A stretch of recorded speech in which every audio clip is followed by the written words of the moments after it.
Microphone, yes. Oh boy, we're live. Good evening, everybody. Excuse me whilst I turn down my broadcast volume here. It is too loud. Good evening, good evening. Happy New Year, you know, the usual. Just making sure everything is all set here. We are. Okay. Anyway, welcome. Happy New Year, everyone. I hope you're all having a lovely day, having a lovely time. It's obviously December 31st, the year of our Lord, 2025. Welcome. We are going to watch some excellent hockey tonight. You'll notice the standing desk is now fully erect. We have erected the standing desk all the way to its limits because it's going to be a long night. So I figure I'd burn some calories standing up instead of sitting down, at least for a while. I also turned the lights out behind me because they were shining directly into the camera lens, and that's not very fun. So in any case, welcome everybody. This is going to be fun.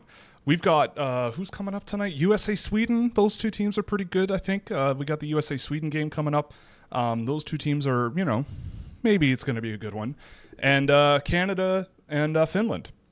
I don't know. Those four teams have never really had good games ever against one another. If I sound a little out of breath, it's because I am. I've been running around the house making dinner and eating dinner and making sure I have everything all set up down here. I have my New Year's Eve junk food of choice, which is some Nerds gummies and Swedish berries. You know, so we're bringing in the new year right. I also have a tasty treat here, and I'm sorry if anyone watching, if your name is Josh, because I'm going to be drinking you tonight. We're going to be sensible, of course, you know, safe, you know, it's New Year's, you know, you want to have fun, but not too much fun. And, you know, if you're out and watching this for some reason outside of your home, you know, don't drink and drive, you know, do whatever. I was about to pour this into my glass of water. So that's great. We're off to a great start. The Czechs just beat the Latvians.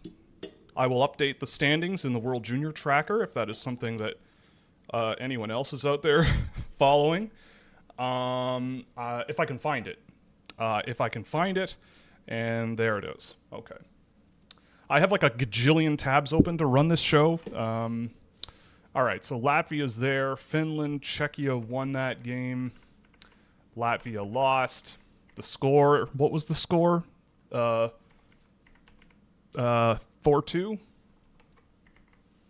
and 18-12. All right, well, for now, the Czechs are in first in the division or in the group, whatever you want to call it, and Latvia's off to the quarterfinals. So, if you're unfamiliar, we're watching the World Junior Hockey Championship, just so you know, and this is going to be fun. So it's the last day of the preliminary round. And let me just toggle over here. Yes, I was just watching the live stream on TSN, so when I toggle over to another channel of a thing that I pay for, I definitely love being told I'm not signed in and can't watch it. Love when that happens. But in any case, we should be up and running. Here we go. Yeah, so if you're unfamiliar, the World Junior Championships, it is the Under-20 World Hockey Championship. So if you are a youngster, you know, it's a big deal. New Year's Eve generally is an absolute gong show. Absolutely crazy. And we're going to have some fun. I also, I found a website today. I got to say. I found a website today that for the intermissions tonight, we can have some fun. Where it logs, it's a website where it just has all of the Dulls games. Like, there's like 140 of them in there. And so during the intermissions earlier today, I went and, you know, sifted through them, found some good ones. And so maybe we'll do that. You know, we'll toggle over and have some fun for the intermissions. And, you know, you get to all see how dumb I am in real time, because these games oftentimes I'm awful at. Also, yes, the Canadian hockey team, the Olympic team, was released today.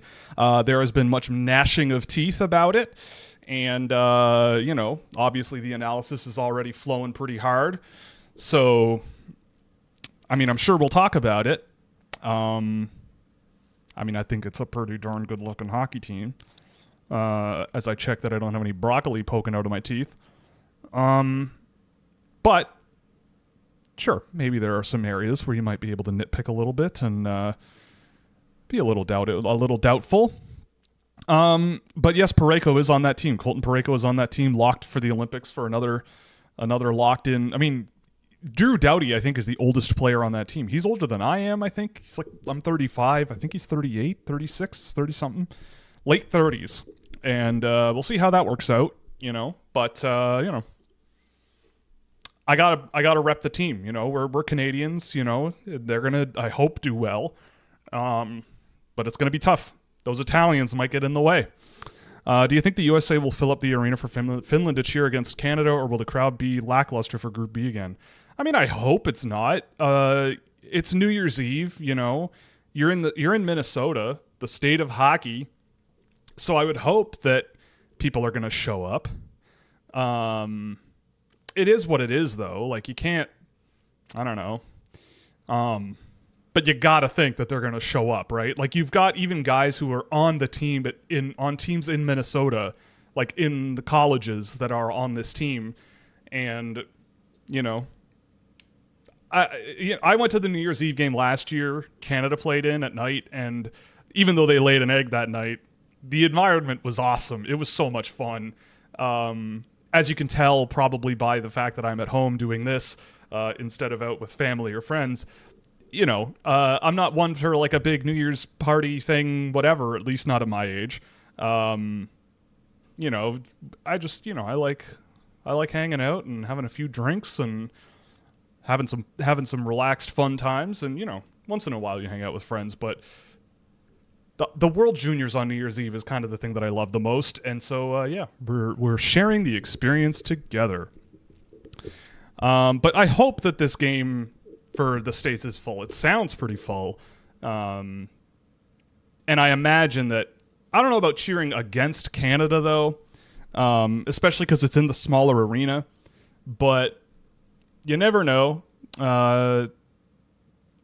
I don't know if there would be very many Canadians traveling across the border just for New Year's Eve. But we'll have to see.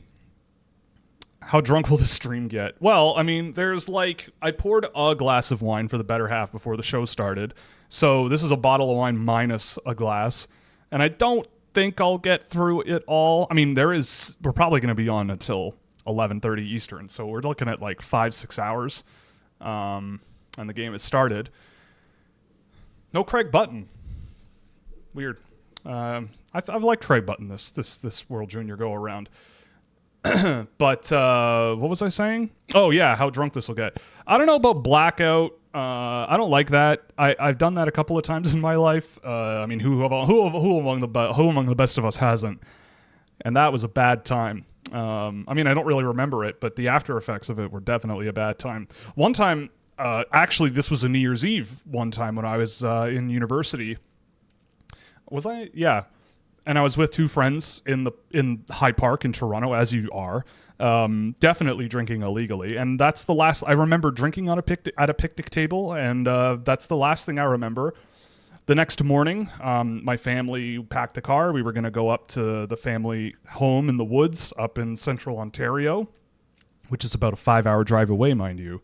And I woke up, I still had my contact lenses in, and my mom just said, before we go, you have to go clean up the bathroom. And I went, oh no, okay. And I went to the basement bathroom, and it was in bad shape. And I don't remember any of it happening or anything like that, and that's, I think, the last time I really, forgot. But I sucked it up. I cleaned it up, and then my parents gave me a bunch of orange juice in the car, and that didn't sit well with me. So the drive took a little longer than 5 hours, and I felt a little bit ashamed. We're not doing that, I don't think. We're not going to get to that point. I don't really want to. That was about 15 years in my past, and I think I'd like to leave it there. But we're gonna have some fun. We got lots planned. We got it's a snowy, beautiful evening here, except for the fact that I shoveled the driveway before cooking dinner, and then the better half got home from work, and in the 20-minute span between me shoveling and getting home, it looked as if I hadn't done anything. So that's what you get for trying to stay on top of the snow in Ontario, even in 2025. So unfortunately, that's just what you get. And yes, I do think the American team selections are a little more controversial than Canada. I think Canada's team looks pretty good, and the U.S. the U.S. looks really good too, but interesting decisions, I would say.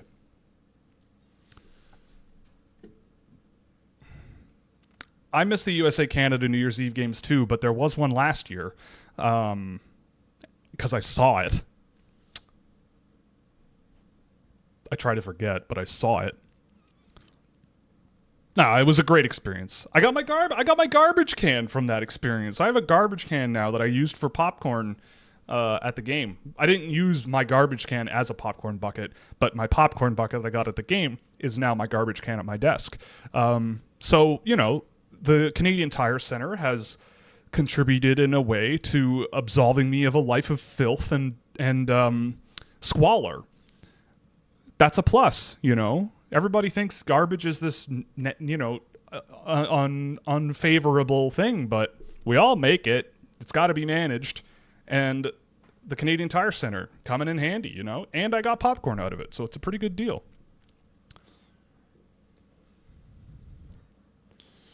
Yeah, I'm sorry I'm giving you PTSD about that game. It was, oh, man.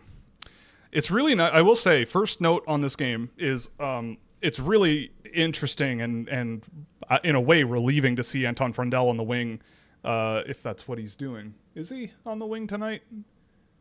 It's Frondel. Yeah, the line is Frondel, Eklund.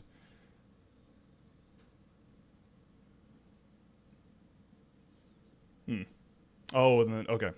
But just, I don't want to speak on that note if Frondel's not playing center, or if he is playing center. I don't really remember. And yes, it is an excellent color-on-color jersey matchup. I agree. And Teddy Stiga with an excellent neutral zone stop and a spin pass to nobody. But hey, what a guy. This line is so much fun. It's been so much fun to watch for the States of Mooney, Stiga, and they played with Hagens. I think Stiga was with Hagens last game, but Riker Lee. Riker Lee, man, he's been so Riker Lee in this tournament. It's pretty wild. Like in terms of individual skilled plays, I remember that from last year. Just the unbelievable amount of skill, like just that, right? That little carry up from the blue line, spin backhand pass to Chase Reed. Really, really cool stuff. Oh, off the post. Oh, and the goal lights went off. Oh, boy. Damn. They're not blowing it down. Oof. Chase Reed just got blown up there by 24, is it? Oh, my God. This game is nuts.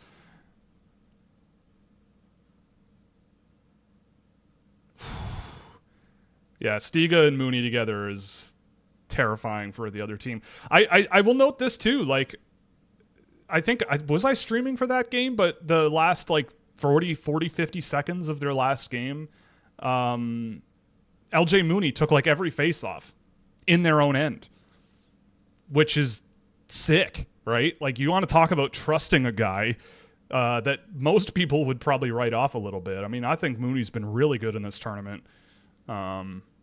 Certainly one of the more noticeable guys from last year's draft class to me. Frondel's been great. I think Eklund's been great.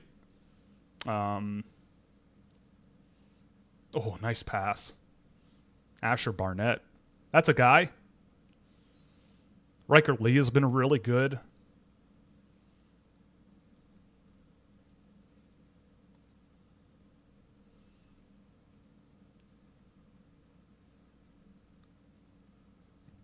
Were you able to get a copy of the Canadian coach from the New Year's Eve game? No. Dave Cameron didn't come in the bucket, unfortunately. Wow. Never mind. We're just going to move on from that one. Oh, jeez. Shane Van Saggy. What a guy. Nice hit. Might have been a little late, but defensive stop from Boumediene there. This game is going to be sick. It's already like we're strapped in. This is going to be a good one. You can tell. You can just tell.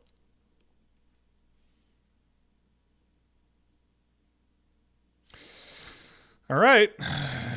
Off to a... Oh, no, not a commercial break yet. Oh, it is Craig. Okay, so Craig Button is doing color commentary for the game. Okay, great. You know, cool. Or analyst, whatever you want to call it. I don't want to even pretend like I know what I'm doing when it comes to drinking this stuff, but I just know I know what I like, you know, and I hope this is it. It's been in our cupboard for a long time. We're not huge drinkers, so you know, you're witnessing maybe some history here.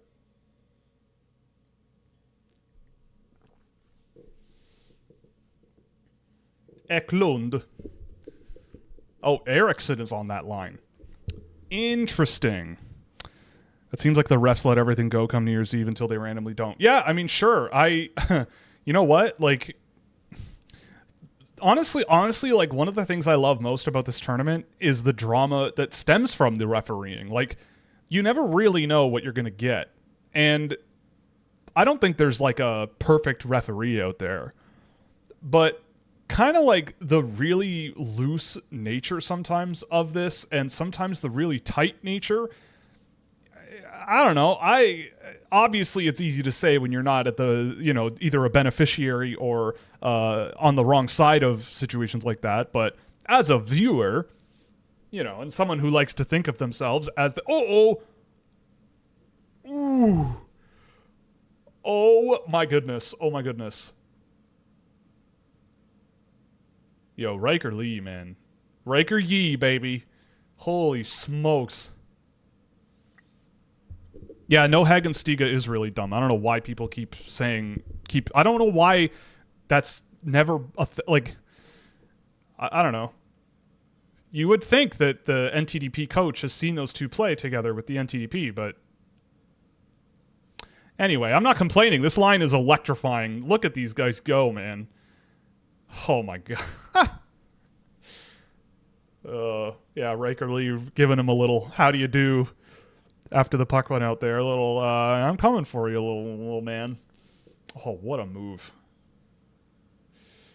You might want to lift that one up, but I'm not going to pick and choose. I'm not going to nitpick play like that because holy smokes. My TV's faster than your stream. Well, my stream is delayed, right? Like my I'm at the whim of YouTube servers, and I can't. If I decrease the latency, the quality is probably going to take a dive, and I don't really want that. So yes, I am probably quite a bit behind, but that's okay because it gives you a chance to see it, and then gives you a chance to then pump your takes into the chat, and then I get to see it, right? What channel is this on? I mean, I'm watching it on TSN. I'm in Canada. In the U.S., I imagine it's on NHL Network, I think. I don't know. Americans, help this guy out. Come on. Also, yes, I saw the comment about Igor Chernyshov. Kid's sick. You know, he's doing his thing. Exactly what I thought he would be, but really good at it. You love to see it. Oh, boy. Felix Carroll. Wow, what a move. Oh, my goodness. My goodness. On Hockey, you could go to that channel, too, if you want. I don't condone it. I will neither confirm nor deny that I know of its existence.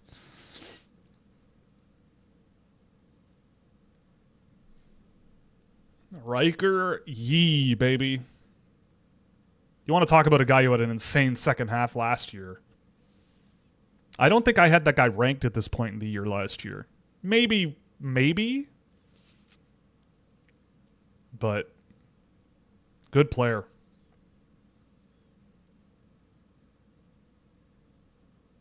Dakota Rail Mullins on this team. I forgot about that.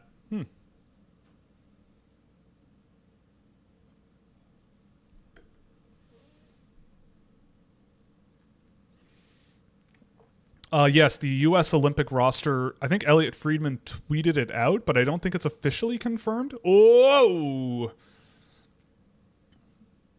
Dang.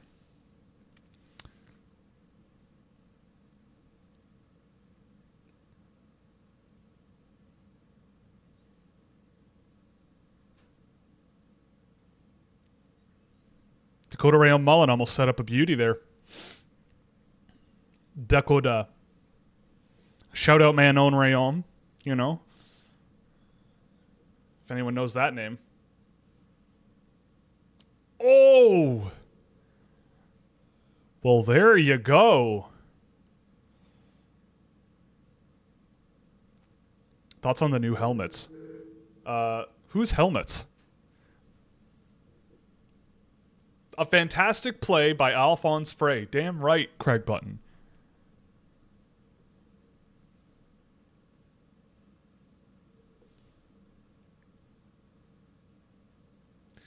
Frey, Nielsen, Ustavara. Just scratching my itches just, it's the best. Listening to Craig Button glaze Alphonse Frey, listening to Mike Johnson glazing Thomas Galvis earlier in the last game. Music to my ears. I'm very much enjoying it. And Kasper Ustavara Karlsson, man. I mean, it wasn't like a beautiful shot or anything, but they don't ask how. I think he's been also pretty good this tournament too, for what he is, you know. He has his job and he's doing it really well. Like, watching like this tournament, you kind of can gather the type of player that I'd want to build a team with. Like, Ustavara Karlsson has been the way he's played in this tournament. Lars Steiner for the Swiss in this tournament. Ludwig Jonsson, Thomas Galvis. You know, these are all my boys. Alphonse Frey. Just finesse, forechecking, intensity. Stiga. This is, I mean, a lot of these guys are on display, and I think they're playing pretty well. I'm obviously biased. Yes, I recognize it. And yeah, Eric Nilsson. That's another one.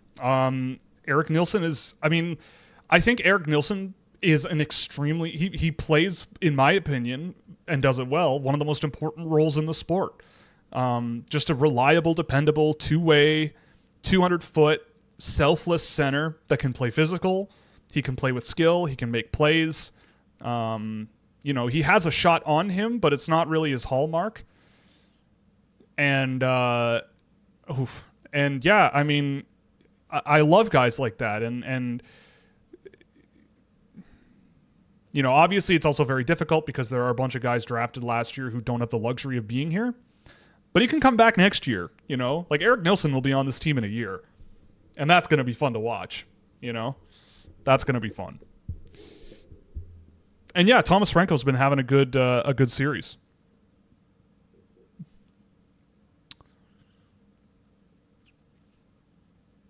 Even though power play goals don't count, I'll say that. But he's been good for Slovakia. I don't know. I mean, I know Slovakia lost today, and you know they're not having the most amazing tournament here. Like, if I go to my standings, like, you know, they're probably going to play Canada, maybe Finland in the quarterfinal, depending on what happens tonight. And I mean, look, I'm not going to. I'm not. If it's Canada, I'm not counting the Slovaks out against Canada. They've got a good team. But the thing about them is that there is, I think 16 guys that can come back, 15, 16 guys that can come back for next year. And I would imagine they all will. I don't think there's a single guy on Slovakia that is going to be in the NHL or something next year. There goes AJ Spelisi doing his thing. Another defensive play from Alphonse Frey, right? Again, this is why I like guys like him. He doesn't remove himself from the play when he plays defensively. He makes simple, stick check, focused, simple stuff. There he goes again. I mean, Zeller's got through him on that one, but, you know, stick with it, make life tough, and keep play to the outside. Oh, boy. Lucas Pettersson.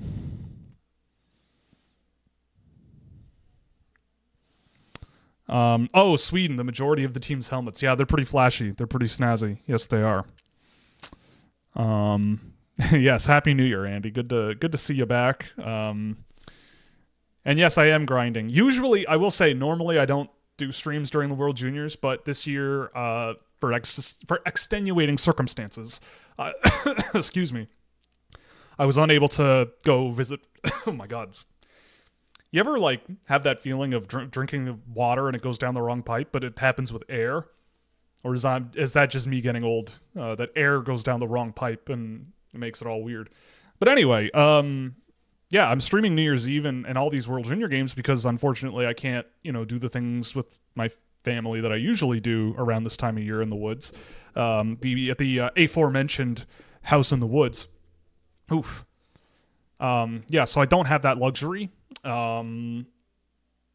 which is too bad. But I'm here doing this, and that's great. I honestly, this is fun. This has been fun doing these, and they've been going pretty well for the channel, which is good. Did I lock away AJ? No, he's doing his job.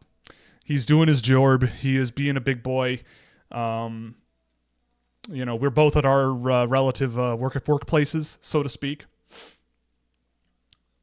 So we'll see if anybody wants to, we'll see if anybody wants to join on the old telly. By that I mean telephone. On the honker, I think they used to call it like 100 years ago. On the blower, is that what they called it? Something like that. How ancient am I? I'm so ancient that when I was born, the Berlin Wall existed.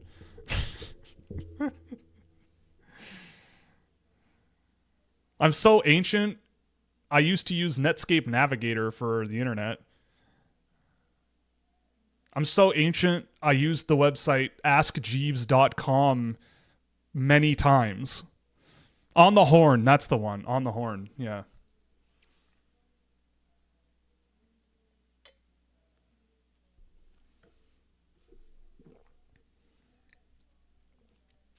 I'm so ancient, I went to a birthday party to watch Star Wars Episode 1 opening weekend in theaters.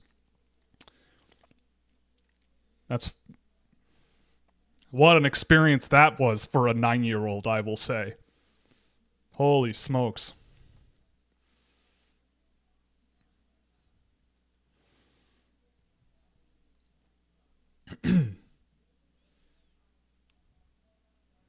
I remember I'm so ancient that in Toronto, I remember the era where Thai food was an exotic experience that terrified people. Now, like, there's a Thai food restaurant pretty much on every corner in that city, and I'm not complaining. I mean, I'm sure it's like bastardized North American versions of Thai food, but I don't care. Thailand should be proud of at least forming the basis and foundation of such a cuisine in Canada, because Thai food rules. Shout out Thai Chef Cuisine, shout out Thai Chef Kitchen in Roncesvalles, If you know, you know. Pie is the legendary one in Toronto. That's where you go if you have that's the I got a table at Dorsia. How did you get so classy or whatever, right? Like that's where that shot's not going to go in.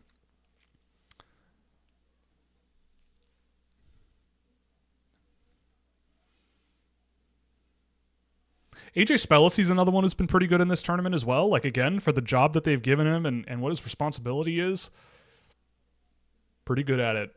Pretty good. He's going the distance. Sorry, that's the song they're playing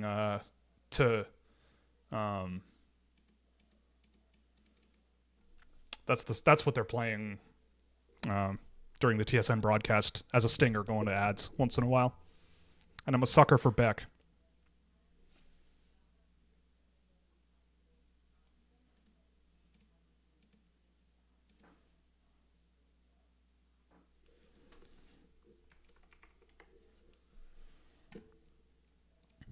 I was negative 2 years old when Star Wars Episode 1 came out.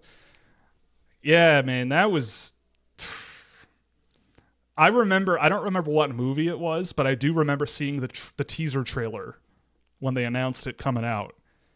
And I couldn't believe it. I was a big Star Wars kid.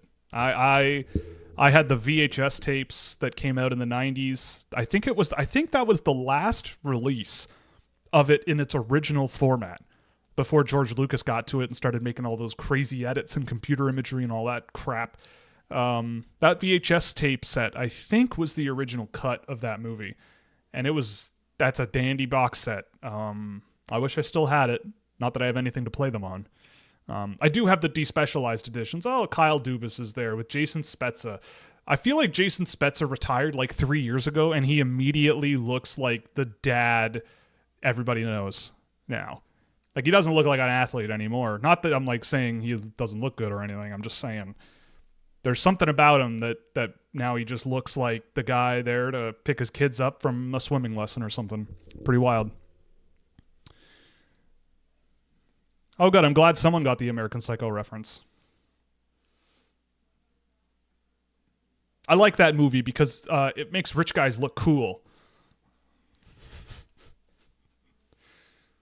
It makes Wall Street people look like ideal goals in life. Yeah. That's what I like about that movie.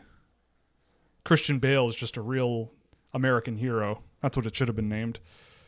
Yeah, Dubas relaxing and Spezza taking notes. I'm pretty sure, actually, that 82% of the time I've seen Jason Spezza on TV as a person in the stands, he's taking notes. To the point where I'm thinking, like, are you just like an artist? Do you just draw? Are you just drawing pictures and, a development guy who just is there to have fun and draw pictures? Because if so, then good for you, man. You made it. That's a dream gig. No judgment here. You had a long, successful career, and now you get to doodle for a living and, be a nice guy to hockey players. No, I'm sure he's actually doing work. I'm sure he's doing work. Just like he did on the ice. Jason Spezza, always doing work. Now he's doing work.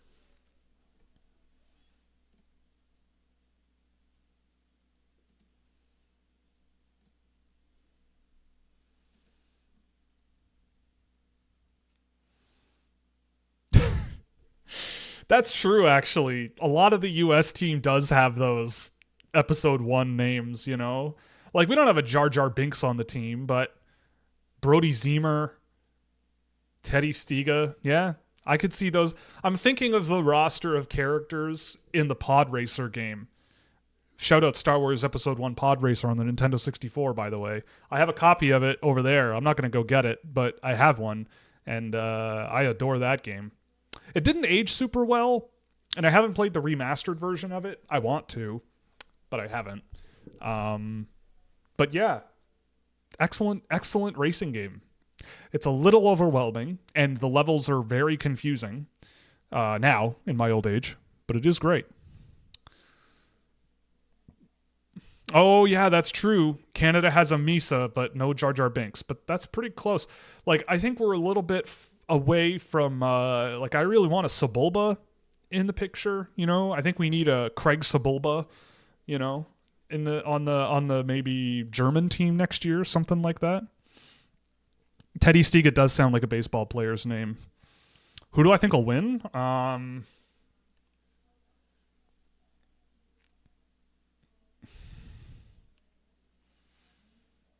Sweden? I mean, obviously they're up a goal and it's an advantage. Actually, you know what? No, I think the States will pull it off, but that would have been a great time for Frondell to score there. But yeah, I mean, like, the States have played really, really well in this tournament. Like, better than I thought they would. Honestly, like, I still think they're great, but like, they're better than I thought they would be. Same thing with Switzerland. Sweden's been really good too. Like, Sweden was a team that I thought would be the probably closest to Canada on paper overall. As I say that, I mean, look, Teddy Stiga on the forecheck, man. Like, again, you watch that shift. You win with those guys. I don't care how big you are. I could not care less. Yeah, Teddy Stiga, Craig Button noticing the real player here. Sick.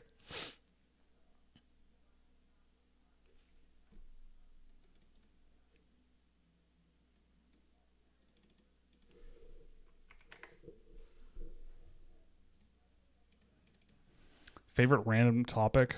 Yeah, Zam Wessel passes to Dexter Jexter. Exactly. What's your favorite random fact? Any topic?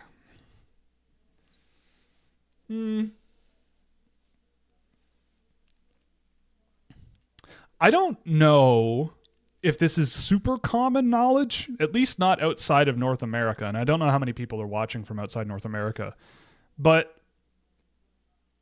in like if you remove 9/11 from 2001 in news in America, I'm pretty sure that one of the biggest scandals and news stories of the year was and would have been the McDonald's monopoly fixing scandal, where executives were caught basically giving all the winning Monopoly cards and tokens and tickets to their family and friends. And then they ran the promotion and like nobody won but their pals, and the government found out. And like back in the day when like, you know, they would penalize companies for doing stuff like that. And it was like, I remember it was like a huge deal. Like people were like really pissed at McDonald's. And in 2001, do you know what you would have to do to get pissed off at McDonald's? Like McDonald's was bulletproof. it was an adored institution. Yeah,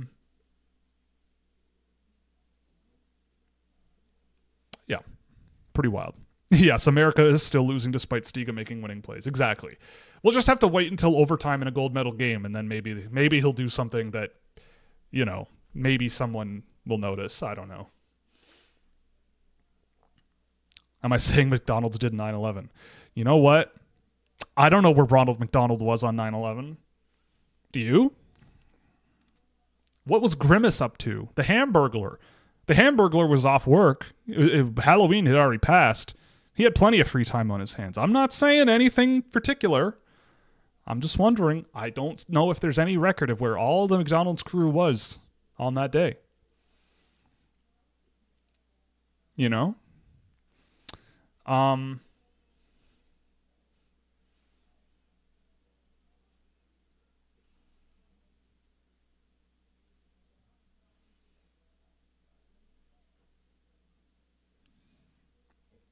Yeah, I don't trust Ronald McDonald either. I don't, like, whoa, big hit. Oh, that's true. Halloween hadn't happened yet on 9/11. Well, what better time to do a crime if you're the Hamburglar? You have an alibi. I don't know what the Hamburglar does. I guess burgles hamburgers. I was planning my burglary rampage, I guess. I don't know. Oh.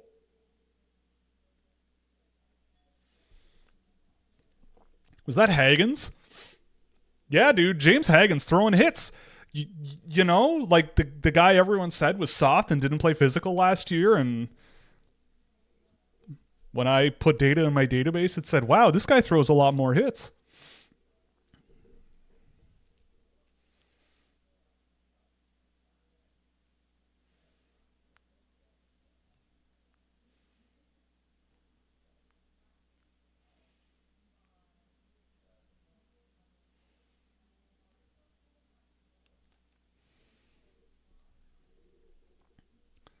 I mean, I don't think any of these hits have been, like, dirty. I don't think any of these hits are worth a call. They're just big. First time seeing Genborg play, he seems pretty smart when he has the puck, just a little slow to do stuff. Yeah, I mean, that's the thing about Yenborg. Like, I don't think Yenborg is that type of guy. Like, I think Yenborg, look, like, you look at him in the SHL this year. Obviously, he's scoring a ton, or was. And he plays really well off of a guy like Jonathan Dahlen, who's the center, I think, on his line. And in any case, they play together a lot. And Dahlen is an elite SHLer. Not a boy Stiga. Like an elite SHL player. But Yenborg is a great finisher in a simple way. He keeps his game super, super simple and basic and physical and calculated. And it makes sense. But looking to him to be like that quick strike, quick thinking, dual threat offensive guy, I don't think I don't think there's any I don't think there's any like super big depth to his game, but that's not to say he's no good. Like, there's a lot of things he does that are going to be fine if he makes it to the NHL, and he'll be valuable. Coaches love guys like Yenborg, but I don't think he's going to be a huge, high responsibility type guy. He's more of a muck it up, keep it simple, and execute well type guy.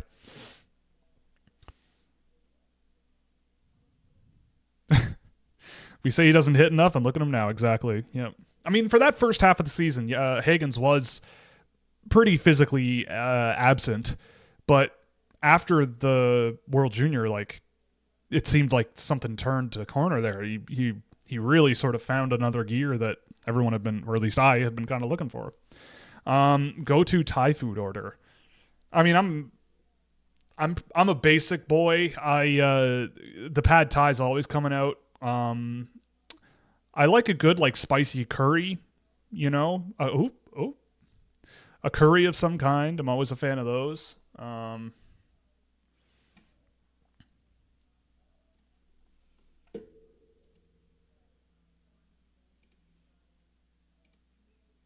Yeah, I don't have too much of a complicated Thai food order. He let out Dark Hagens. Yeah, the dark side came out.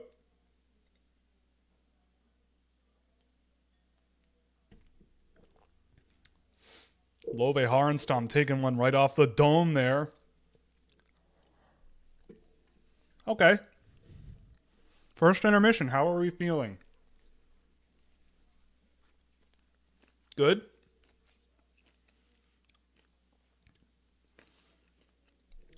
If Macklin leads the Sharks to the playoffs, does he win the Hart Trophy? I mean, I'm sure he'd be a contender. You have to think. Are you going to get any of the new Star Wars games? Assuming they come out, I don't want to know how many hours of Knights of the Old Republic I have in my brain, but it's a lot. And so any good replication of that experience, I'm all about, because that game is one of the greatest of all time. Both of them, honestly, both of them are excellent, and I highly recommend it if you like RPGs. I did not skip your "Where is AJ?" question. I did not. He's working. He's doing his job. But yeah, I think the only one that really interests me is the sort of Old Republic. I'm assuming it's an RPG game. Gotta hope, because Star Wars does kind of need a new good RPG, if you ask me. I know there's been like Fallen Order or Survivor, like, but those are kind of like linear, story-driven things, and I'm not super into those, honestly. Battlefront 3, yeah, when is that dropping? I don't know. I mean, I didn't really play much of Battlefront 2. I did for a little bit, but like Battlefront 2 was kind of one of the I feel like it was one of the first like real microtransaction heavy games where it was like, yeah, like, but you also paid full price for the game. And I found with Battlefront, like, I mean, this is going to sound very dumb, but I was just not good at it. I was just bad at it. And like I feel like when I play any first person shooting game like that, I am very bad if the damage sensitivity is very high. And I feel like it like Counter-Strike, I don't like it, because you die like immediately, Same thing with Battlefront. It was that kind of thing. The original Battlefront, I played 1,000 hours probably when I was in high school. It was sick. But Battlefront 2 wasn't my vibe. Didn't really vibe with it. And I was probably off playing like Elite Dangerous or something,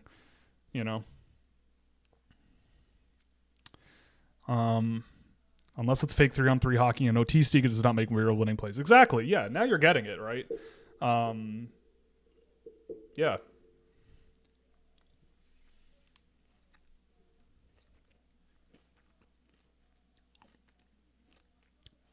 I did hear that Battlefront 2 was actually getting Really, really, really good. And then they kind of cut support for it, but them's the break sometimes. And yes, Elite Dangerous is sick. They brought it back. How do you suck at Elite Dangerous? There's like no penalty for doing anything, really. I will say this, though. If you're an Elite Dangerous person, you need to use websites like the trading tools that are online to find trade routes that are profitable. Because once you have enough money to like do basically whatever you want, that's like when it gets good. Because you can kind of just screw around and, you know, have a sandbox to play in, and that's really, really fun. But the grind to get there is kind of annoying. Oh yeah, combat flying is tough. It is difficult, especially in those larger, you know, the yachts, the space yachts you can get. But, you know, I mean, there are ways around it. But yes, that is difficult. It's not like No Man's Sky. No Man's Sky combat is almost comically easy, in my experience. What the hell happened to Brad Lambert? I don't know, man. I mean, I think in the right situation he'll be fine. I've seen him with the Jets. I've seen him with the Moose. You know, he was it. You know, you don't go from the career trajectory he was on to being a depth AHL guy in 2 years, right? Like, he's been log jammed on that depth chart for years in Winnipeg. And look, like when I've seen him with the Jets, there have been problematic parts of his game. And if there is sort of a not listening to people streak, I'm not saying there is, but that's what people are saying. And if there is that, then that's an issue, right? Because I've seen him play, and it's like he's throwing pucks away, he's putting pucks on net from no man's land, like he's not making NHL plays. But you still see the advantages in his game and like the transition game that he brings. But, you know, he's just not maximizing a lot of his possessions, and that adds up. And I feel like coaches are against playing him like that, you know? But I still feel like he's not in the right scenario in Winnipeg. Like Winnipeg is not interested in developing players unless they absolutely have to, because they fill a job that they're looking for, because they've been one of the best teams in the league for years, right? Like there's no reason to run with him for a long period of time because the team's good. You don't need to try anything. So it sucks because, again, like I think Brad Lambert deserves a look in the NHL, right? Do I think he thinks he deserves a shot, and in a way that is maybe not palatable to NHL people? Maybe. And that's problematic for sure. But I don't think he's necessarily wrong. And like, I'll say this too, right? Like, look at Gavin Brindley, right? He came into the AHL last year and did not have the best year at all. And he was dumped by the Columbus Blue Jackets, and now he's looked great with Colorado this year.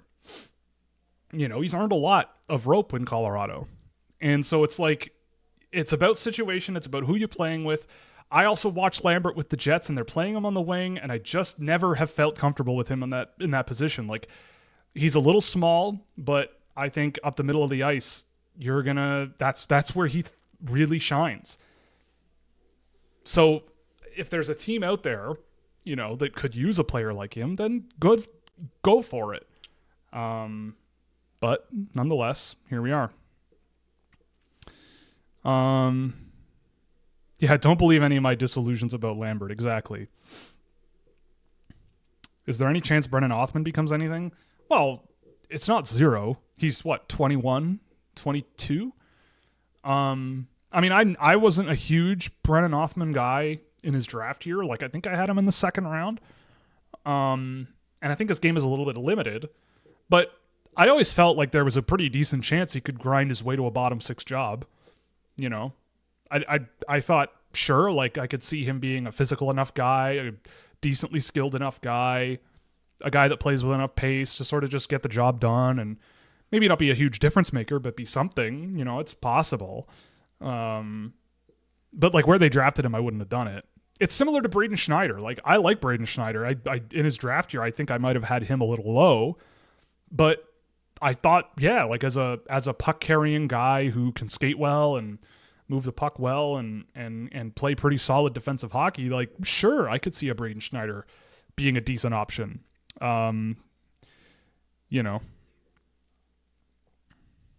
Othman has looked really bad. I mean, I haven't seen much of the Rangers this year, but I think the Rangers as a whole just haven't looked very good. I think I could look good playing for Colorado. I mean, maybe, but like, why is that? Right? Like, why is that the case in Colorado? Right? Because you look up and down that roster, and like, they're not all household names. They have a lot of really huge superstars, but like they're playing Zakhar Bardakov and Parker Kelly and Jack Drury, and so it's like, sure, all those guys look good playing for that team, but why? Right? Because they fit the style of play what they want to play. They have a very clear preference for like what they want out of their players, and look at what guys like McKinnon can do, guys like Natchez, guys like Makar, guys like Burns even. Like, they're the closest thing to how I would build a team. So it makes sense that a guy like Brindley would be successful on that team. Like, I don't think it's a matter of like, well, they're good, so anyone would be good on that team. But I think it's that they know what they're trying to accomplish and they stick to it year over year over year and just keep betting and keep betting. The Rangers are, I wouldn't say they're awful at developing, but like, they haven't drafted well. Like, the guys that they actually pick, by and large, I think are kind of overrated. Like, I like Gabe Perreault. Gabe Perreault's a good offensive player. He's a really good finisher. But I still felt like there were limitations in his game that made him a much more isolated impact on the game as a whole.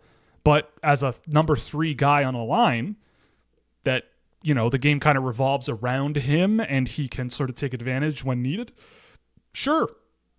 Brennan Othman, like, sure, bottom of your lineup, physical, does a lot, I guess.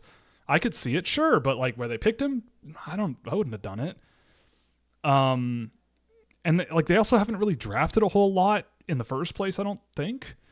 But yeah, I mean, like, and it's not all bad. Like, Keandre Miller came out of there and he's been pretty good. I mean, Adam Fox, but that was a decade ago. But yeah, I don't know. It's tricky. Because I think there's a difference between like developing well and developing poorly and, trying to squeeze too much out of a rock. You know what I mean? Like, I'm obviously not saying that all of those players are like duds from day one. But like, what the guys you pick on draft day, it sounds simple, but it matters. And the guys you say no to, it matters. It's why I do the team scouting thing, because you got to pick a guy, right? You got to know the one you want. And so if the one you want is, in my books, not one that I would go for in that slot, and 5 years later, it's like, well, the team can't develop very well. Like, I'm sitting there from the perspective of like, there are probably better options available. And like, these guys are, good players, but like, the NHL is really hard and the bar is really high. And I feel like people set their gauges in weird spots based on the player they're looking at and go, this guy will figure it out, or this guy will develop this way, or this guy will do this or this or this, right? And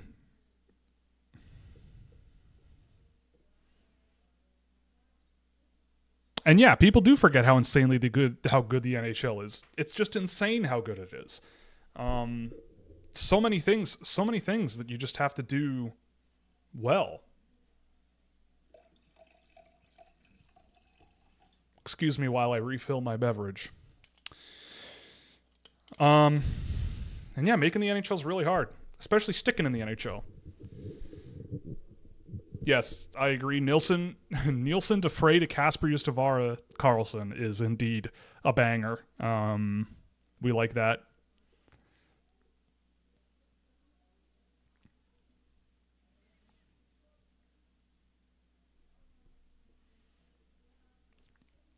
Can Quinn Hudson become a full-time NHLer? I'd love it. I remember watching Quinn Hudson with the Chicago Steel and liking him. I thought he was a pretty decent overager, and that it wouldn't have surprised me if he got drafted. I didn't have him ranked, but I remember watching him and going, "Oh, there's a forward version of Hudson," and I think he was older. But either way, I don't care. I remember seeing him and going, So there you go. I hope so, because I like him. The Preds are apparently the best team in the league. Exactly. Yes, they are. I'm sorry. It's so funny. Look, I like you a lot. I respect your opinion, sir. I know who you are. Oh no, my team is good is awesome when Nashville has like 14 draft picks this year and you'll figure it out, you know?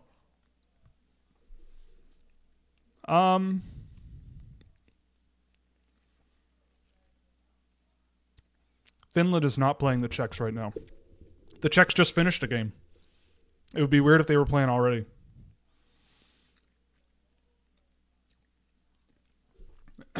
Albert Smith's reassessment. Oh.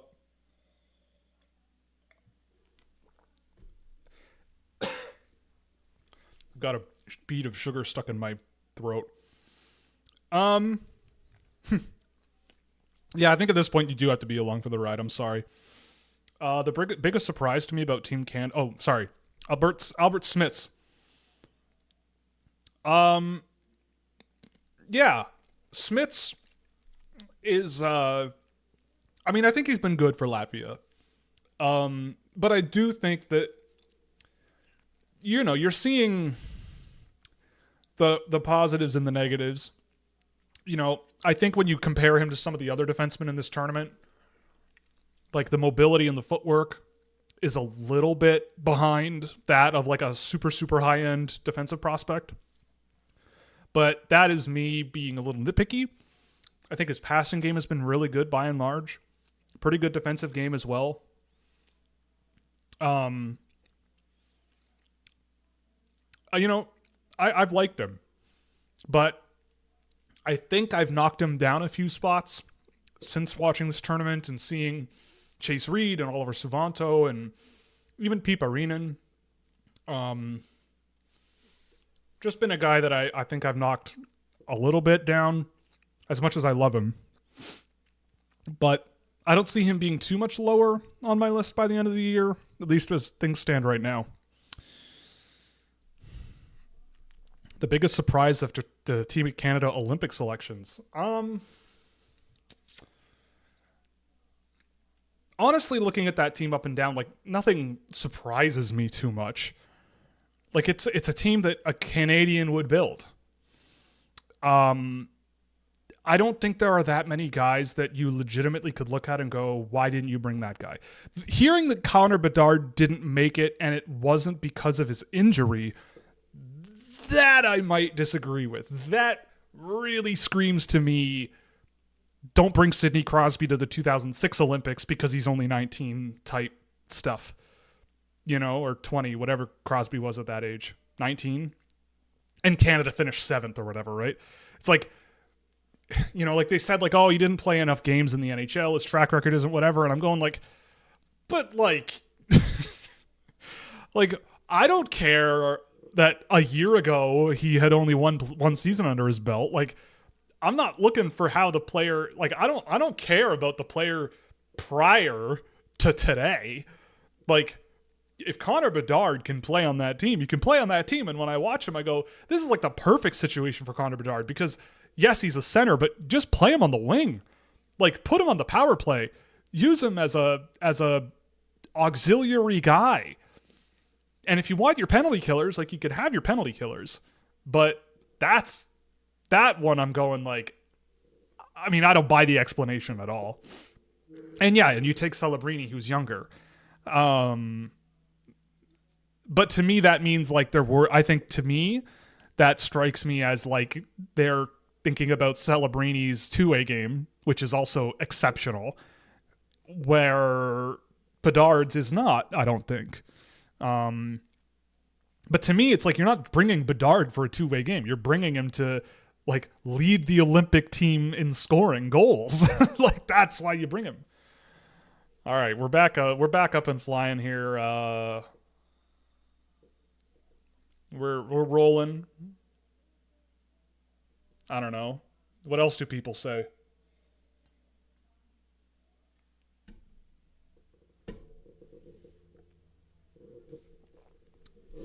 Yeah, I mean, I saw people talking about the U.S. not bringing Jason Robertson, but like the only one that I really would have like, I kind of would really like to see Cole Caulfield on that team,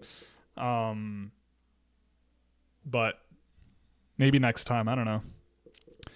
Wonder if Bedard not going to the World Championships played a part of it. I mean, maybe, but again, that to me is like that's the kind of thing where you talk yourself into making a mistake and going, yeah, maybe we should have brought Connor Bedard, right? Like, it's like, oh, this guy, this NHL 19-year-old was not feeling 100% and wanted to rest, instead of going to a tournament that, like, nobody cares about.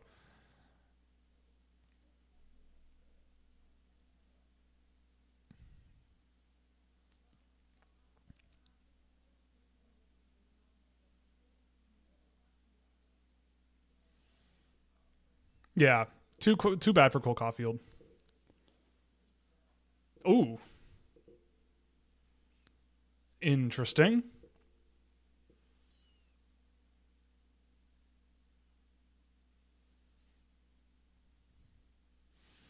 Yeah, I mean, I can understand why Adam Fox might not have been on that team. Again, like with these Olympic teams, I don't like being too nitpicky because like on a certain level they are trying to build a team, right? Like not like it's one thing to bring the guys that are the best players on the ice, but again, define best. Define the best part of the team. What does that mean to you?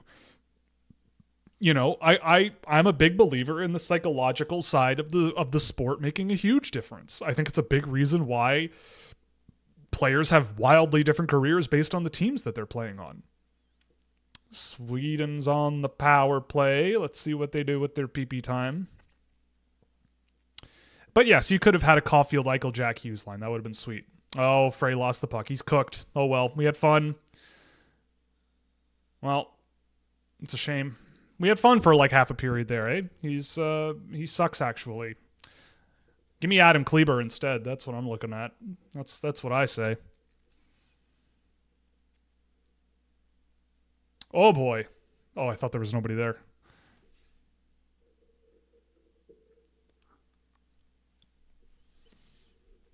Kachuk, Eichel. I mean, Kachuk, Eichel, Kachuk. This is what I mean, though. Mix and match the lines. You never know. It's all kinds of fun. All kinds of fun to be had.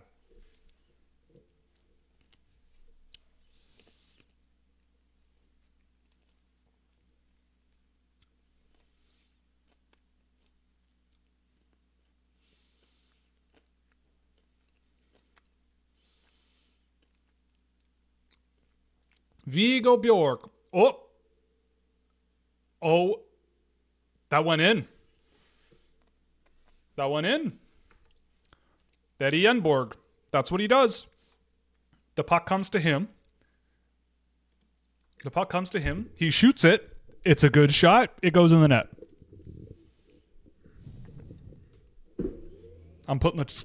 We're hitting the seat now. I'm going to try to follow this as the desk goes down here.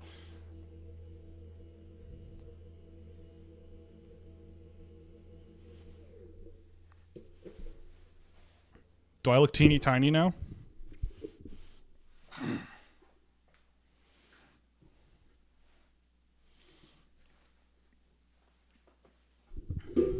But yeah, there's Eddie Enborg doing the thing. Don't do anything, and then the puck gets to you, and you go bang, and it goes in the back of the net.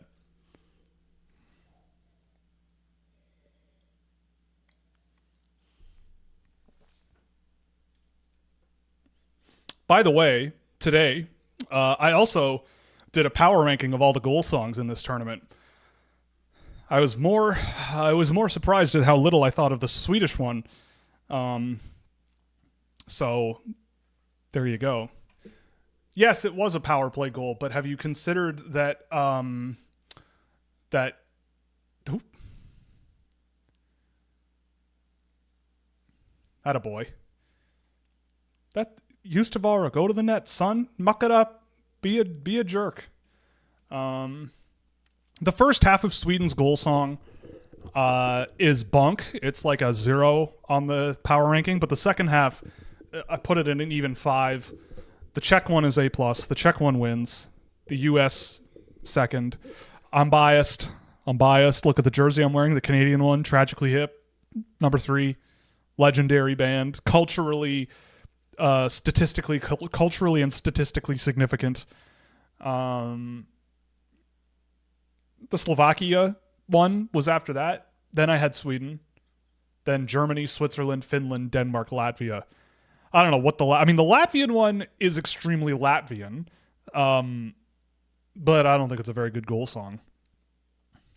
Like when I think of Latvians, I think of like forest people, dancing around and like, cause I think it was Latvia who orchestrated the countrywide holding hands thing when the Soviet Union was collapsing.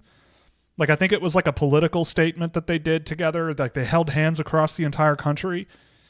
And to me, it's like, that's just so quintessentially Latvian. Like, they just all got together and held hands and were like, yeah, we're Latvians. What's up? Based, but, And yeah, Sweden probably should use an ABBA song, honestly. Yeah, I see Latvians very much the same as people probably see elves. Forest-dwelling creatures that are adorable and, you don't know, you couldn't find the forest in which they live on a map, but it's there. Latvians are real. They're not many of them, but they're real. I've been to the Latvian Community Center in Toronto. Shout out Latvian Community Center in West Toronto.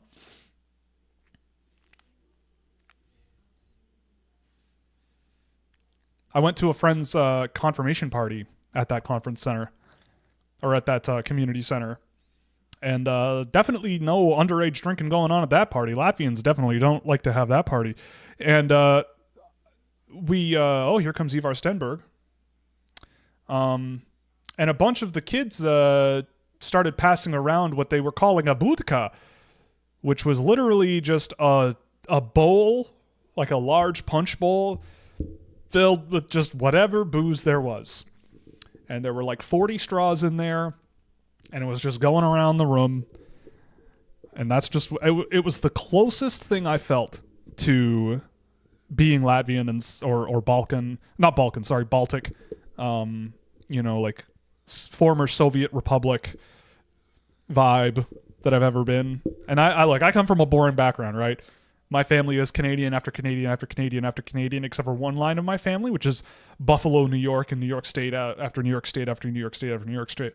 So I'm pretty boring. If you go back far enough, it's just Ireland and England and Scotland.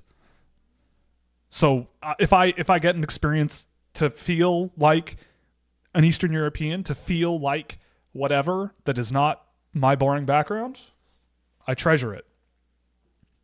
Like Felix. Yeah, like Felix, exactly. What's my favorite Latvian food? I don't remember what oh, you know what, though? I'll say this. I don't think that this is purely a Latvian food, but I've spoken about him before, but my friend from childhood, from kindergarten, I think. Yeah, kindergarten. Big save. Brady Noling, big save. His grandparents used to make, by the way, rest in peace. They were great. But they used to make these like sausages, like these, oof. And then he gives them one of these. He gives him one of these. Ringing in the new year in style.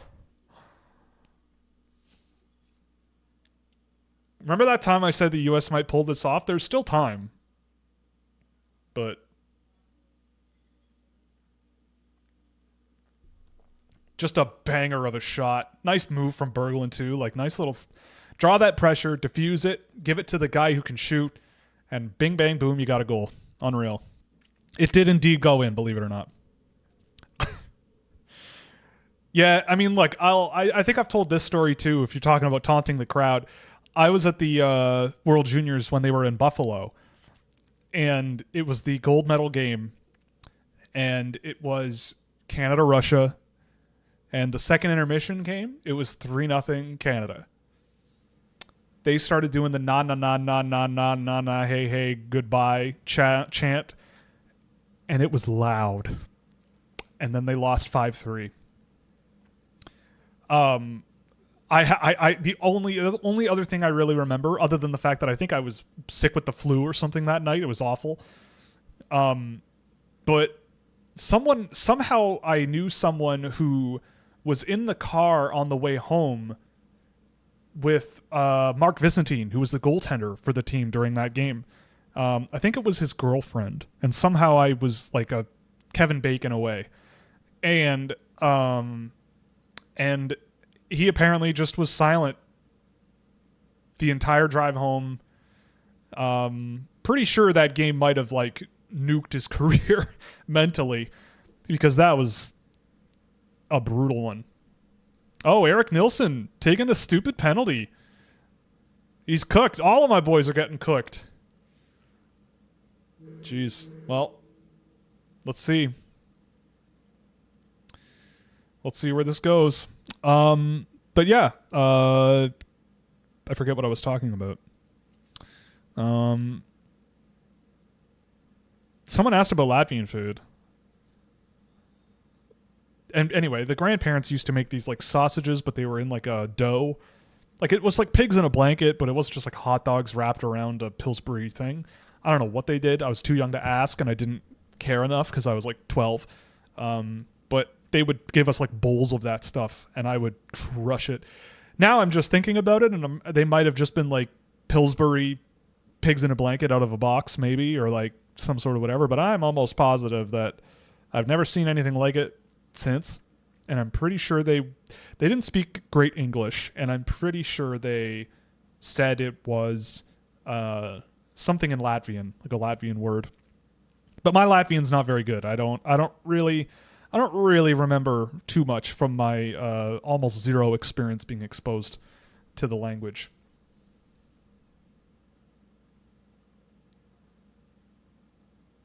Oof. Yeah, that's a bad penalty. You don't want that. Rayan. Hello, Rayan. What's going on? My grandparents had a white plastic chair. Yeah, they did. I found it on GeoGuessr. You saw that. For those who don't understand the joke, our graphic designer Rayan is also not only talented, but he is Djiboutian, or Djiboutian, not Djibouti. It's Djiboutian, right? And so I did a GeoGuessr round strictly in Djibouti, and the first picture was a plastic chair that had broken in half and was stuck upside down in the sand of a beach with the legs pointing straight up in the air, and there were only 3 legs. Ooh, off the post. And I thought that was hilarious, so I sent him a screen capture, and I think he found it quite hilarious as well. Yeah, 3-goal lead is the worst lead in hockey. It's true. We're not even halfway through this game. This has been a wagon of a hockey game here. Oh, LJ Mooney to Stiga. Oh. Stegosaurus just can't bear it.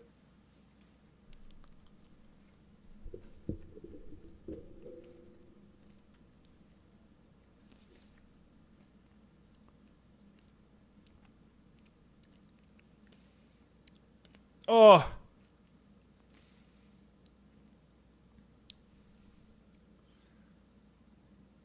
Oh, Stiga's got the bloody bandage on. There's a winning play for you. There. That's the winning play we've been waiting for. He's bleeding. He's got a bandage on, and he's still playing. How do you like them apples?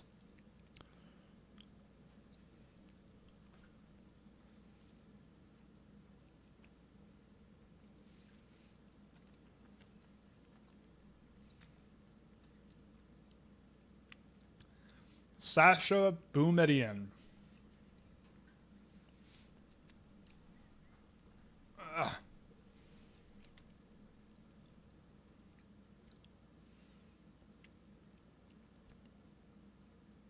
By the way, while we're watching this,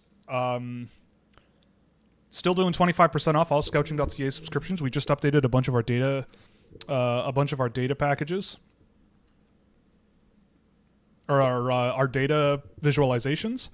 They look way better. They look way prettier, and they're available at any tier of subscription. You get 25% off your first payment until January 5th. So you can check it out. You also get to join our really fun Discord server. Oh.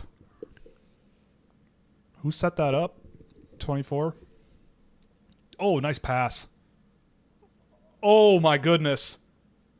There's one. All right, that's one. Chase Reed, first overall pick. There it is. If the goalie is completely flat on his back and rolling around on the ground and it's chaos, just shoot it and you can go first overall. There you go. I mean, that play starts from, I think that's Horkoff. Yeah, that play kind of all started from Horkoff there with that attempt, and then they just established the cycle there. Yeah, great play. Just sticking with it. Just collapse in on the net, stick with it. Yzerman hitting Jack Berglund right in the bum, or whatever. Was it in the bum? I might have hit him in the bum. Oh, off the skate. That's too bad.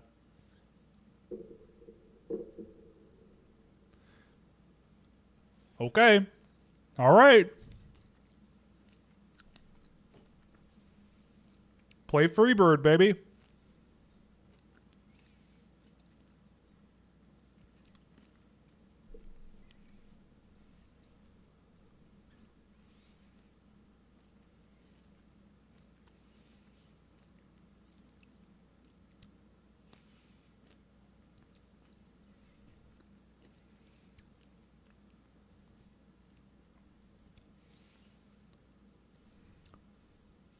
Fallacy.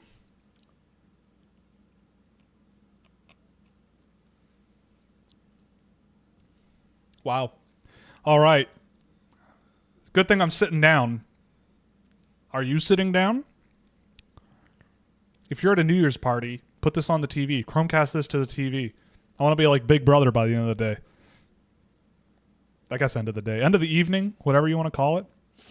Ring in the New Year. I could be the new glass ball that drops at Times Square. Do I have a ball made of glass here?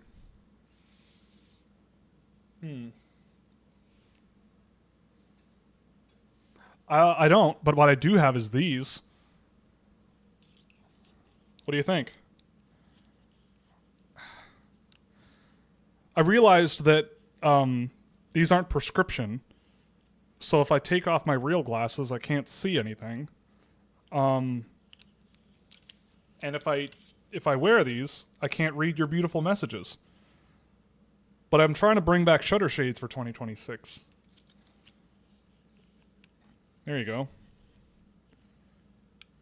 All right. That kind of works. Yes, that's true. End of the year. Yeah, we're talking end of the year here. I can't believe, by the way, I cannot believe that in my lifetime, this was a cool thing people would wear at parties. Like, literally slats in a set of glasses in front of your eyeballs. Okay, that's enough of that. I just can't.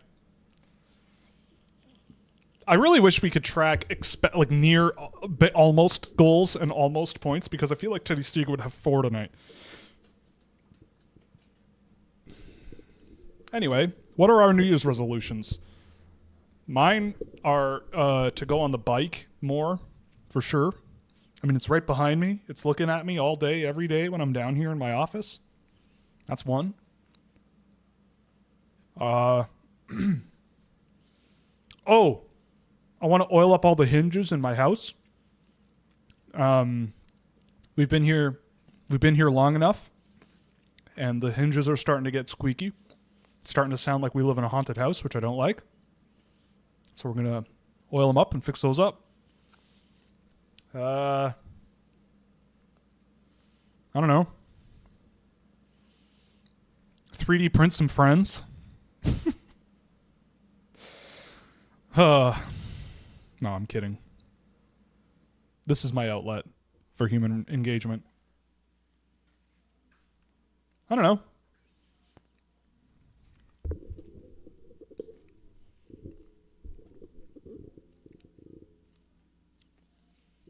Stiga, Stiga, Stiga.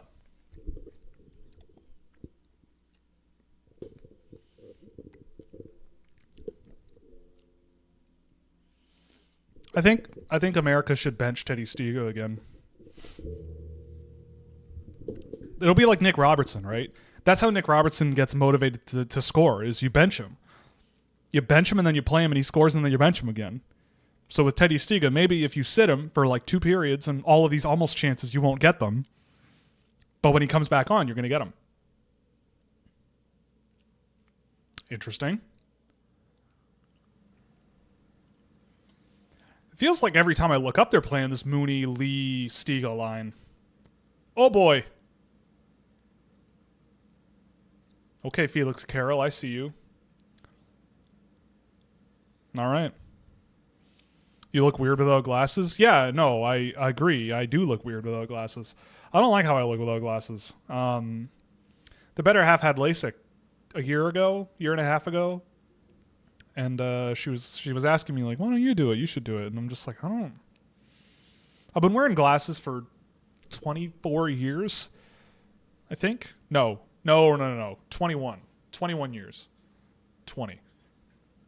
So, I don't know. I don't like it. I don't like it. The eye bags don't help, and they also run in my family.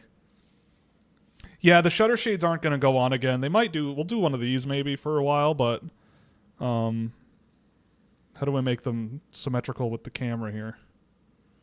Oh my god, boy, they're really going after Herenstam a little bit in this one. Oh, it's a dive! They're calling a dive! Oh, man.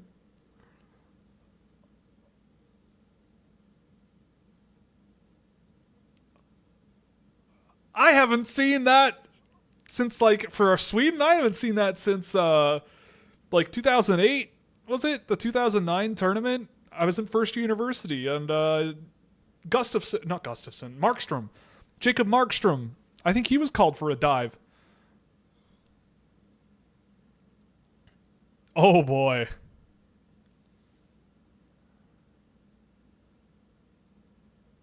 Oof.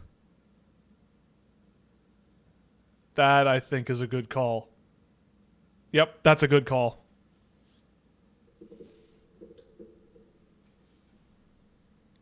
Also, like, you turned your back to the guy. You saw him coming, and you turned your back to him.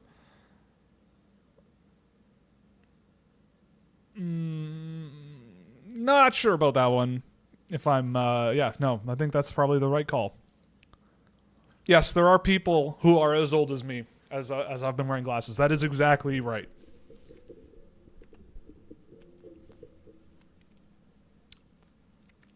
I was such a wimpy teenager about it, too. I, refused. And then I had trouble reading the whiteboard in my grade 11 Latin class in the front row. That's a pretty dead giveaway. You should get your eyes checked. Especially if you're hoping that maybe you can drive one day.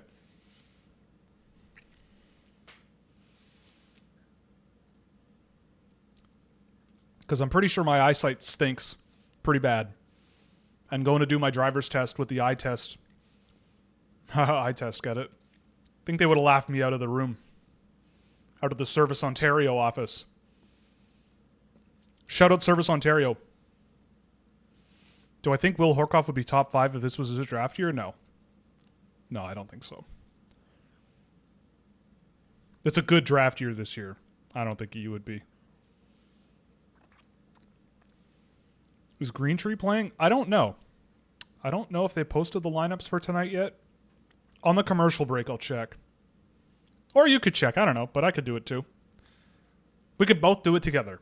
We can hold hands and check the lineup together if it's there. The Canada game is at 8:30 Eastern time. 8:30 Eastern time tonight.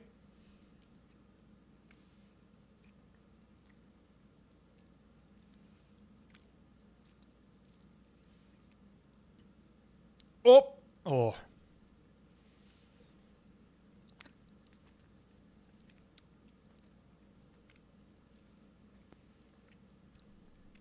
I played the odds of what'll be less embarrassing, not being able to read in class or having glasses. True. I did a charisma check. I rolled a d20 in Latin class, and I did a charisma check. Can I get through learning how to drive without glasses? And I needed to roll a 20. I didn't. But I didn't roll a 1. My eyesight's not that bad. I didn't roll a 1. Okay, Carter Bear is playing? All right. I mean, based on how this tournament has gone, I feel like that's probably the right call. Love Harenstam. Oh, uh-oh. Horkoff almost had one. He heard me. He heard me eviscerate his career. I'm just kidding. I don't ever want to do that about any player ever.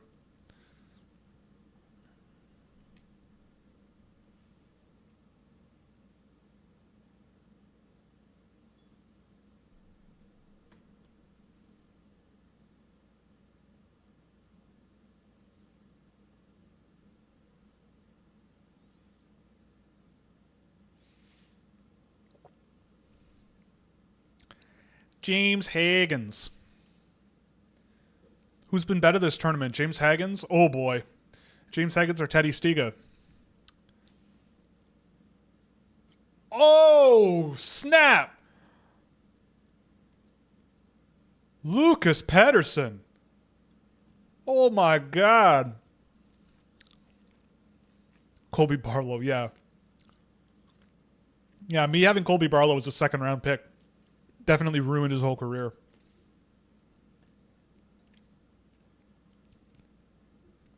Yikes. That was a pretty nasty looking turnover. And just a banger of a shot. Wow. Have I seen Heated Rivalry? Not yet. I'm gonna. But with the World Juniors and Christmas and stuff, I just haven't had any time to watch like anything. I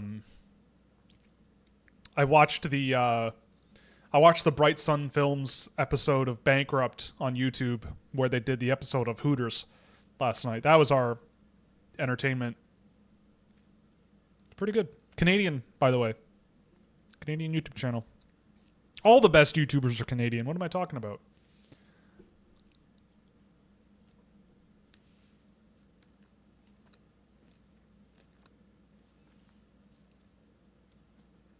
Oh. Yeah, Heated Rivalry watch party. We could do that. All right, Chuck. Yeah, when you're in... I mean, yeah, if you're in net, always dive. Exactly. Referees will never call it. Jordan Bennington is taking notes for the Olympic team. Okay, if I do this, I know what I can get away with. Okay, Alphonse, go off. Oh.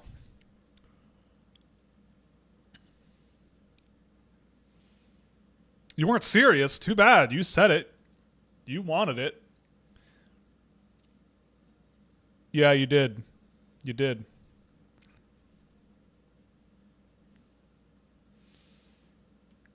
What did I do to jinx the U.S.? Voted for Mark Carney. Donald Trump's worst nightmare. An economist. Uh-oh. Is that Fortescue? Oh, Hensler. And Ottawa Senators fans, as if in a great... What was the Obi-Wan Kenobi quote? Oh.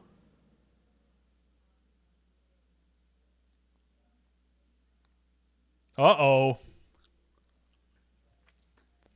This is going to be an interesting second half of the game here.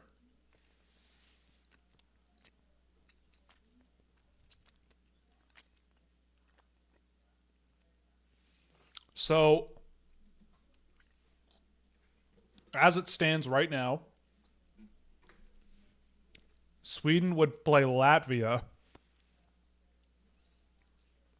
and the U.S. would play either Canada or Finland. Oh, wait, no. Finland or, well, I guess it depends. We don't know. Yeah. Oh, well. So Canada could finish first. Finland can't. Yeah, Hawkinson leading the rush. I haven't really noticed him a whole lot in this tournament, but maybe that's a good thing because it's kind of what he does, you know.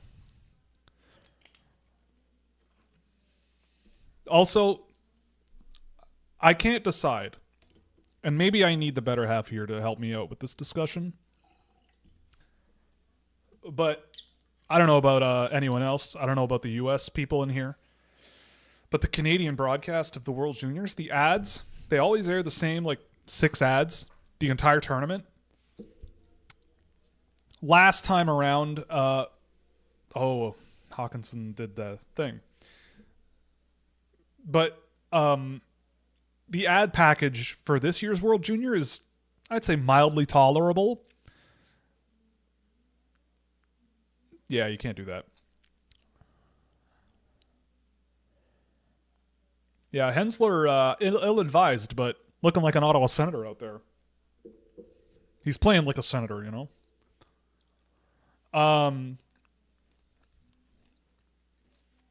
But there was a Questrade ad, and if you don't know what Questrade is, it's like a financial trading app, I guess you could say. Like Robinhood, I guess. But not as insane. More professional, I suppose. And, yeah, their ads were awful and really annoying and stupid, and I hated them. But some of the ads, that Rogers ad, what is the Rogers ad where it's like, oh, the cable internet, and the guy's like, oh, I'm buffering, bad cable connection. I'll let you down. Uh-oh. Vigo Bjork. Someone play Human Behavior by Bjork. Human Behavior, or It's Oh So Quiet. Starts another big riot. You've blown a fuse, you know? Vigo Bjork. What a pass. What kind of wine am I drinking? This is a Chardonnay, blended and bottled by Joseph Carr. So I guess one guy made this and named it Josh, even though his name is Joseph. It's from California, USA. Uh-oh. I gotta burn this. I gotta melt this glass down now. This was a gift, but some trader out there gifted me filthy American wine. We don't drink American wine in this home. It's exclusively Portuguese, Argentinian white wines. Maybe Chile. Oh, Ustavara. Look at you go, man. Oh, Craig Button's going to have Viggo Bjork at like 2. For sure. Like, think about all the guys in this tournament. Who has been the most impressive draft eligible? Like, I don't know. I might put... Like, I've said this about Bjork privately in the Discord server, and I know there's members of the Discord server in here. But, like, I don't think the gap between a guy for the strengths and weaknesses in their game, a guy like McKenna, is all that much different from a guy like Bjork. The skill level's not the same, but the playmaking and the smarts and the overall awareness of the game is pretty darn good. Pretty darn good. Play Bjork, baby. Yeah, that's what I'm saying. Look, this game is 5-1. It's getting a little bit hairy. I also don't think it's over. A stick went flying through the air. That's my favorite play in hockey. When a stick goes flying through the air, it's my favorite thing that happens in this sport. Ah, Erickson. That's my boy. Oof. Nice tip from Frondell. Holkinson almost got himself an assist there. Primary assist. Oh, ill-advised. Oh, yep, that's a penalty. Oh my God, yes. Let's go. Who got that goal? Who's 12?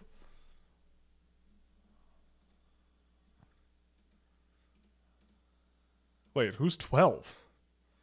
Oh, Will Zellers. Oh, weird he's not in here.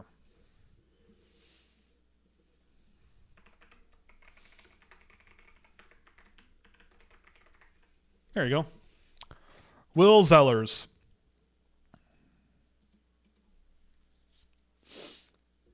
Hey.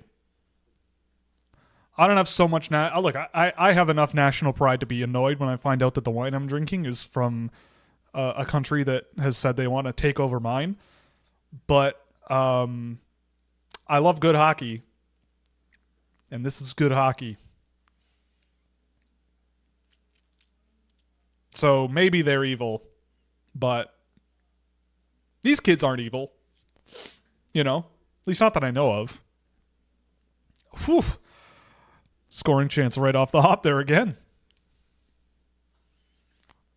I mean, if this game goes to the intermission 5-3 instead of 5-2, that is a wildly different scenario for these guys. But I think either is achievable.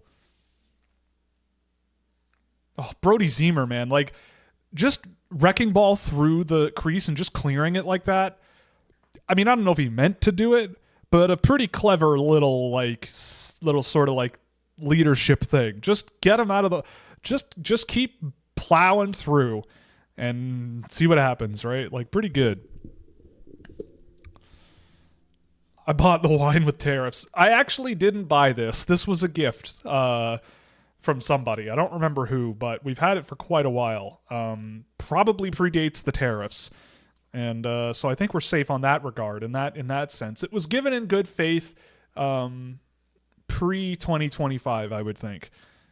But yeah, like I said, if we go to the LCBO, which is the liquor store here in Ontario, if we go there, Hattie,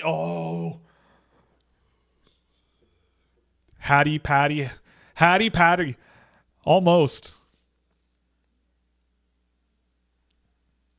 But yes, I mean, we are frequent, well, not frequent, but if we are using our hard-earned dollars at the liquor store, it's not American wine, usually. I did have a lot of fun drinking Spanish wine while I was away. Spanish Reds, a little bit of Tinto Veranos. Those went down pretty easy. Nice fall drink, probably excellent in the summer, which is just red wine and some sort of soda water or Sprite or something, which sounds sacrilegious, but I don't care. It was pretty good. A gift. Yeah. That's, you know what? You got me. Even though they label even though they label the areas of the store where the wines are from, and I don't think I've ever really looked through the US section. Cava. Yeah, Cava's all right. I'm not super well versed in my wine, really.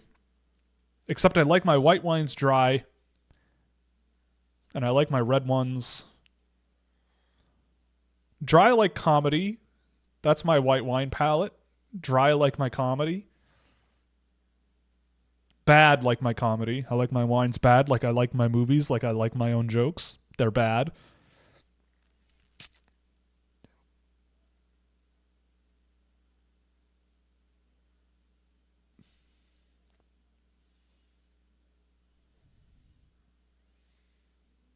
Yeah, Sauvignon Blancs are pretty good. Yeah.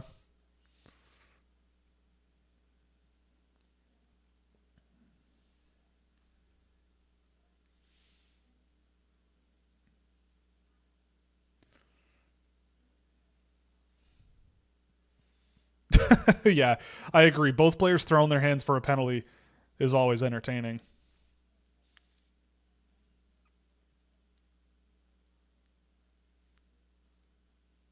Will Zeller slapping his stick on the ice like he thinks he's a beaver. That's a Canadian thing. You can't do that. Do they have beavers in America? They've gotta. Like, you can't tell me there are no beavers in, like, Washington or Minnesota, Michigan, Maine, New Hampshire, Vermont. There's got to be beavers. Do you like Italian wine? Sure. Yeah. Yeah. Usually red, I think. Italian reds. Something like that.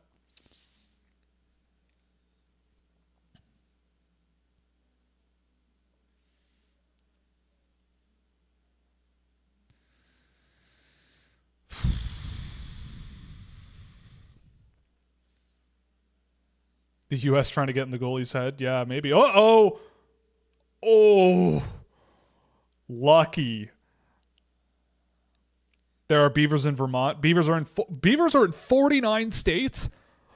You're going to look at me and tell me that you've got beavers in, like, Texas,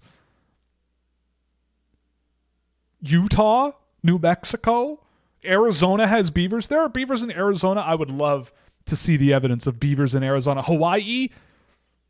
How are there beavers in Hawaii? They swim all the way out there? They latch onto the bottom of a plane like the koalas in The Simpsons? There are beavers in Mexico. Well, that I can understand because Mexico has, like, jungles in it. There's got to be jungle beavers down there somewhere. Yeah, like, in the mountains in Arizona, there are mountain beavers. Why has there not been a minor league baseball team named the Mountain Beavers located in, like, Mesa, Arizona, or Flagstaff? Sounds like a Flagstaff team. The Flagstaff Mountain Beavers. All right. Well, if I ever become a billionaire, I'm starting a USHL team in Flagstaff, Arizona, which is a very beautiful place. And they're going to be called the Mountain Beavers. That's what's going to happen. Well, I don't know what a jungle beaver is. Like, what about in Mexico? How is there a beaver in Mexico? Like, there's literally the Oregon State Beavers. You know what? I never claimed to be smart. You know? I never claimed that I knew anything. I didn't know there was Oregon. I don't know college sports. I play too much EU4. I stay inside too much to know anything about college football as a Canadian. I don't know anything. And look, we're in Canada. We get beaver propaganda. It's literally on our money. But the fact that there are beavers in 49 states, that feels like a lie. But I'm not going to complain because the beavers are cool. One of their dams almost killed me once, but we're still cool. We're still pals. All right. I've had enough of this. Not the hockey game, but look what I've got. Nope.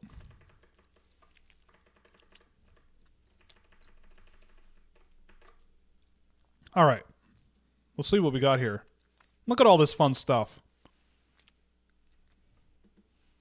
Honestly, this happened earlier today, and I don't remember much about any of them. Right. You got to guess the country. Well. Sorry, I'm organizing my windows so I can still monitor myself here. Okay, so this is a country that has progressively grown many, many, many, many thousands of tons of hazelnuts. Is this the United States? Like, I feel like hazelnuts grow in California. Oh, nope. If only I knew the kind of climate that grew hazelnuts, then I may have some hope here. Where did my chat go? There it is. Yeah, Brazil, maybe Chile. Nope. Oh, they're trying. Chile's trying to catch up. All right, we'll go Brazil. We'll go with the audience on this one. I can't guess Brazil. Oh, Brazil's not even on here. China? Nope. Okay, so hazelnuts must grow in like tropical climates of some kind. Argentina? Nope. Can't be Argentina. Mexico? Nope.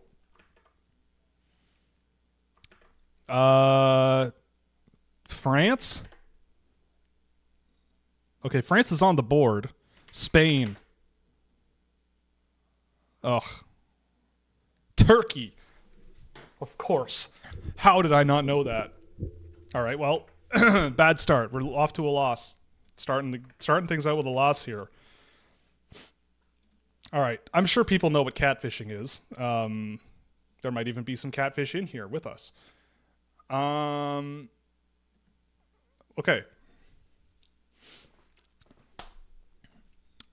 I feel really awful, but Hungarian military personnel of World War I, people from Český Krumlov. What is Wiener Werkstätte? Does anyone know they're Austrian erotic artists? Is this? I don't know. I don't have a clue. Military personnel from Hungary in the first, I don't know. I think, okay, great, yeah. The only Egon I ever knew of was the guy from Ghostbusters. Shout out Egon Spengler. 2005 nonfiction books, literary autobiographies, novels about death, plays for one performer.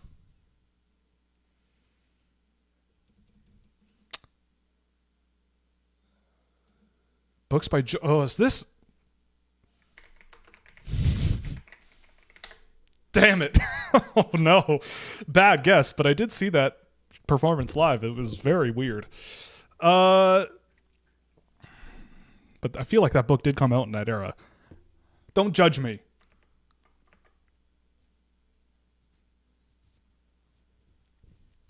More Austrians. What's with all the... Oh, boy. Okay, so it's an Austrian Nazi of Greek descent on a Deutsche Grammophon artists, musicians from Salzburg, who was nobility in the bad times, died in 1989. Austrian people of Slovenian descent. What? There were... Oof. I don't know. I'm skipping this one. Okay, yeah. Was never going to get that. 20th century English sculptors. Man, they're going hard on this. This is crazy. No, this is not the Stranger Things watch party, but you're welcome to stay. That's cool. Stranger Things was bad. Yeah, well, supposedly. Women. Okay, so this is a woman stone carver from the 20th century who died in 1975 and died accidentally. No idea. Barbara Hepworth. Awesome. This is so much fun. I love when this happens. Scottish short stories about the death of an animal, animals in religion, rainbows in culture. I don't know. Bambi? Oh, I should know this. I should know this because I unfortunately have lived through putting a pet down, and you get this story from a lot of people who are sympathetic. Adele songs, ballads, IMAX short films, songs about loneliness. Oh, songs about telephone calls. I'm gonna kick myself if I don't get this.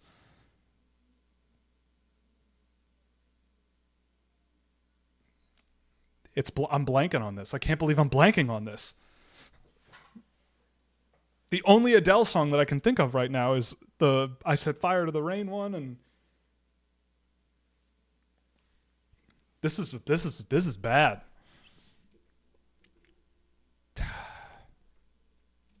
Oh yeah. Hello. The first word of the song. Hello. It's me. Yep. I'm a moron.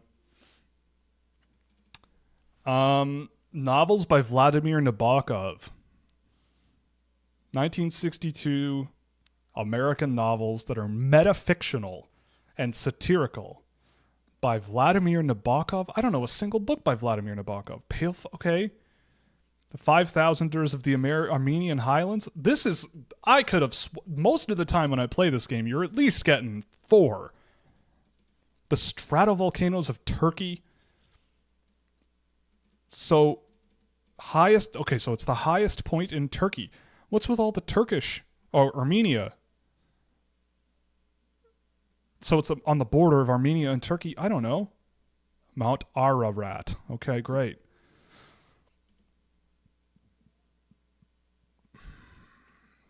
Archbishops of Canterbury, born in 1956. Oh! British expats from France.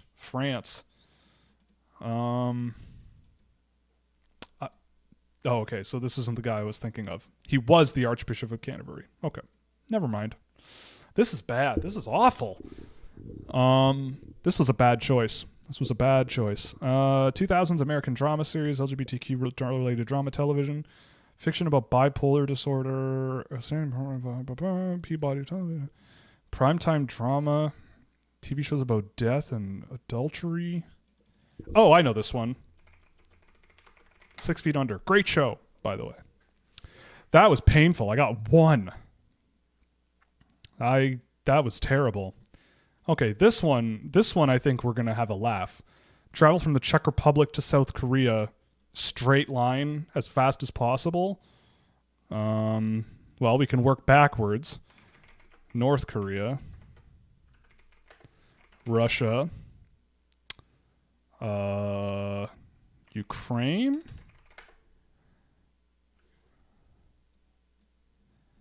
Ukraine and then Romania? Nope.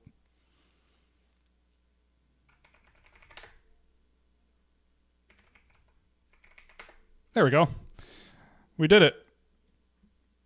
Okay, the challenge is way more fun on this website. Where's the challenge? Yeah, the weekly challenge. French Guiana to Uruguay while traveling along the coast and avoiding Brazil.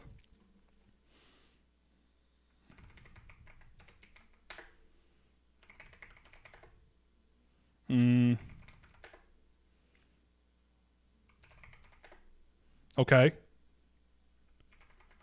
Panama. Oh, we got to go all the way around. Nicaragua.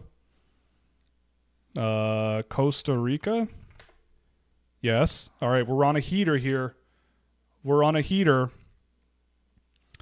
Costa Rica, and then north of Costa Rica. Well, I mean, Mexico. You're going to get Mexico, the United States, and Canada. Canada, yes. But we need to know what's in here. So you have... Is Guatemala on the northern coast? Yes. Okay, so Guatemala is involved. El Salvador. Okay. Honduras? Oh boy, we're close. There's one left. If I want to go 15 for 15 on this really, really bad. Yeah, Chile's going to be in there.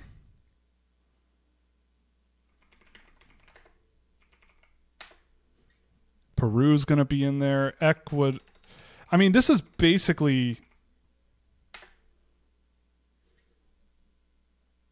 Yeah, okay, so we're done except for this one country. And this would be Belize? Is Belize it? Yes. There we go. There we go. I wasn't perfect. How could you do that faster? Like, how could you...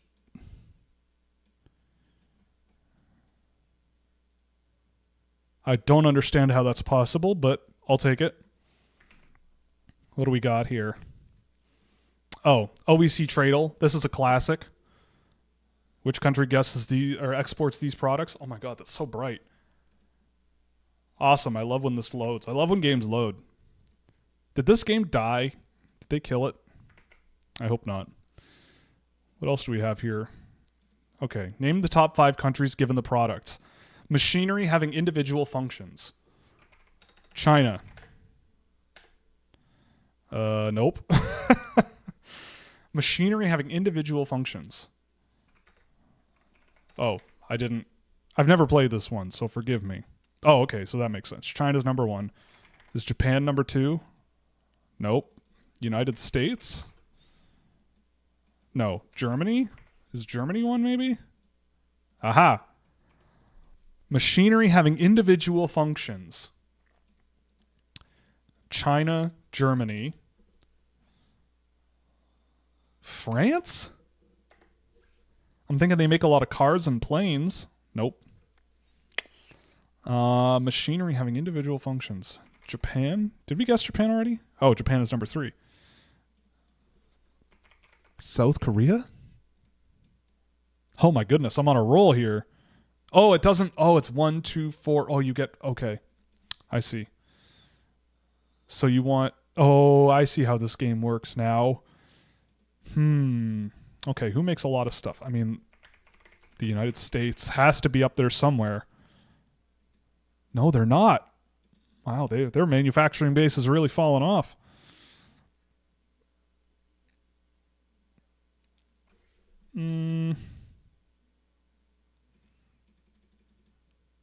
Russia? No, it can't be Russia.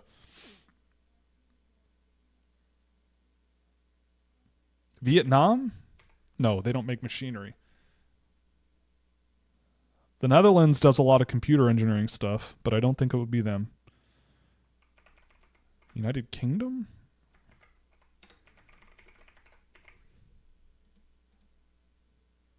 Ugh. Fell short of a gold. Damn. Italy. Wait, I guess the United States. I guess I didn't do it right. I didn't do it well enough. Yeah, Tradle's broken for me. It is. Oh, I saw Guess the Angle. This one makes me laugh. Okay, so you're over 270. What's 270 plus 45? 315? You're not quite there. Maybe 300 degrees? 280? Damn, I was close. 290? Oh my god. 298 and 3. Oh!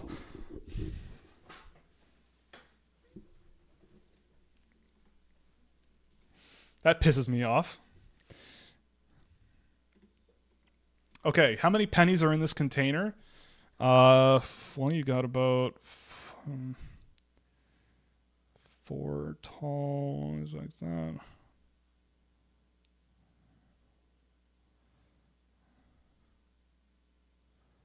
A 100? No. We'll say 90. More than 90. More than 110. Oh.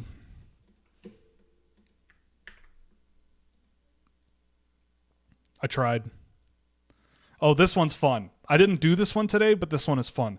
Guess the house. Woodstock, Ontario. This looks like... where is it? Okay, so it's like right... Wait, Woodstock... Oh, yeah, Woodstock, Ontario. That's like out here.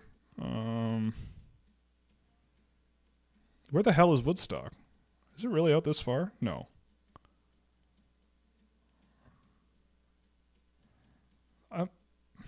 There it is. Right. Woodstock is down here. Oh, the game's coming back. I mean, I'm going to go 800,000. Higher than 8. Welcome to Canada. I'll take it. 885 grand. The game is back. We can toggle back. There's lots more where that came from.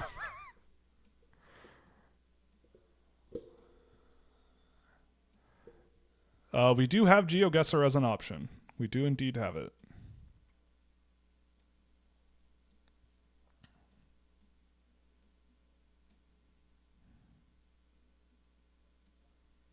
Uh-oh.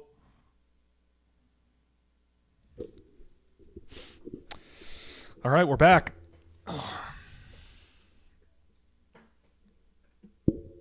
Didn't know Ontario was stuck. Yeah, Ontario's been stuck in 1969 the whole time. Don't be surprised. And that house costing almost $900,000 Canadian. That's about 600 US, maybe a little less. And Woodstock, Ontario is one of the places of all time. You're in between like London, Ontario and Hamilton, I think. Which is fine, but paying almost $1 million Canadian. It's a nice house. It looked like a nice house. I can't judge. Wordle is an interesting one. I love Wordle. Do the global? All right, we'll do the global on the in-between. I guess there isn't really much in between the games. But we'll get to global. Oh, they switched the goalies on the U.S. team. Yeah.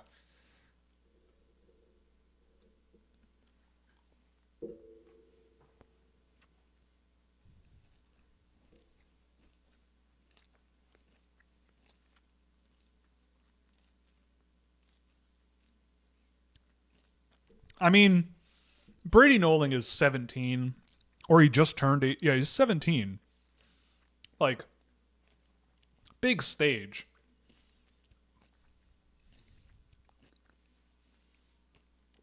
Face off from Teddy Stiga. Attaboy.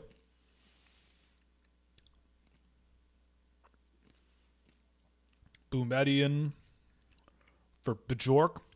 Yenborg. Here comes Stiga. And then he got killed by Felix Orkvist. That's embarrassing. Well, that looked like a little bit of a hold, but whatever. I'm not here to referee. It's not what I do.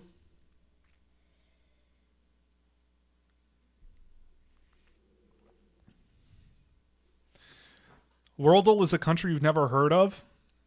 Try me. Oh! Crash the net there, son. That's a big neck guard he's got on. I wonder if there has to be one, but what's that website with all the quizzes on it? Name all the countries. I wonder how long it would take me to name all the countries. If it's a confidence hit for Noling, then like you got to put it on yourself as a coach to sort of help pull him out of it. It's a big stage, and at the end of the day, this game doesn't fundamentally really matter. Makes your life a little easier if you win it. You know, it might mean the difference between playing. If the U.S. loses, then they're going to be playing. Like Canada, Czech, Finland. None of those teams are easy. I think any of those three teams are worthy of winning the gold medal. Yeah, like Sweden is a really good team. It's a tough game, and like, you know, he wasn't amazing. You know, it's not like I think that was like a not his fault, don't worry about it thing. Oh my goodness. The US goes to the power play.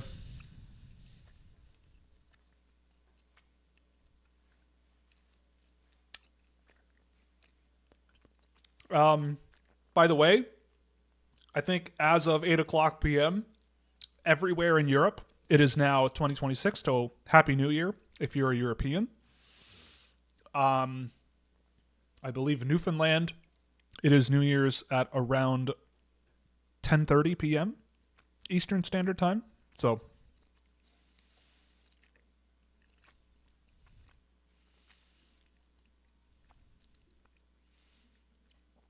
I mean, I don't know. I can't really like blame the coach too bad for going with a gut feeling maybe. Like Nolan did play at the Linka tournament and he was excellent there. He like won the U.S. the semifinal game. Not saying that like absolves anything, and like I don't know. I don't want to be critical or anything. Like it's unfortunate, right? Like I don't think this game deserves to be. Speaking of, I don't think this game deserves to be 5-2. It's 5-3, and look who scores the goal. Wow. I know it's on the power play. I don't care. That one counts. That one counts. NHL scout. I don't know if Stiga will ever make it. Maybe he will. But teams don't draft a guy that they think won't make it. I agree, Danny. I agree. Play Freebird. Yeah, there you go. See, bullying works. Cyberbullying when he's not even watching. It works. Oh, yeah. That's what you love to see. But he hasn't got. Are you worried that he doesn't have any points? Are you worried that he doesn't score goals? Are you worried? I looked up his elite prospects page and he only has like 12 points this year. Are you worried? Are you dumb? Are you worried of being dumb? Have you looked at how tall he is? I did.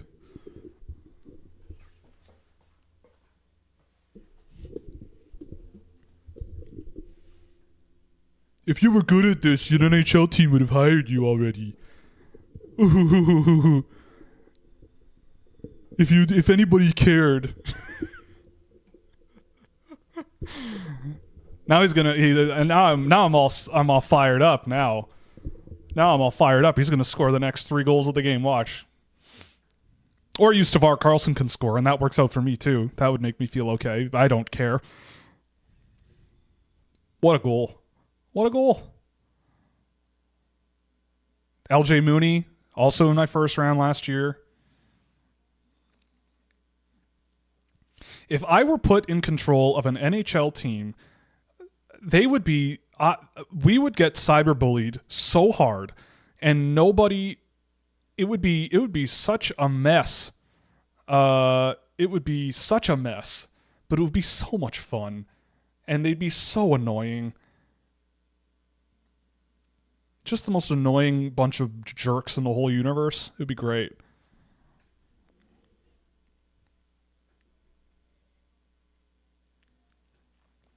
I mean, if there is something I need to get off my chest, I just did it. So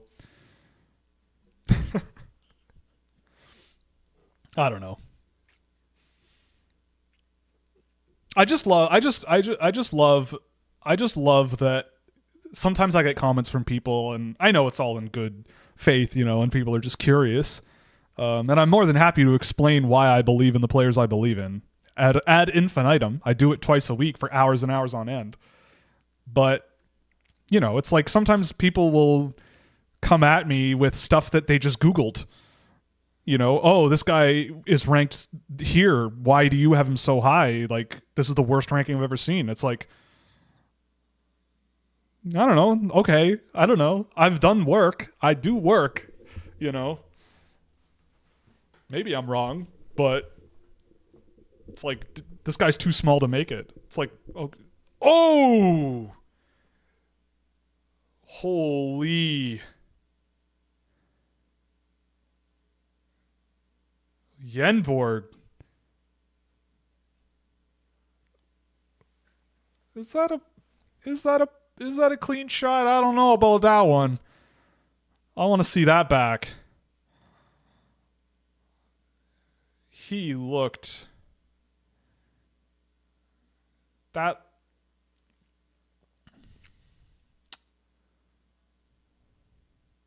Ooh.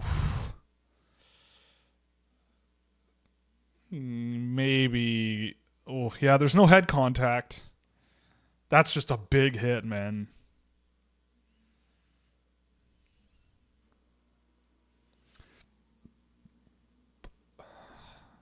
Hawkinson. Sweden's going on the power play. I mean, maybe they give them a boarding penalty, but That's true. The ref being in the way probably saved a much worse incident.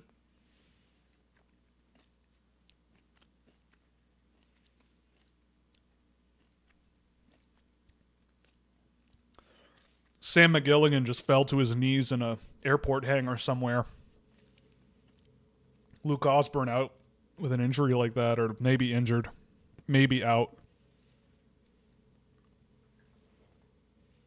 Are they playing Barbra Streisand on the loudspeakers? What year is it? 2012?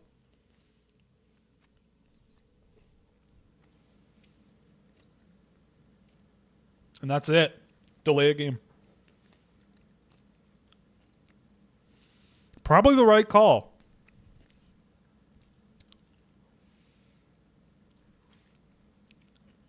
Oh my God.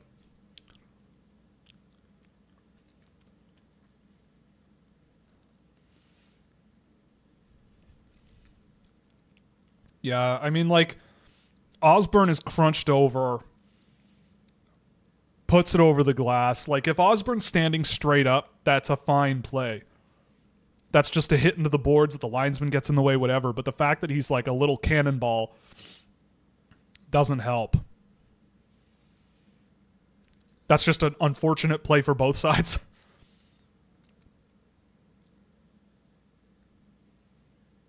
This might... If Sweden scores on this power play, this game could get very interesting for the rest of the game. I think that if there was literally any head contact of any kind, they would have called it. Like, that's the thing about the IIHF, is they're way, way, way more strict about literally touching someone's head. So there wasn't any there. It was shoulder. He pushed on his back. Like, it wasn't in the numbers. He came at him kind of from the side. Like, again, if he was standing straight up, that hit probably is just normal. Uh-oh. Spellacy. Didn't this happen in a previous game where Spellacy, like, made a little bit of a questionable decision and ended up in the penalty box at a time where you don't want to be in the penalty box?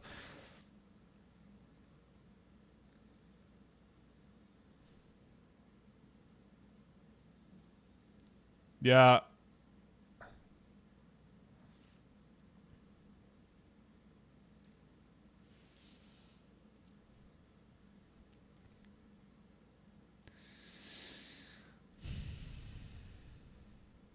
Oh.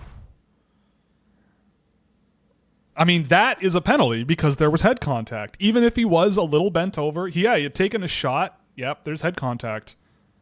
And he...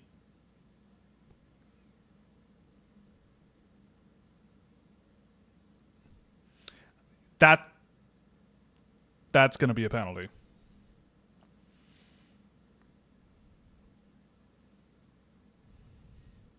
Yeah, Viggo Bjork jumping in, exactly.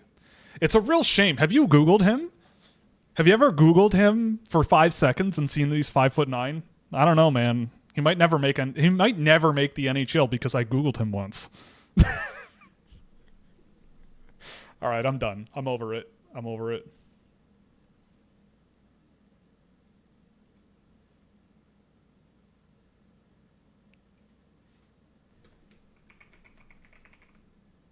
Oh my God. Okay, there's a meme. There's a meme being born right in front of our very eyes. That woman with the shirt tied around her face, or the towel tied around her face. That's pretty funny.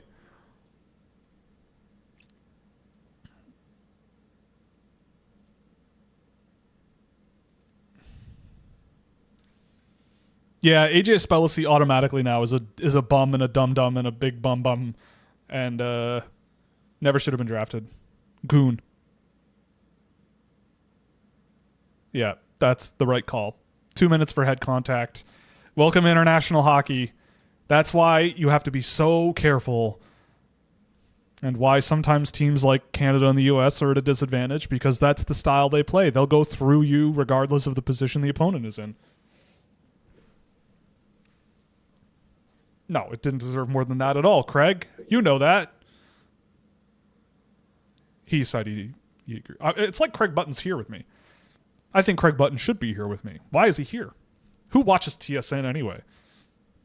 How many people could be watching that? Like 600,000? 800,000? A million? 11 was the only one taunting. I don't know. But I mean, it doesn't matter. Like, it doesn't matter. You made contact with his head. He may have been shooting, may have been shooting a follow through, whatever, but that might have cost you the game. No, I'm not shocked that's not an injection at all. Oh. Oh my goodness. Oh my goodness. Oh my goodness. Oh my goodness. Oh. Yeah, Tom Wilson needs to watch this game and take notes, exactly. I think the fact that happened in open ice, and he was bent over, I think makes a big difference.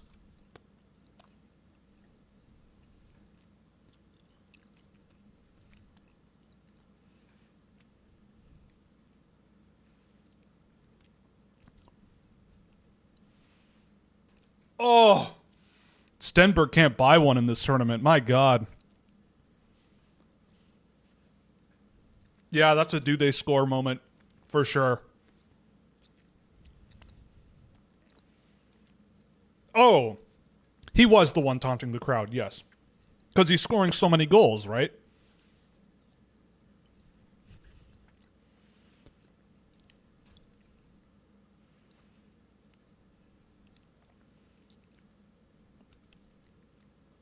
Yeah, Stenberg's having a rough one. Not in a bad way, but just can't buy one.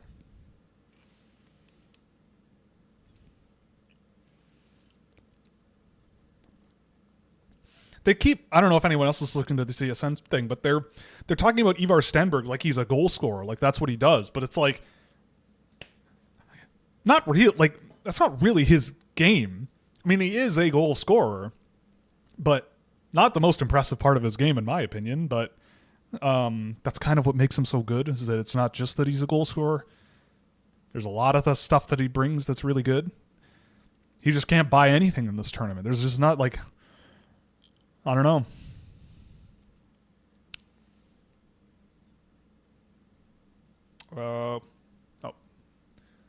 I'm toggling back to my rankings to show that Stenberg is at number 1 for me. But hey, look, based on this tournament, I am coming out of this tournament thinking maybe I need to think a little bit more of Viggo Bjork, especially considering how young he is. Relative to some of these other 08s, or sorry, yeah, 08s. Or no, 07s, sorry.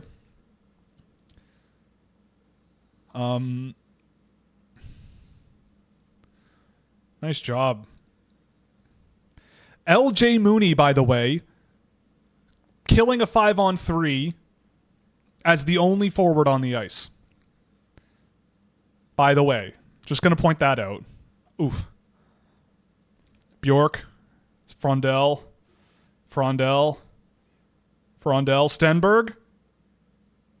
Oh, Stenberg tried to do the McKenna thing, but standing still. Oh my God, Stenberg. Oh my God, just nothing. Yeah, they also do talk about Frondell's two-way play like he's Barkov. It's true. Oh, there it is. Oh, thank God for him. Finally. Yeah, Chase Reed's been pretty good, I think. I think he's been probably one of the better defenders on the U.S. team. I've bumped him up a couple of slots in this tournament. But like, honestly, my read on Chase Reed is he's in the part of the draft where I don't frickin' know what I do. I really do. If I had to pick a guy, I don't know what the right answer is. And Chase Reed's part of that group. You know, I would need it. I don't see him as like a top 3 contender in this class or top 4 or whatever, but I mean, looking at my list, as high as 6, sure. You know, I could consider it. Yeah, like in his own end, he's not awesome, but there's definitely, I mean, that's not uncommon. But yeah, he's good. Like, I like him. I think all the defensemen in this year's class in that group for me, they're all different. They all bring very different things. I love Piperinen, but I haven't seen enough of him at this tournament to really feel one way or the other. And he doesn't have the like razzle dazzle and flash of a guy like Reed that much, but I did like him a lot when I did see him. That's why LJ's not the guy out there on a 5-on-3. I mean, maybe, but also it's a 5-on-3. Like by default, it doesn't matter. Like, I don't know. Maybe it was a bad bet, or maybe you had two fewer guys on the ice than the other guys. Like you also had Adam Kleber and Asher Barnett out there. Why isn't it their fault? Any news on Greentree? I don't know. I think he's just scratched, isn't he? Or is he hurt? I don't know. There's too many teams to follow and track, and frankly, at this time of the year, I'm too lazy. So I don't know what's going on with him.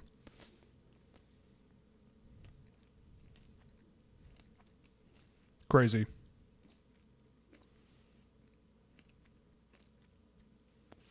Oof. It's too bad to be Luke Osborne.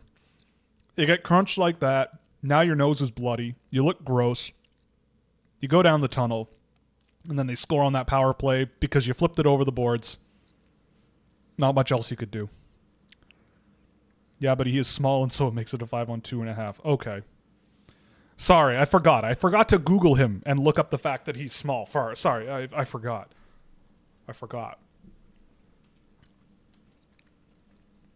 If you put Will Horkoff out there and he stands perfectly still, then they wouldn't have scored. Yeah, definitely. If he just stood there and waved his stick around, that would have worked. That would have worked for sure. Definitely. You're never going to score on a 5-on-3 with big guys out there. Never. Not once.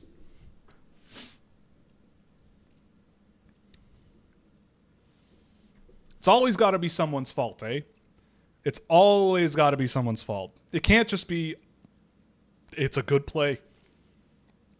Good players, good play.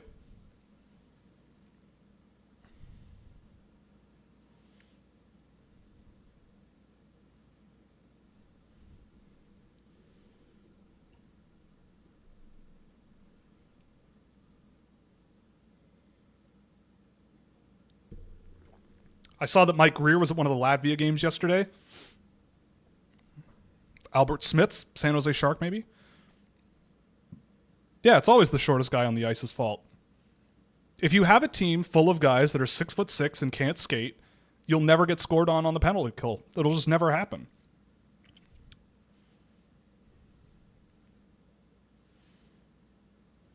It's definitely not that LJ Mooney is one of the most aggressive, most rambunctious, physical forwards that the NTDP has made in the last few years that, you know, is literally not afraid of anybody. Oh.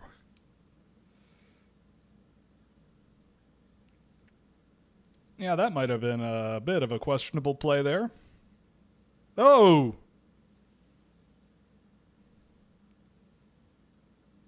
Luke Osborne goal? Nope.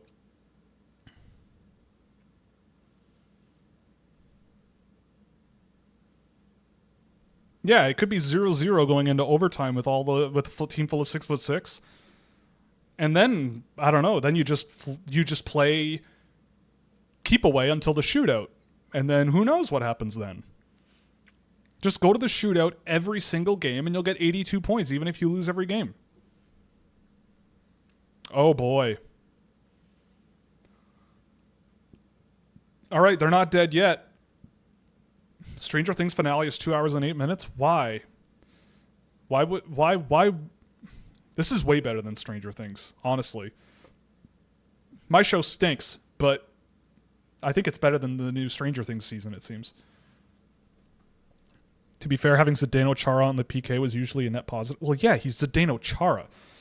I mean, I'm being a bit of a piece of garbage. I'm not saying just because you have a big guy doesn't mean you're bad.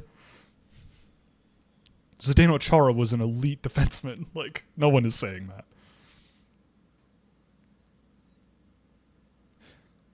What happened there? Oh. Well.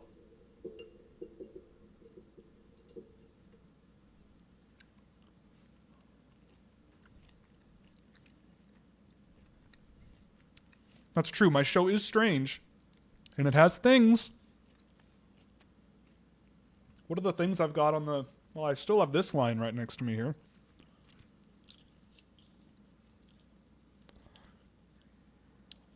You know? You ever seen a person struggle to put glasses on their head?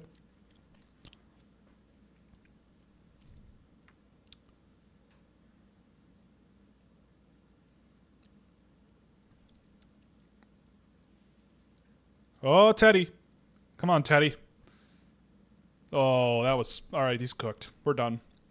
We're done here. I'm a moron.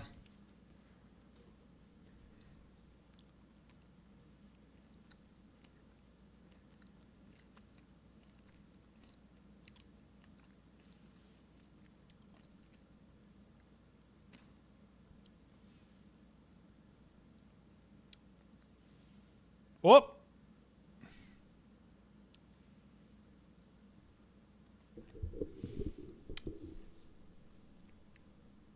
Oh.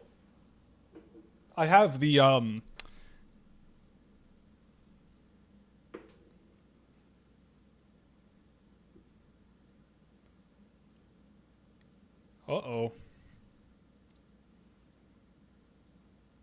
I have the little mascot that I yell at when my code doesn't work. This is what I take all my rage out on, this little guy.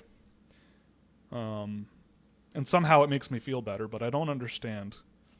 I went to a Walmart, and this was the only thing that stuck out to me that I could yell at that would simultaneously make me feel better. So, there you go. Little guy like that. And he sits right there. All day, looking at me. Oh! Is that Iserman? Oh my goodness.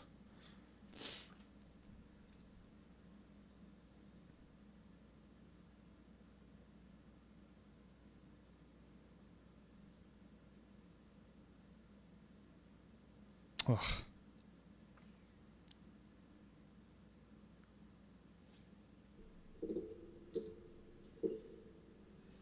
Oh! Ivar Stenberg! You see, he saw Cole Eiserman coming out his way and went, you know what? I can do that too. And I'm actually going to get a shot off. You know? That's what I'm going to do. And that's what he did. He said, look here, smarty pants. I can do what you just did. Watch this.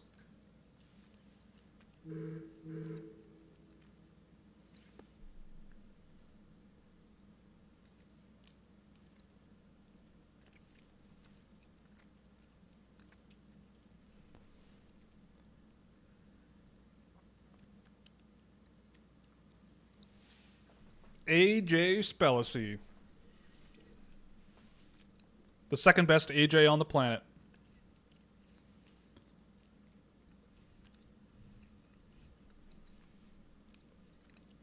Next to Albert Johansson, defenseman of the Detroit Red Wings.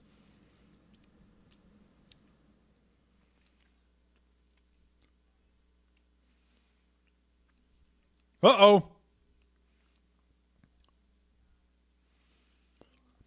See, Teddy Stiga will even try to throw a puck out into scoring areas from below the goal line when he is flat on his butt. That's what I love. You take a hit, you go, meh, whoop.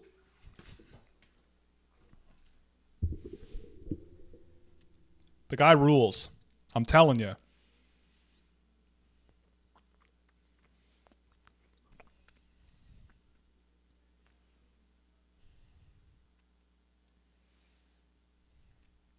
Hockey is not that hard.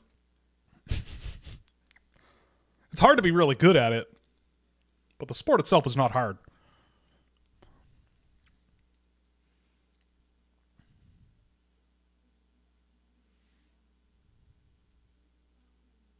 Nice pass. Rayon Mullen, baby. Here he goes. Oh, nice idea. Another nice idea. Uh-oh.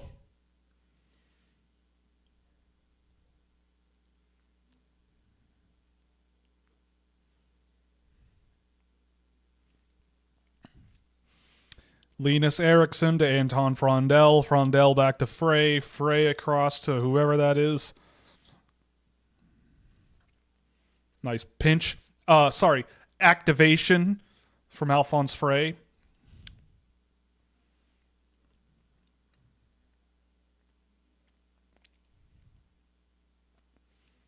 Victor Eklund. Oh, it's 2026. They said the words. They said the thing. We got to do it. Here we go. The shutter shades. Huh? In case you care, I 3D printed these yesterday. I love my 3D printer. It's just over there. I love my 3D printer so much that I bought a second spool dispenser thing. They call it an AMS. Because I'm a basic boy and I got a Bamboo Lab printer a year ago. And we love it so much that now we are adding another baby to the family. And now we can print 8 different colors at once. And that's really fun. Not that we do. That's quite wasteful. We don't do that. But, 3D printers, pretty handy. The funniest part of a 3D printer is when you buy it, the first thing you 3D print is accessories for your 3D printer. But,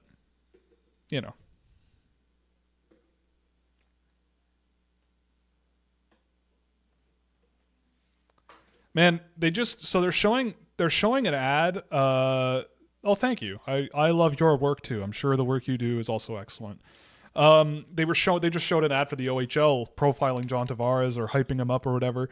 And I forgot that he was drafted by the Charles Wong era New York Islanders. Remember that time? If there are any Islanders fans in the chat, remember that?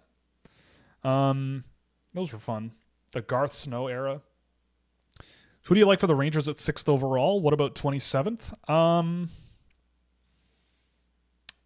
Tynan Lawrence will probably be available. Suvanto could be a good Ranger, I could see. Chase Reed. Trade down. In finance, not that cool. Finance is all right. It depends on what kind of finance you're doing, but... 27th overall. 27th. There's a lot of good targets. If you're the Rangers, like Ilya Morozov, Victor Plante would come up for me. Pearson Bowie, Lars Steiner, all those guys really to me would seem like good Rangers style players. Even a Maddox Dagenet or Casey Mutrin, Oscar Hemming. I saw Oscar Hemming the other day. The keen-eyed among you will notice that he's in my first round now. I watched the first 2 games he played with Boston College the other night, and he looked really good there for a kid who hasn't played a hockey game this year yet. So I put him pretty high on the list. I'm going to track a game of his later this month, but not right away. But he looked pretty good. Getting a second rounder for Luke Shen turning out to be some nice business for Pittsburgh. Yeah, I could see that. Oh!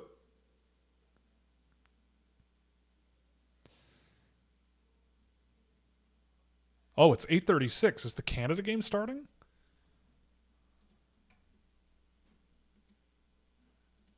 Multiplex view.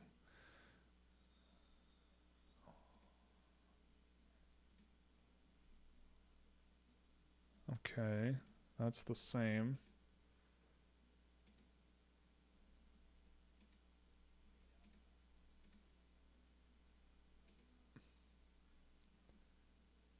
Okay, so Canada's puck drop is in 3 minutes. Okay, got it. Oh my God.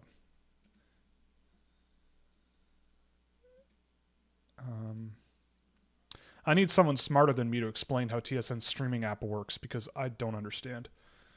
All right.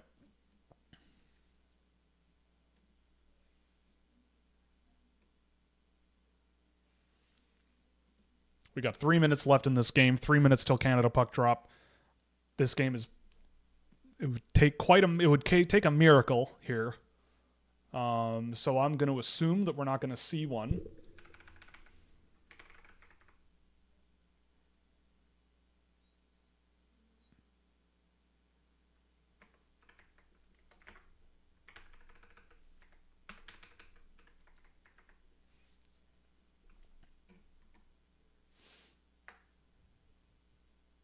Yeah. No one knows how the TSN app works. That's true. Luke Shen did request a trade to be out of Pittsburgh to go to a contender, and now Winnipeg sucks. Strange.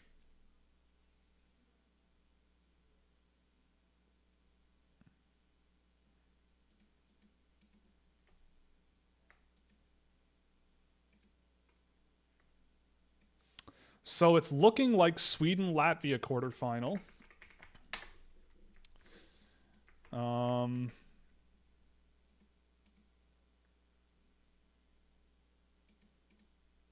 And we'll see.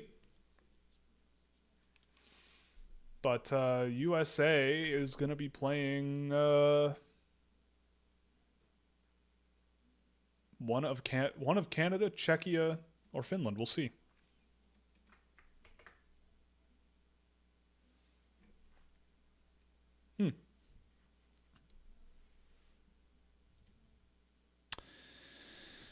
Which metric, if you could measure for prospects, do you think would be the most helpful?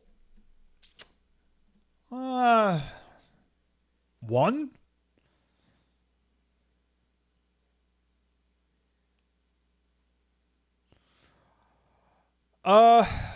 One. It's hard to boil it down to one. Maybe, I mean, if it's a forward, I would say their percentage of, if it's forwards, I would say the percentage of, oh my God, like the percentage of the team's shot attempts when they're on the ice, the percentage that are them from scoring areas or their teammates from scoring areas as a percentage of the total. Like ones that they set up or ones that they take themselves. Usually if you do that a lot, you're pretty good. And do it in a balanced way. And defensemen, I would say, like, anytime you shut down defensive rushes coming your way, it's a positive, especially if you do it through stick checks or physical play. If you do it on, like, retrievals, under pressure, that's cool too. And if you do it by good positioning and anticipating errant plays, then that's cool too. But that's not as often and not as, like, translatable, I don't think. But it's important. But that's, for a defenseman, something I really look for. And if they struggle with that, I find that that's something that's really difficult to mop up and something that is pretty easily exploited by the opponent.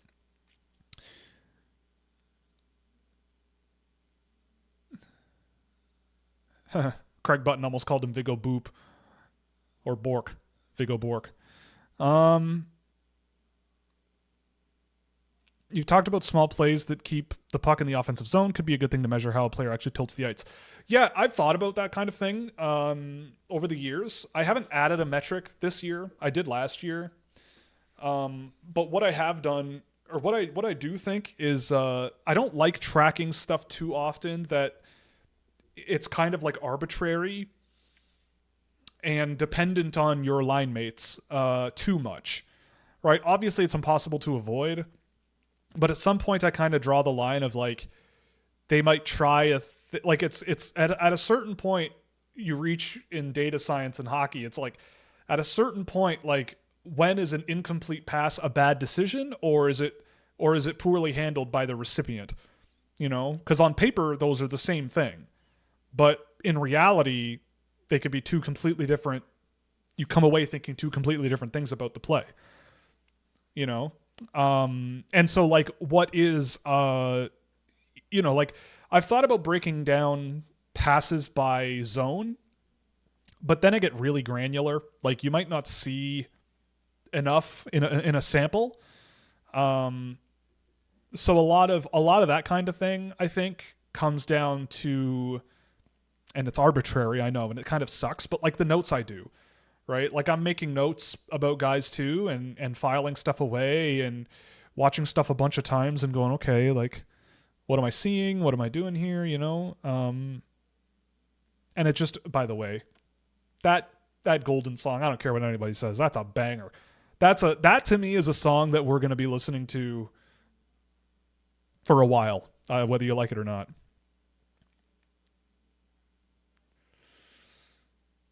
All right, Teddy Stiga hat trick in the next minute. He's not even on the ice. But look, LJ Mooney's out there, so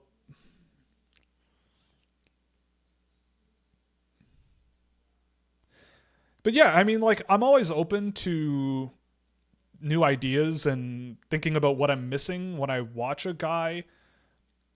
But I'm always very cognizant of like the balancing point between like evaluating the player and evaluating the data behind the player.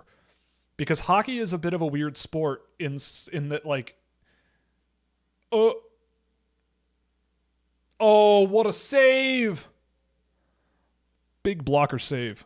But yeah, walking that balance between like data science and just talent evaluation, um, it's a really, really weird spot, and it's hard to explain. What a pass! Oh my God, Riker Lee. Crazy. All right. Big win. That's a huge win. 6-3. What's the winning record for Sweden in the preliminary round of this tournament? Like crazy. All right, so Sweden, Latvia, and then the US and whoever. All right, let's toggle over here. Let's enough of this nonsense. We're going to the Canada game here. Oh, did Canada score already? They did. Canada already scored. Oh my God, the finance guy's dropping so much finance on us here. Some kind of measure of risk reward for plays. For instance, an offensive defenseman that makes bad plays and bad turnovers. That's what I mean. Like, it would be great if you could do that, but it's way more difficult. And people in the Discord server will say the same thing, right? Because we sometimes watch some tape together. And they'll say the same thing. They'll be like, there are sometimes you see plays and you're just like, oh, I got to switch the score bug. 1 sec.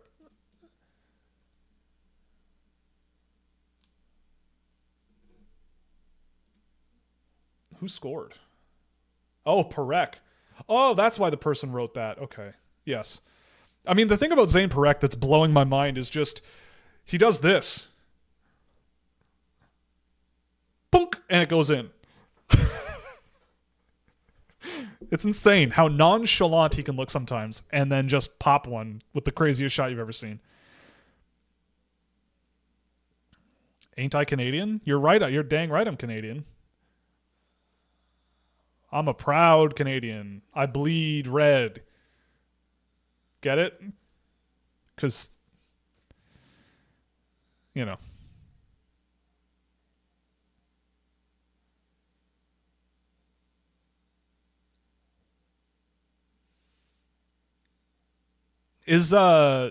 I'm too lazy to wait.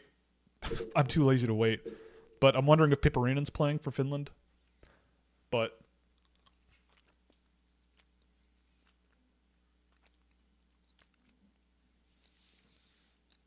oh right. Going back to the finance guy.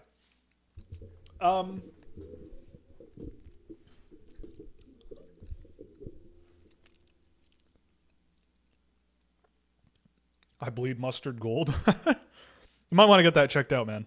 I don't know. But yeah, I mean, risk reward is really, really tough because there's something about hockey that is weird because it's about a lot about feel and awareness and reads. And now there is Zane Parekh. That's the thing. He'll score a goal.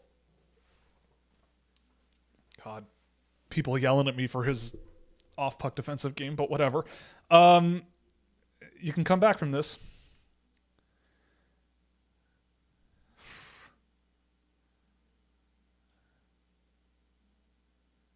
Damn.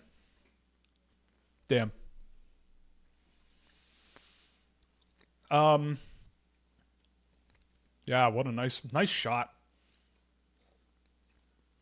Nice pass. Everything was nice about that. Crazy.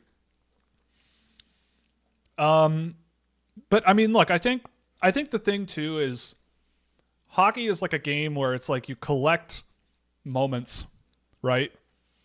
And seeing the process behind a player and like pulling clips of that process makes a big difference. And I think it's a bigger difference than like, I think the work and effort that it would take to like the work and the effort that it would take to like build out some sort of risk reward. And it's a big reason why I don't fully trust or believe in pretty much anybody who's like hyper involved in the data side of hockey and thinks of the sport. Oh, what a goal. Yo, Michael Hage, man. He has been unbelievable. Michael Hage has been unbelievable this tournament. That was a great play. He stuck with it. Again, like that's a slot pass. That's a dangerous scoring chance created in my data, but it's way more impressive than that. That's a crazy move.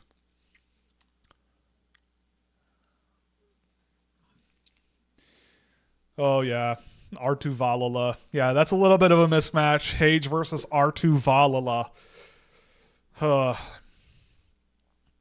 I would have really liked to see Vertis Svenska on this team. He played with the under-20 team this season already. But, oh well. Because he's a hell of a skater, and keeping up with a guy like Hage, I think, would have been a lot easier. Oh well. It's not over, though.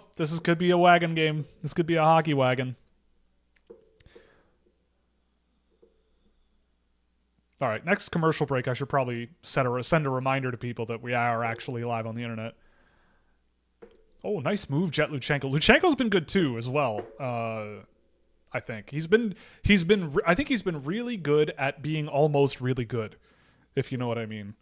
Like he's doing so many things where I'm like, yes, and then nothing comes of it, and you're like, is that a bad thing? I don't know. But by and large, I feel like he's been quite good for Canada. Ruppe Vestarinen. Oh, Piperinen is playing. Good. Oh. Nice read from Misa. We're going up. It's our moment. You know, together we're golden. Oh my goodness. Oliver Suvanto with a goal there. Oh my gosh. Not listening to Valala slander, la la la la la. Vala la la la la la la la. Yeah, deck the halls with R2 Valala. Vala la la la la la la la. No, Kiwi Haru, yeah. Oliver Suvanto, man. Big goal.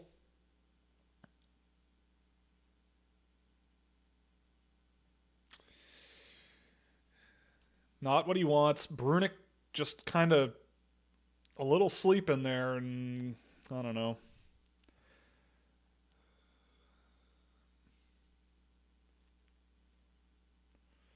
I didn't expect this. 2-2, what, 5 minutes into the game? I did not expect this. How do you not love this hockey? How do you not watch this tournament? How is this tournament not the Olympics for your uncle every year? How is this not? Oh my god. This game is going to be 12-7 or like 15-12 or something. Who cares about defense? I mean, this is what I'm all about. Turn hockey into lacrosse, I say.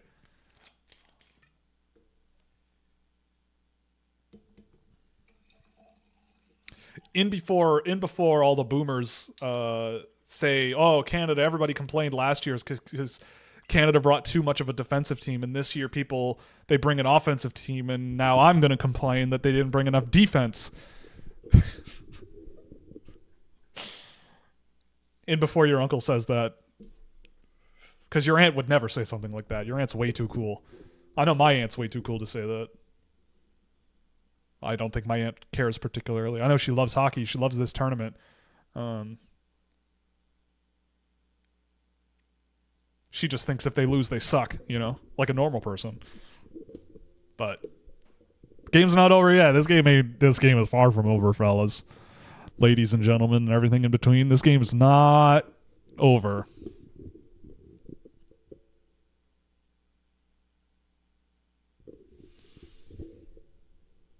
Some guy on the internet said that only Canadians care. Yeah, you're right. How could I have forgotten? If only I had Googled that.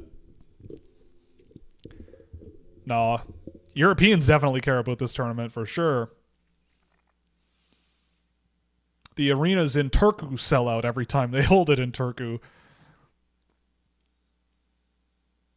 Oof.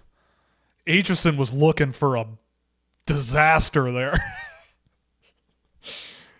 Oh, that's the classic Keishon Aitchison. I'm the left-hand defenseman, but I'm going to cross the midline of the ice, going to obliterate someone after they play the puck.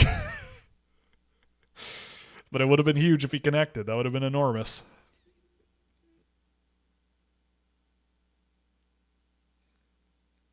Jonas Saaralainen. Thoughts on Mises tournament? I think he's been pretty good. Considering he started off, he said he was fighting something off, but now he feels pretty much 100%. I mean, against Denmark, he looked awesome, but that's Denmark. But against Czech Republic, I thought he was pretty good. But yeah, I mean, like you see, he's a guy where it's like he's kind of always involved but quiet, if that makes any sense. Like he's not always the most noticeable guy on the ice, but he's never really making bad plays, and I feel like that's kind of happening in this game. Like he's not a physical guy because he's much more of an off-puck read type guy. The finance boomer came back. Is there anything about how players rise or fall through the year that is predictive for future success? I think there is, let me just tilt this down here. I think there is some level of data and information out there that says really strong, like from here on out in the season, it's kind of like the second season of the TV show, right? Like it's like the story has been set, the storylines are there, things are, the stage is set for the way people see things and in general. The groups are kind of appearing. But the second half, some guys might some guys might find their game at this tournament.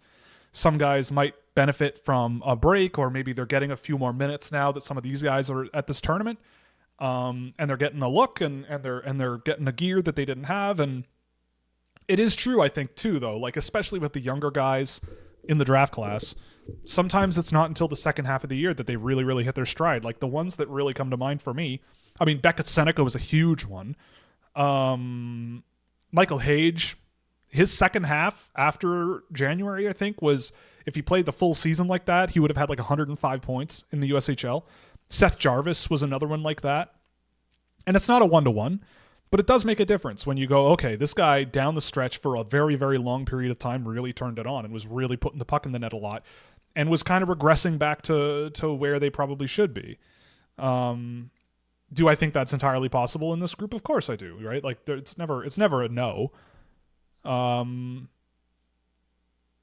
Like I'm not tied to my ranking at all, whatever. I'm never tied to my ranking as they are. Like by the time July hits, I sometimes look at my rankings and I go, yeah, I probably wouldn't change anything, but this one I feel kind of dumb about in retrospect, right? But yeah. Yeah, Heedle too. Yeah, he was another one that was kind of a later call. Ooh, Oliver Suvanto throwing teeny tiny Cole Reshny to the ice. There you go.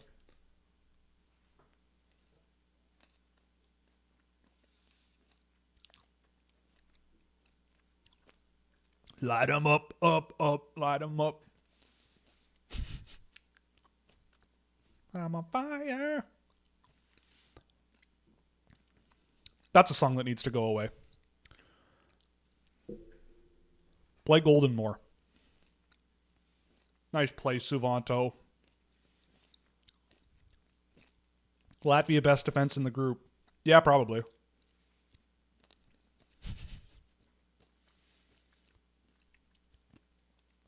Oh boy.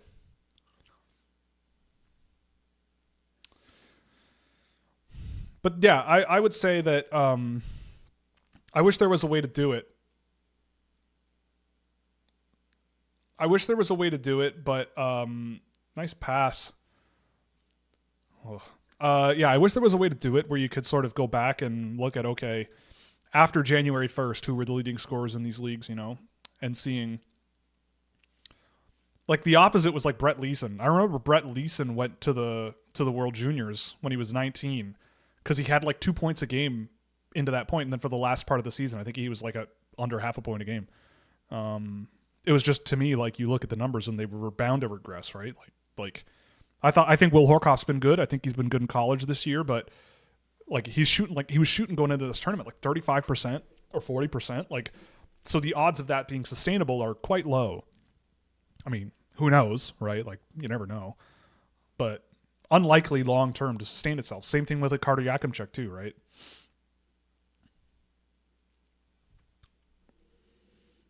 It's why goals are not always the best metric for me in my world.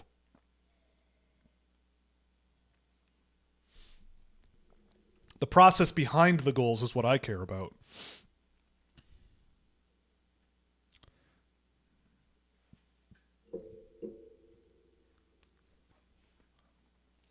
Oh! Yeah, that's a penalty. That was a brutal hit. Holy smokes. Oof. Damn. That was...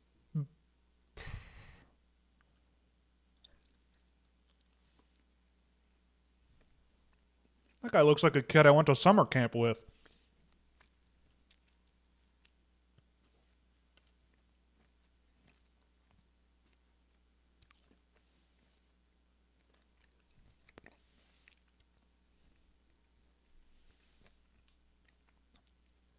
That might be a 5. I would play it back. But it didn't look good.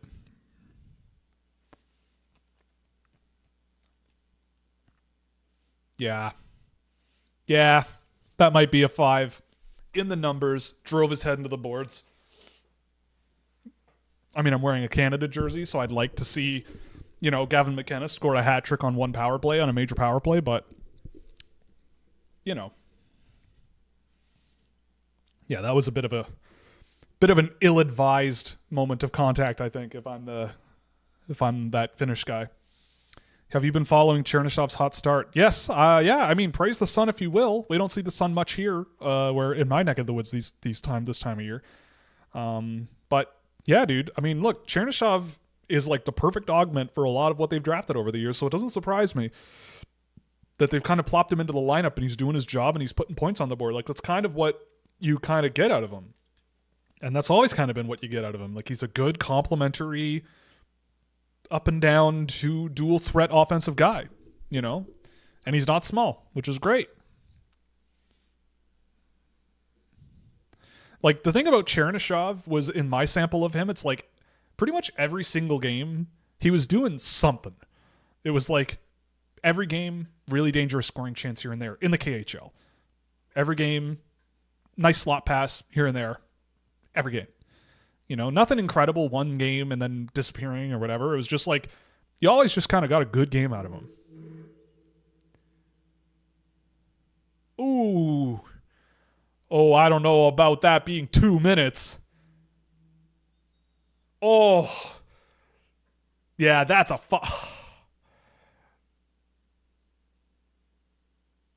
interesting.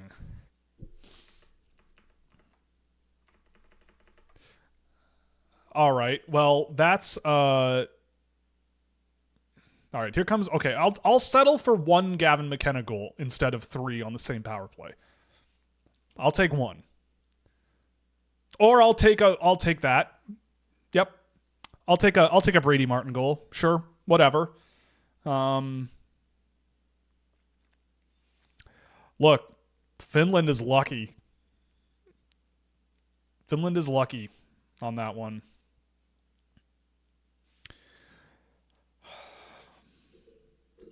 Good on Ben Danford for taking that like a champ. Unreal.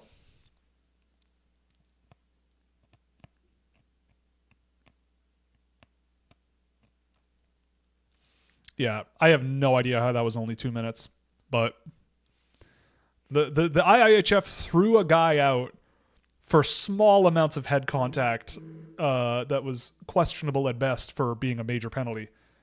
And that was 2 minutes.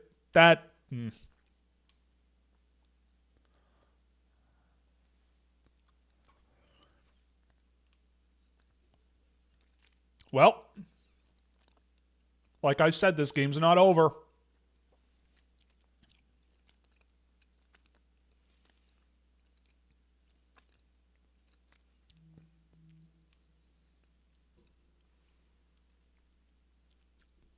Piperinen! Get in there, fella.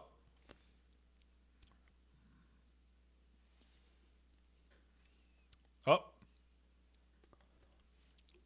You got an O'Reilly Aitchison 2-on-2. Good job, Piperinen. Are we all going to put in our notes that Piperinen just took care of Keishon Aitchison, the big bad mighty Keishon Aitchison on the there? Are we going to write that down in our little scouting books?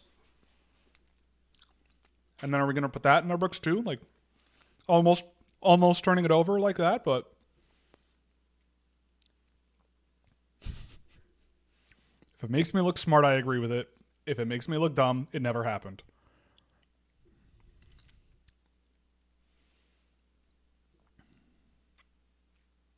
Oh.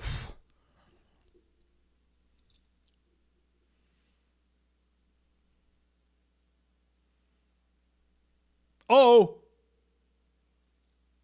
And now Canada takes a penalty. Oh boy. Here we go. Good for Max Westergaard on that play. That was a good play. Stayed with it. Fought through pressure.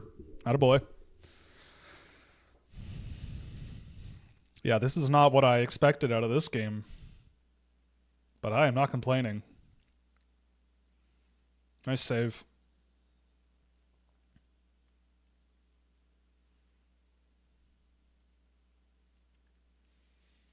So that gets the same amount as that hit. Got it.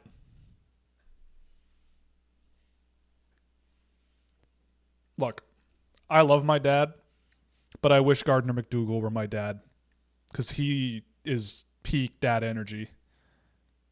No offense to my father if he's watching, but Gardner McDougall knows how to dad it up.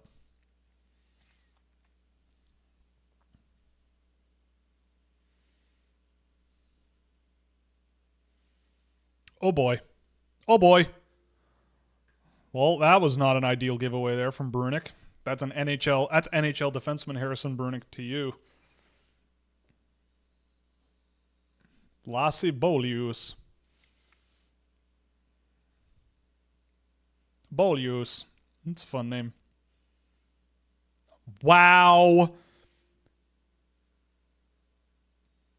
Well, Carter George seems to think that is a high stick. Oh, interference.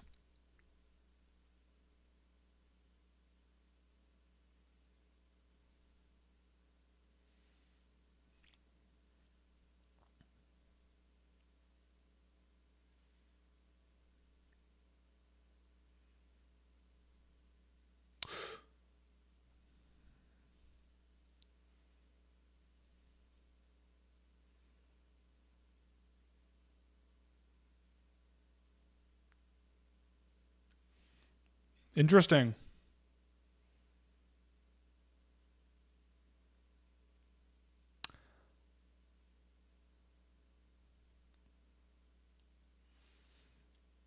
I don't know if I've seen that very often.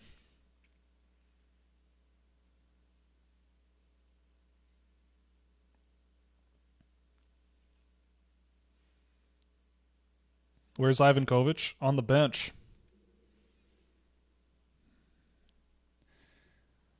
I mean, like, what if the goaltender hits the stick with his glove? Oh.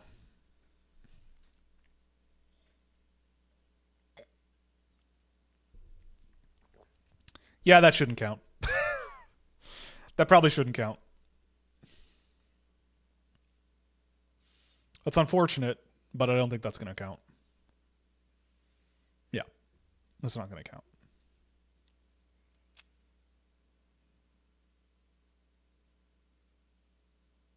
Oh, they called it a goal.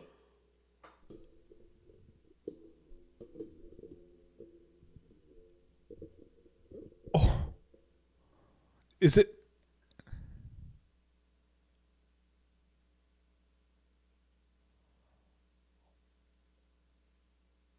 Oh.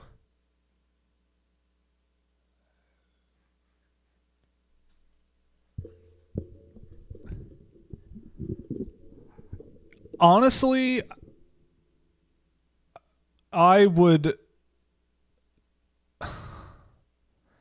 And Canada is Canada on the power play now or penalty kill? Yep. Oh boy. Okay. That won't be controversial. If Canada loses this game, that won't be controversial at all. People will, I'm sure, be very level-headed about that. The only thing I can think of is that he was enough outside the crease that they said tough poop. Or that the only other thing is that Saralainen's stick was outside the crease and his glove went up and hit it, rather than Saralainen like knocking at his glove. But I don't know, that seems a little iffy to me. I don't know. Whatever. That shouldn't, for a team like Canada, that shouldn't be the deciding factor on whether or not you win or lose this game. That is not the point. It makes your life more difficult, but they're good enough to figure this out. Yeah.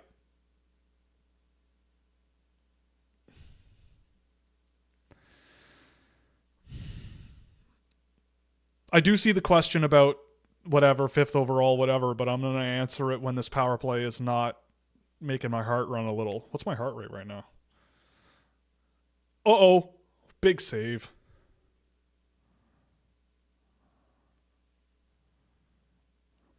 Come on, Van Anen. Give it up. Throw it in your own net.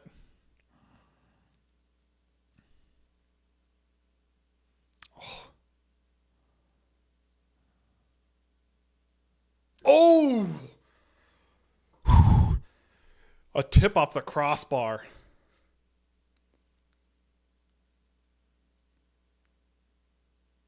Oh my God.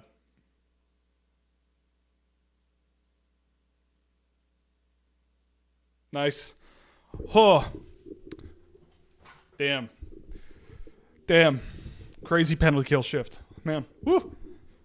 Woo. What a rush. What a rush, folks and everybody.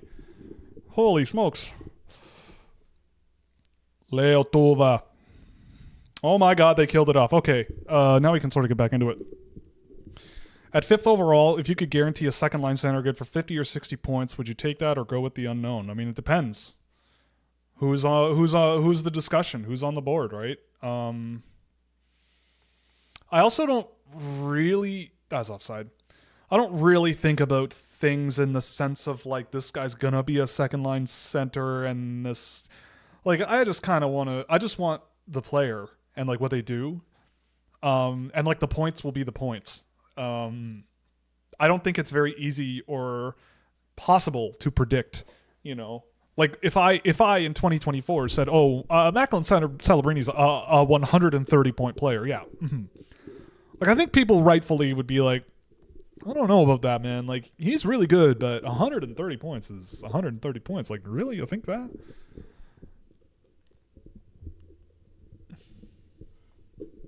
But I do think this year's draft is full of those maybe first line, but second or third line guys that are good. Not the guy, not elite, whatever, but just very good.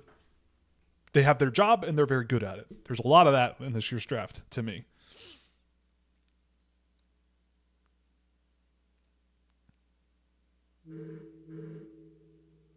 Last year was a ton of like third line centers, maybe decent physical wingers.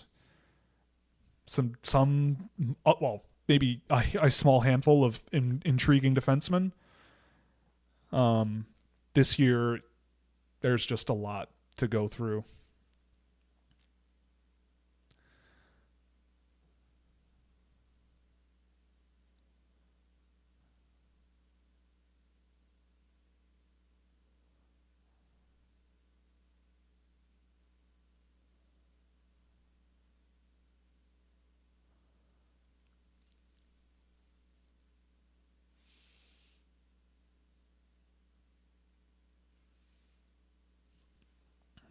When do we get the video board ads?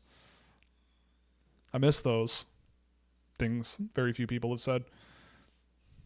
Martone over to Perek. Perek gives it away. Finland's coming the other way. Nicholas Nukuri. Atayoke. Caleb Desnoyers. Oh, nice little slot pass. Hages was better because they scored. Easy. Michael Misa. Wait, no, he's Canadian. Can't speak with a Finnish accent. Vestarinen. Rupe Vestarinen. Hello, I'm Rupe.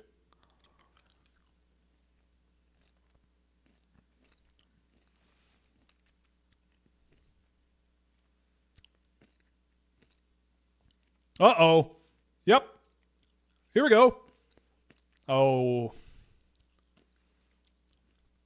Nice play from Jokinen. Sorry, Jokinen.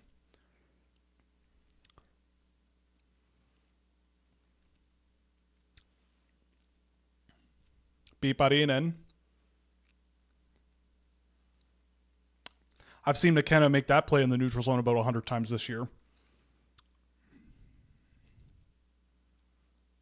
That was not a great pass from Mr. Galto.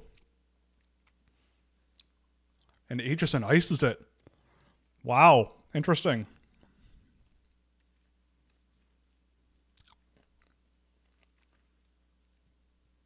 Damn.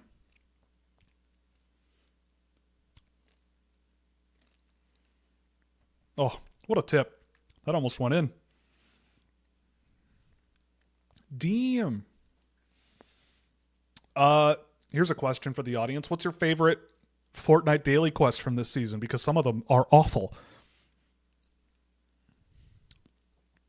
I mean, they keep stuff like collect weapons from eliminated players, which is super simple. Anybody can do that.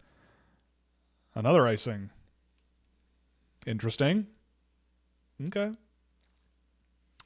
But like, bring a Christmas gift to these specific characters? Like, are you kidding me? Leave me alone. Or, like, give me 500 meters in sliding distance. That's what I want. 500 meters in sliding distance. I can do that all day. You don't have to be good to do, and I'm not good. You don't have to be good to do that. All I want are my daily quests. I got my Homer Simpson in his underpants skin. I mean, I don't really. Oh my goodness. Now this is a Hockey Canada team I remember. Icing. Wagovi, icing. Wagovi, icing.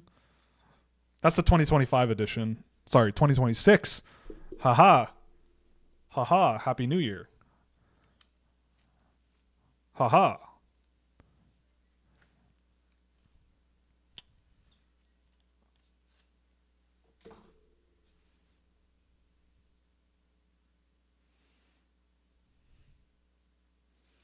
Another Aitchison dump out into the neutral zone.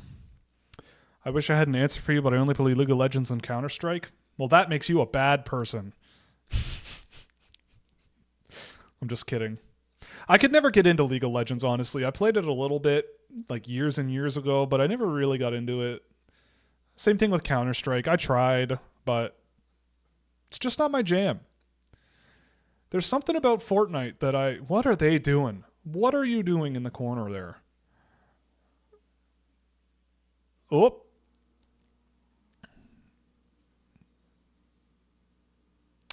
But yeah, like Counter-Strike I never really got into. Fortnite is big in my world because it's simple. I can pick it up. I don't take it too seriously. I goof around. I can play as fun characters. And I would imagine that the digital avatars of children are destroying me and then gloating at me behind their computer screens. And for some reason, that is really funny in my mind. So yeah, like I remember when I don't know if I told this story before, but maybe in the Discord server I did that. But I was in when the Delulu mode came out, which is if you're not familiar, Delulu mode in Fortnite is when there's local voice chat. So if you're near someone and you talk, they can hear you. And I only played it for a couple of days because it kind of lost its luster for me. But one of the first games I played, I landed. I was playing solo. I landed and I started looting up in a gas station or something, and I hid in a room. And I heard what definitely sounded like a little boy, like just like a little child running around outside. And so me being me, I went, I'm gonna scare this kid. Let's do this. So I closed the door through which I entered the building and waited. I sat in the corner and waited, pulled out a shotgun. And the voice got louder and louder and louder. And the door opens, and in walks the Green Power Ranger. Uh-oh. And immediately I start blasting, Frank Reynolds style. And the kid screams and dies immediately. And I just, and he goes, can you please revive me? Can you please revive me? I'm only 7. I would really appreciate it if you could revive me. I mean, when someone says it like that and someone, a child is, it's like taking a baseball from a kid at a baseball game, It's like, all right. So I did. Luckily, he didn't blow me away immediately, which he very easily could have. But then the next round, I played and I picked up a golf cart. I was ripping around in a golf cart just asking to be shot, and someone came. So I saw somebody, and they like did the bounce up and down, and they were like, "Oh, like, do you want to team up?" And I went, "Okay." And they hopped in the golf cart with me. We started driving around and stuff, and then eventually we hopped out of the golf cart to go grab some stuff that was sitting on the ground. Turns around, just blows me away, and says, "F you," gets in the golf cart and drives away. And that was the last one. The last round I ever played of that round, that was it. I got betrayed by someone.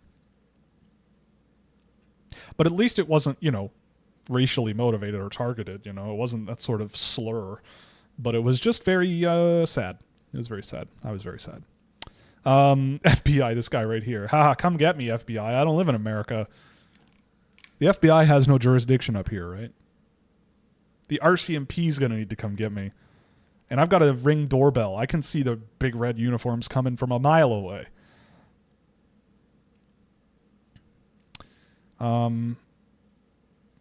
Is your opinion of HSN this year vastly the same as what you thought last year? Vastly the same? I mean, yeah, largely, yeah. Based on this tournament, it's Keishan Aitchison. I think he's like a little more mobile than he was last year, but it's the same strengths and the same weaknesses, really.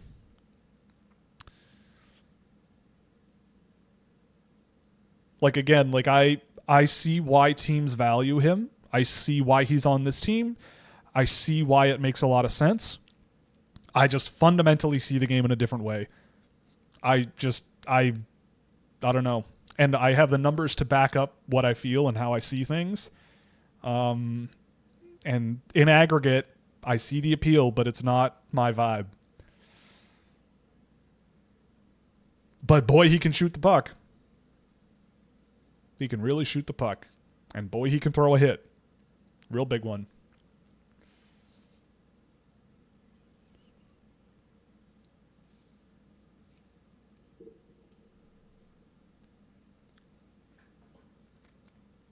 Where do you have Lemieux ranked in his DUI? Which Lemieux?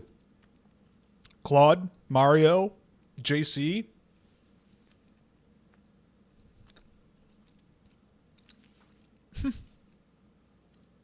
EU4 is better than all of those games. No one is disputing that.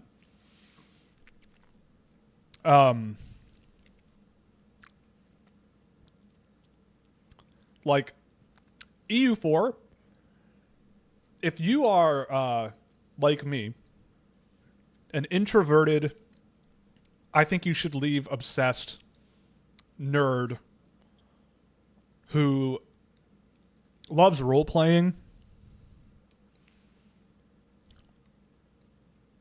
EU4 is legit. It was really, really brutal.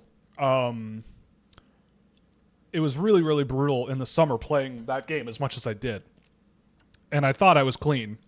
And over the last week or so, various members of this community have got me dragged back into it, and I'm in the middle of a run with Frankfurt that I now have become Westphalia, and I'm slowly blobbing out all over Central Europe. And nobody likes me, which is great. But it is a lot of fun role-playing as a Western German Empire well before the German Empire or the German Confederacy began. So that's cool.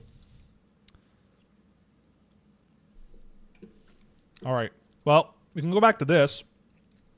What else do we have here? Another guess the price of the house. We'll do that.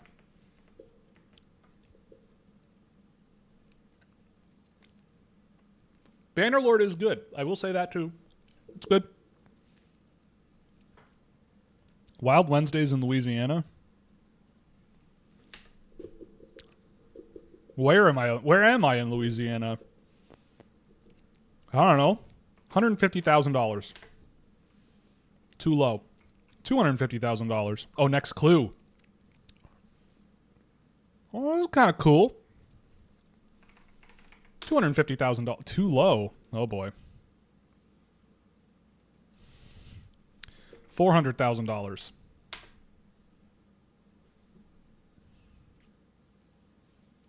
That is some beautiful stained glass. 880? All right, we're going 880,000. Too low? Where are we in Louisiana? Okay. If you're paying 880,000 US dollars for this, I'm sorry, but $1 million?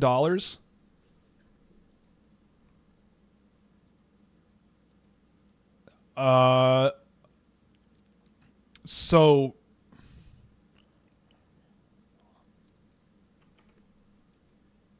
I mean, I guess it's really nice real estate. Like the land is valuable if you're in a place like, whoops, I didn't hit enough zeros. $1.6 million. Wow. All right. $1.6 million. Thoughts on Pluribus? I haven't seen it yet. We've been meaning to, but we haven't yet.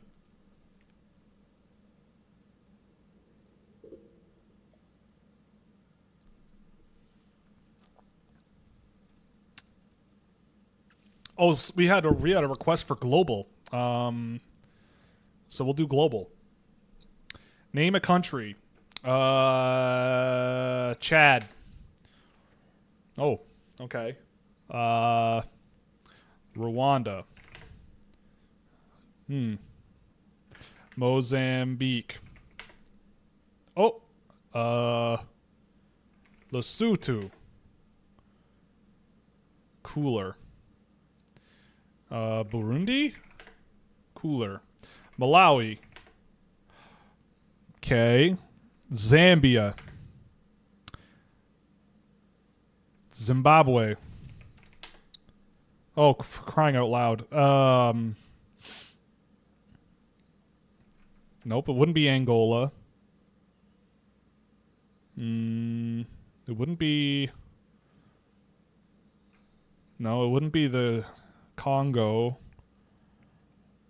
Can't be South Africa. Yeah.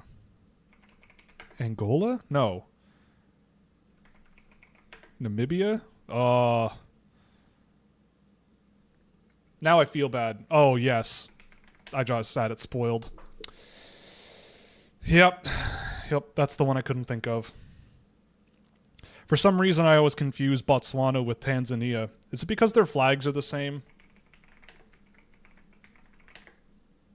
Yeah, kinda. Their flags are sort of similar. Oh well.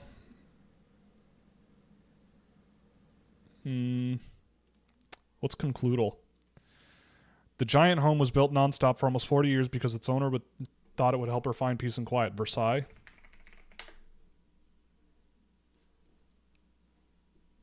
I'm assuming that's what... Oh. The woman who built this house got all her money from a very famous invention that completely changed the American West. It's a house.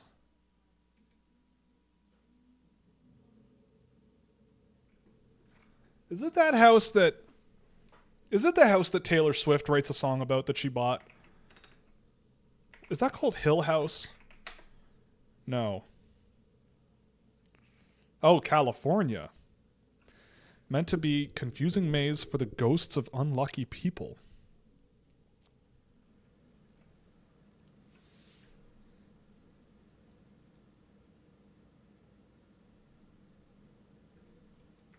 Duo Trigordal.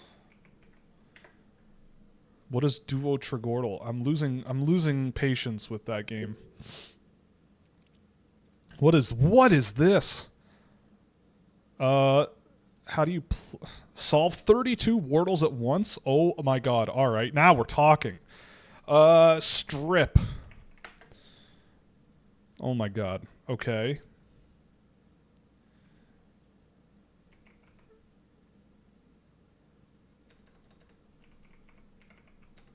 Tryst.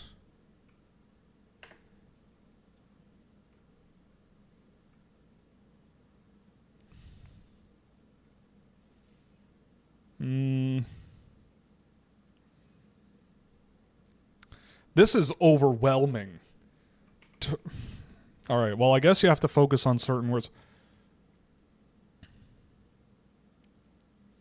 Okay, so we've got in the bottom left, is this eyes? No. Oh my god.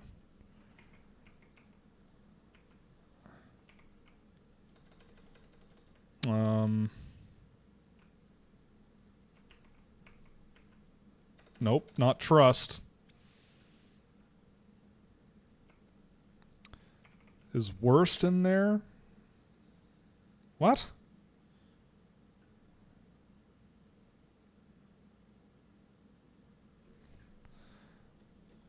Who made this?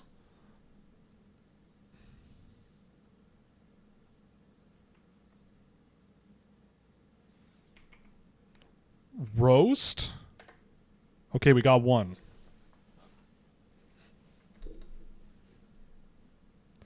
Oh my god, there's so many.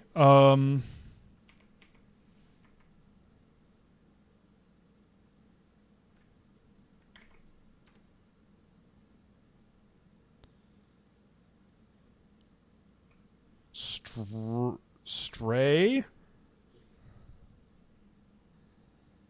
Ugh. Oh. R. Holy crap. I can't. I don't think I can do this.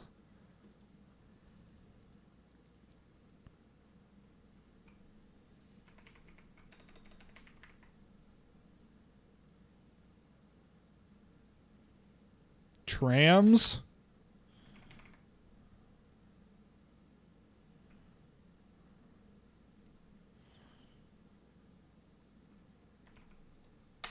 Okay, so trans is off the board.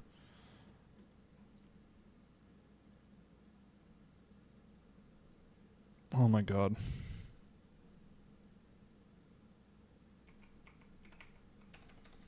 Artsy.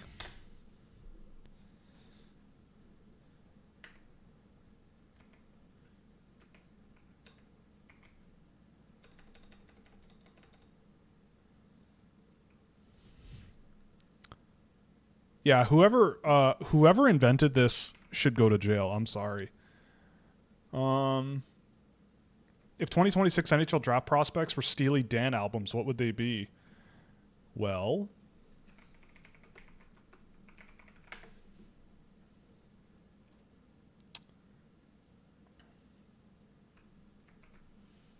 I think I'm still recovering from that game. I don't think I can use my brain power to use my Steely Dan vibe. 5 trivia questions. Quizzle. Who was named the Iron Chancellor and led the unification of Germany? That was Bismarck. What was the first digital quartz watch called? The Omega Speed. Nope, the Hamilton Pulsar. I thought so, because it pulses. What was the original purpose of the Leaning Tower of Pisa? Nope. Thought so. What was the first planet discovered using a telescope? Jupiter. Really? Oh, right. Jupiter you can see with your naked eye. What would you be served in Japan if you were served takanoko?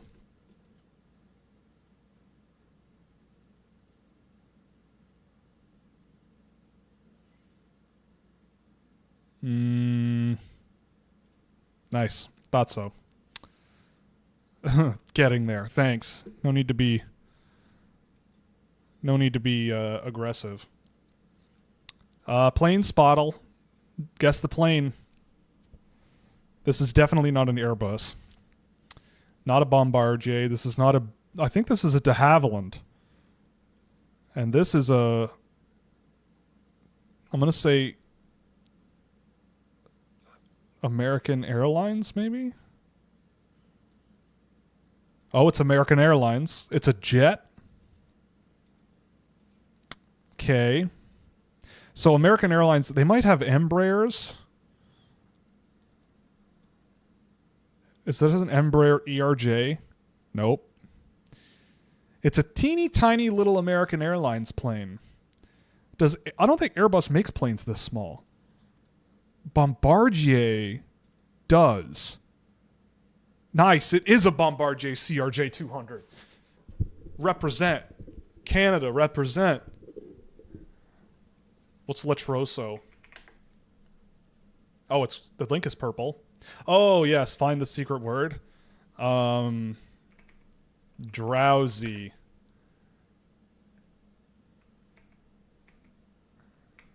Feast.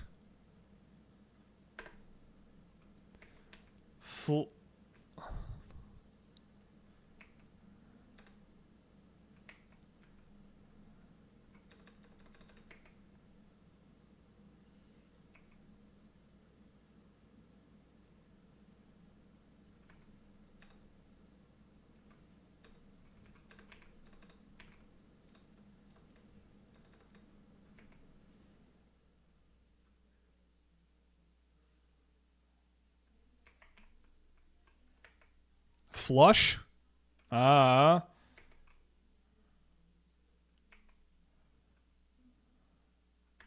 Finish. Sick. Nailed it. Nailed it.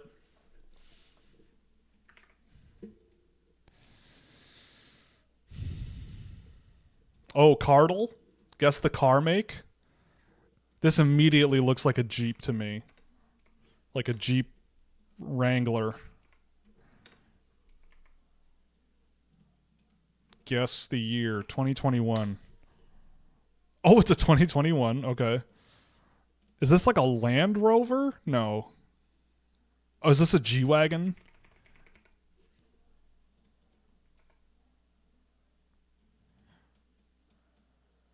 Nope.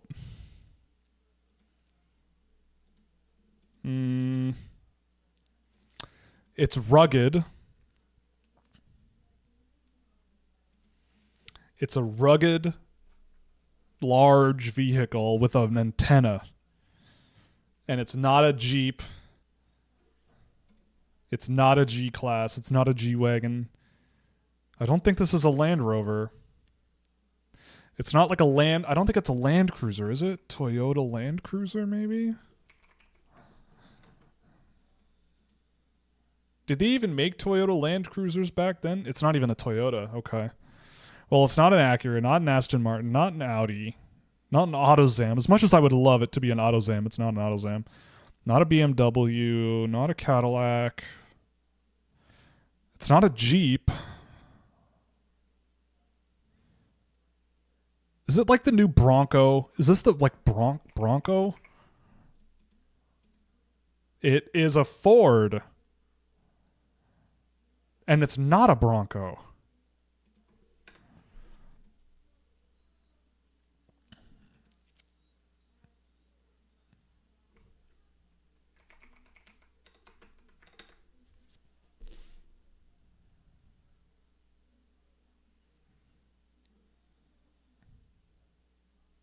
Ford Ranger. Really? Wait, what? I got it right. Sort of. This is broken, right? Am I blind? Whatever. I ain't upset. I'm not shook. I'm not mad.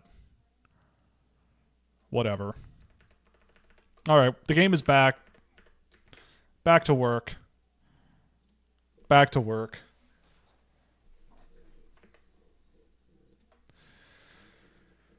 Oh boy.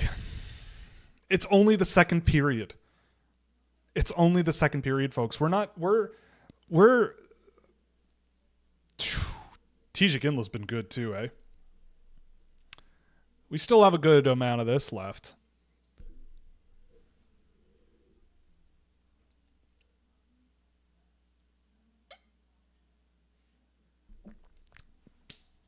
Good advice, I think, for especially Finland in this game might be keep your hands to yourself.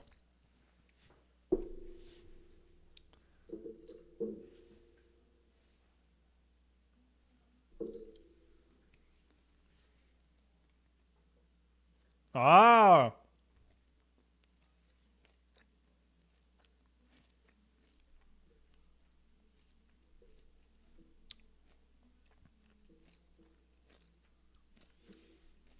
Okay. So I don't know if anybody is listening to TSN, but that goal did not count because the glove was outside the crease and the stick contact was not intentional. Okay.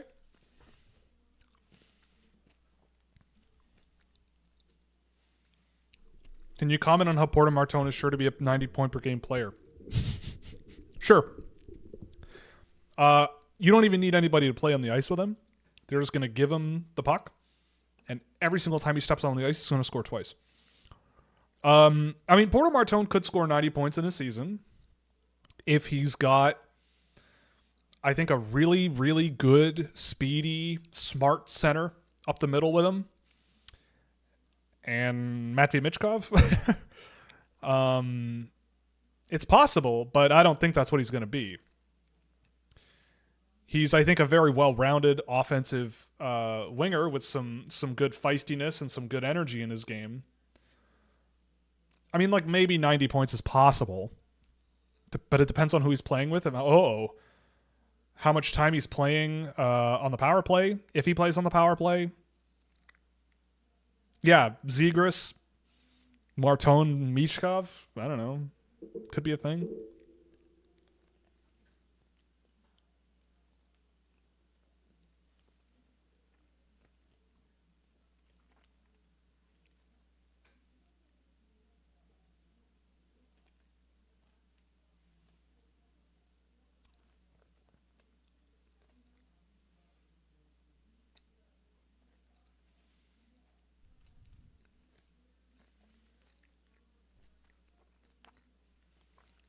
Oh, they got the wave going.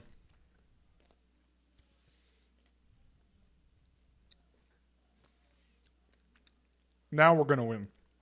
Now Canada's going to win. Oh, for crying out loud, drop the puck. Holy smokes.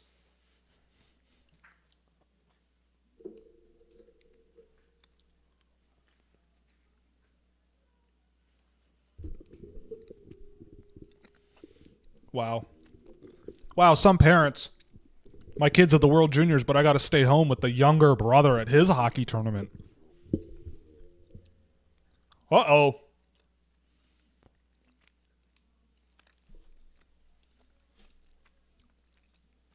Oliver Suvanto. Could you imagine what he's going to be like in 2 years at this tournament? He's going to be annoying. Speaking of which, I don't know how many of you watched the Switzerland game earlier today. That Jonah Neuenschwander guy. He's pretty good. He's looking pretty good. Very, very mature player. Very good under pressure. Uses his frame really, really well. He's gained a step from last year for sure, but I mean, that makes sense because he was 15 last year. Really good puck protection. Like, just looks like a really, really well-rounded power forward, which is great. Love a good one of those.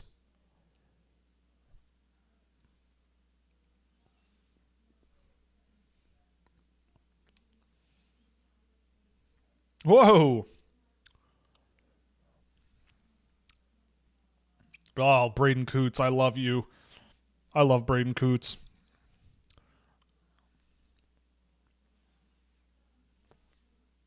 Piparinen.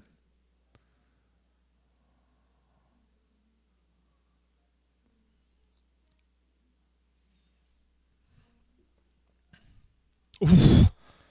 Big hit. This is honestly, like I said this many, many times in previous streams and going into the tournament, this is a return to what normal Finnish hockey teams look like.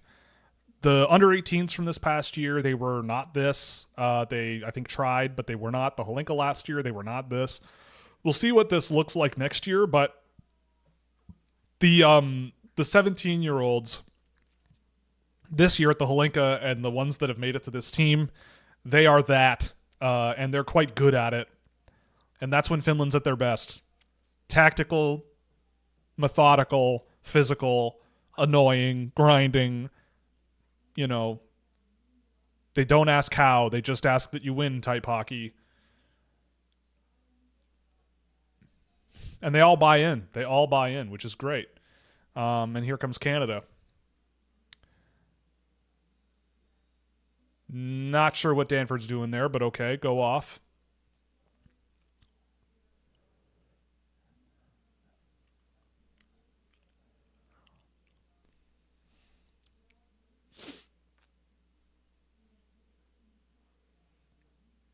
Maybe, yeah. Gord Miller's talking about how bouncy and weird the boards are, so maybe Danford was trying to get a weird bounce off the boards, and I don't know.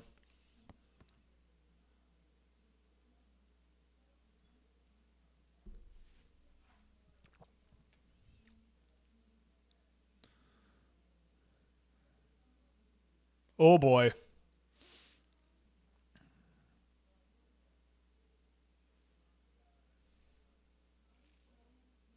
Nice play, Perek.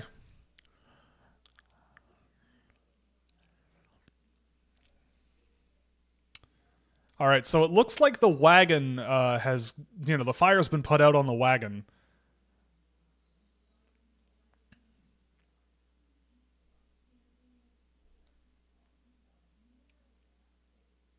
Martone's in the middle of it again.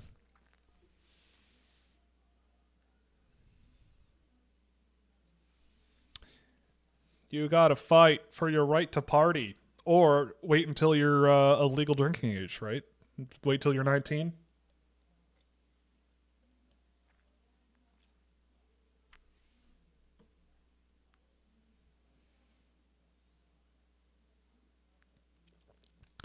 Yeah, Porter Martone shoving a guy into the opposing team's goaltender.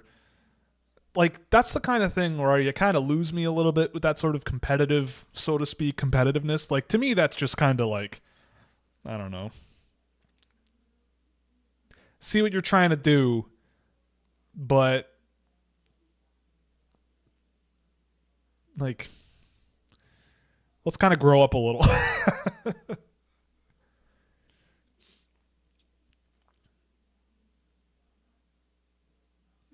Dale Hunter was practicing the board shots off the boards with the defense. Interesting. Oh boy. Oh boy.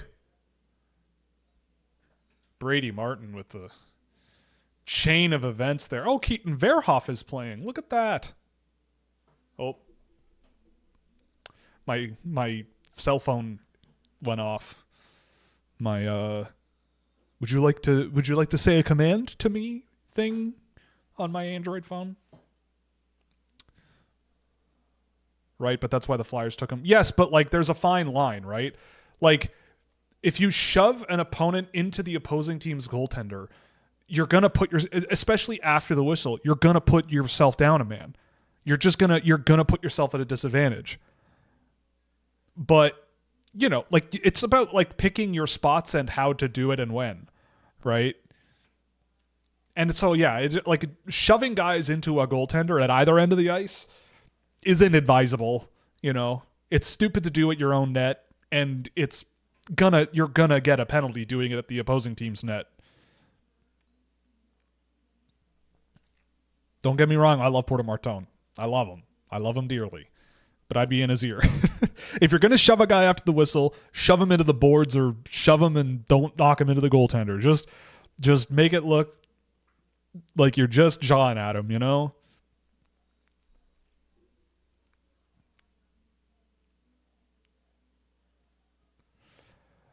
Well, sure, yeah, that's what the Flyers want their culture to be. But, like, it's about walking the envelope, It's about threading the needle, so to speak. Nice pass from Brady Martin. Parekh, McKenna, Parekh. Oh. Ooh. McKenna. Oh, off the post. What a shot. McKenna. Reshny. Oh, my God. Rimpinen is all over the place.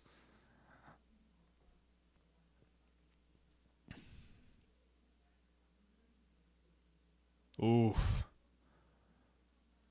Look, this is what I love about hockey sometimes, and good hockey teams is keep the puck moving quickly in the power play. Like motion and keep it moving quickly. Oh boy, here comes a turnover. Heikki Ruonen.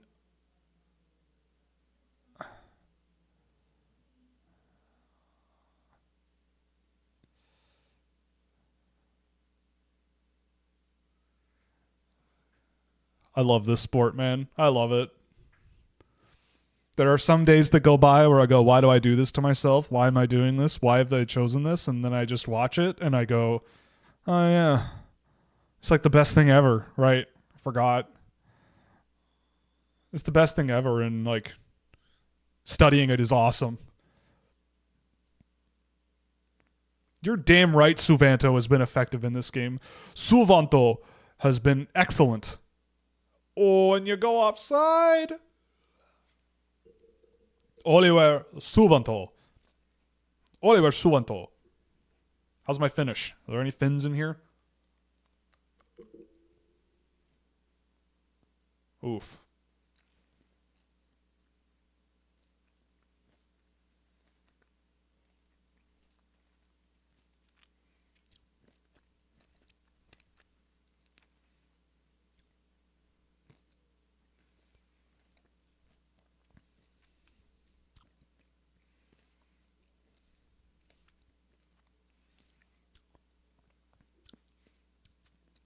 Suvanto has been quite good.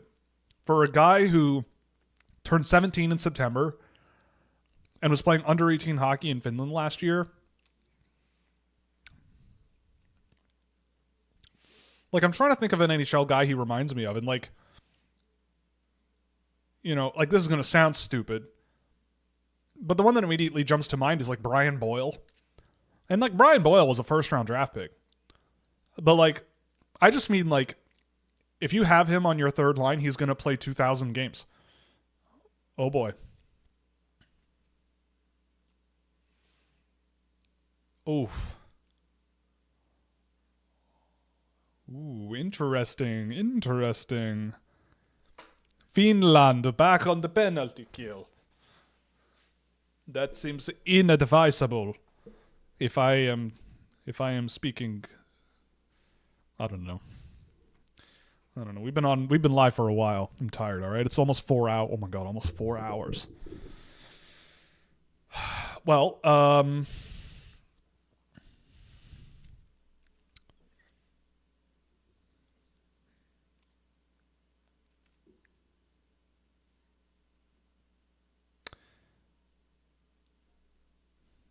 what's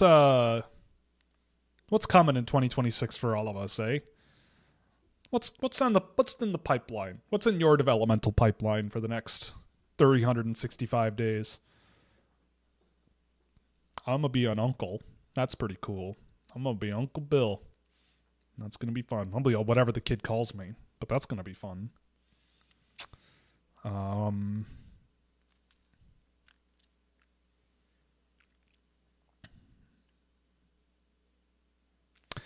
You know, maybe this is the year where you have a viral moment that everybody, you know, has their day with.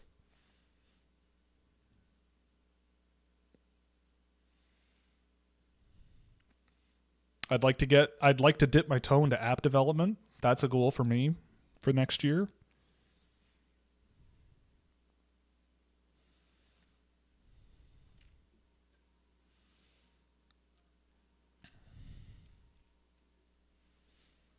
I got books I want to read.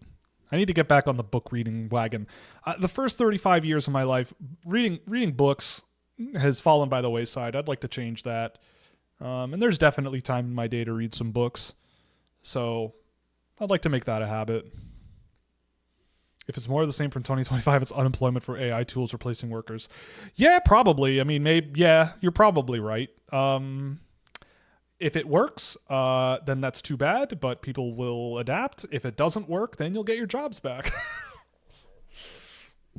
In some way, you'll get your jobs back, you know? Time will tell. It is a time of change, and nobody likes change. Oh, no.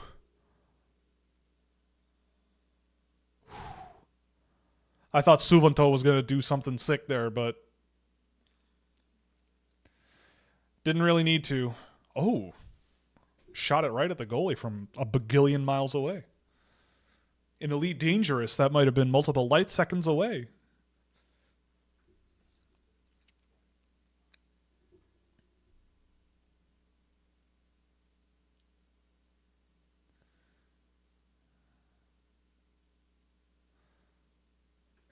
Audiobooks unlocked it. Yeah, that's true. I mean, yeah. Oh, yes. Tijik Inla, finally. Finally a big goal from Tijik Inla. I have really liked him this tournament. That's a big pass from Parek. And a big goal from Iginla. That is what Parek does. That is what Iginla does. Oh, man. Just sleeping. The Finns were just sleeping. Yeah, we've graduated to Elite Dangerous references, exactly.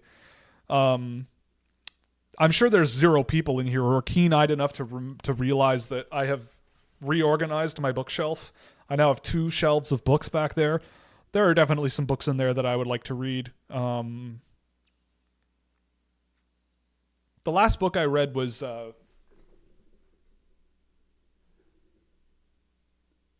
The Company of One, I think it's called. The Company of One. It's over there somewhere. I do want to read Think Again by Adam Grant, which is a book about imposter syndrome. I do want to read that. I think it's coming up on time to go through maybe a quick run through of The Intelligent Investor again, because that definitely. That's definitely a book that might... I mean, maybe it's outdated now, you know? Maybe the world of financial markets has taken a turn for the illogical and for the, you know, psychological rather than the mathematical, which, you know, to each their own. But it might be time to brush up on some Benjamin Graham.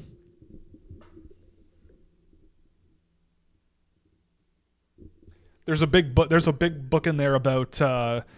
the collapse of the Japanese financial system, which led to a lost generation of individuals over the last 25 years. So I haven't read that one yet, but I've been meaning to. Because I do find that to be an interesting topic. You're sensing a trend here. Can you tell that I'm the son of 2 old school Canadian bank employees? Can you tell? Because I am. But yeah, I think the act of like reading it's something that it's like a muscle that I haven't worked out in so long that I feel like I need to. And thank you for the congratulations. Yes, it's very big news. We are all late bloomers in my family, in the extended family. That I mean, I do have other extended family who have children and everything, but I do not. My sister does not. The brother-in-law now is having one, and we're all very excited. Very, very, very excited.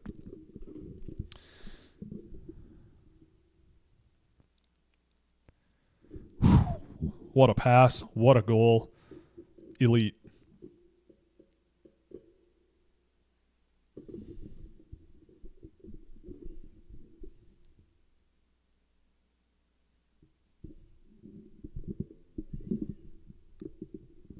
Well, we're on pace for an 8-6 game.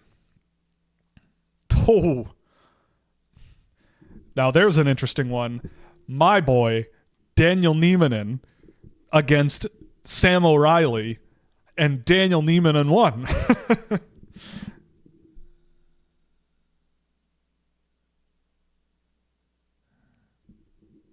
Ooh. Wide. I bet The Big Short is a favorite film. It's good. I like it. I do actually sometimes oh. I do actually listen to Steve Eisman's podcast. Steve Eisman is the guy that Steve Carell plays in that movie. And it's interesting. Like he has some interesting stuff to say, and he's not like the movie character really at all. But you know, he's a funny guy. And that show's pretty cool. That podcast's pretty good. I like The Big Short. I think it takes a very serious topic and a very serious issue and makes it really accessible, and without like really dumbing everything down too much to like the point where it's like, well, that's not actually what happened.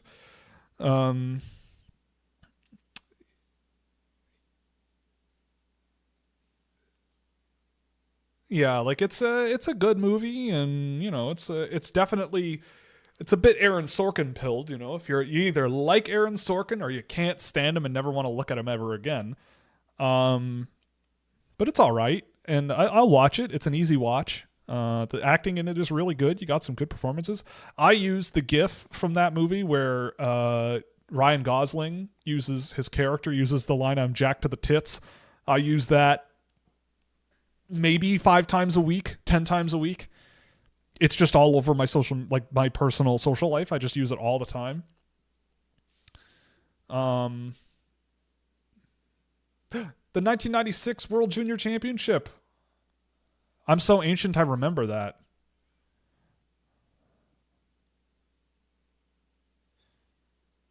That is crazy. They just showed a clip of Aginla setting up a goal, and the Swedish goaltender was standing straight up. The puck went behind the net from the right wing as you're approaching Sweden's net.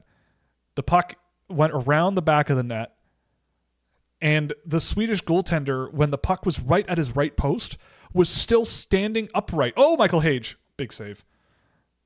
Like he was standing up. Crazy how the game changes. That shot went. Wow, that shot crossed the border illegally. Better go get it. Oh boy. Anyway.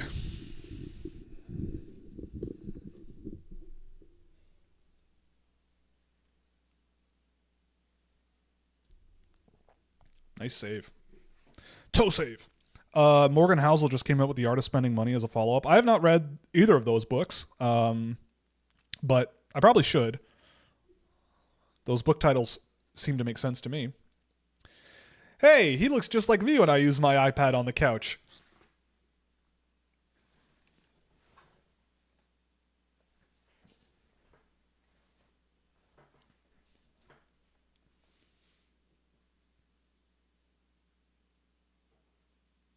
Go for a skate, Zane.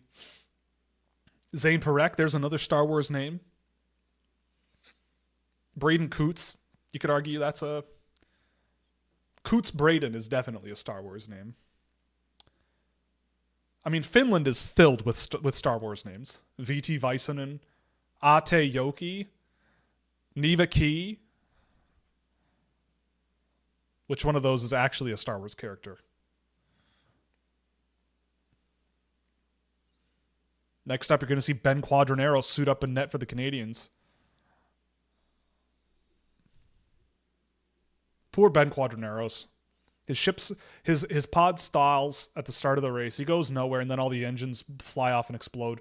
Nice hit from Jet Luchenko. Oh, now we're talking. Oh, yeah. The Finns trying to play Canada's game, chasing hits and putting themselves out of position. You'll love to see it. Only we can do that and get away with it. Finland got away with it.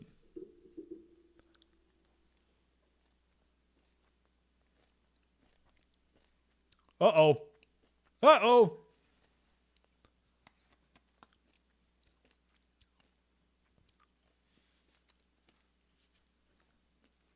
Okay.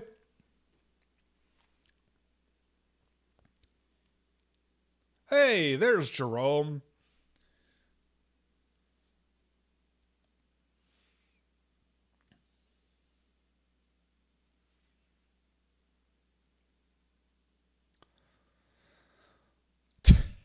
Jerome McGinley. I remember, I'm so ancient. I remember when Jerome McGinley scored 40 goals in an NHL season and everyone freaked out because he was so far ahead of everyone else.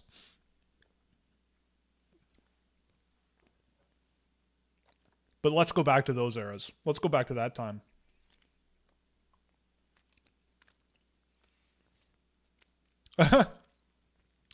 Is that the comp that people are using for Jet Luchenko? Mike Richards?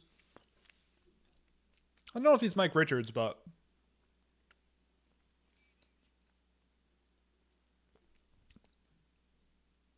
Uh-oh. Baudouin with the shot? Nope. Any Minecraft speedruns ranked planned for the summer? No. No. I mean, I have had my stretches with Minecraft. I did really like the movie. I am not ashamed, based on the quality of tonight's show. You must be able to know that I am not ashamed to admit many things, but I'm not ashamed to admit that I did really enjoy that movie. I thought it was one of my favorite movies of the year. Look, I have very complicated thoughts on Jack Black as a subject. I think that movie was the perfect role for him that was not School of Rock or Tropic Thunder. But I also... Uh-oh. Desnoyers?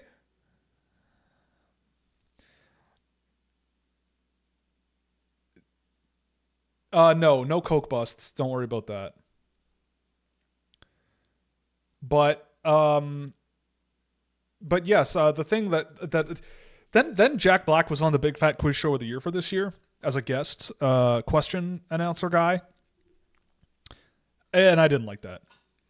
That's when you lose me. You just when you had me pulled back in with Jack Black. Then that happened, and it was too much Jack Black. You know, like the Super Mario Brothers movie.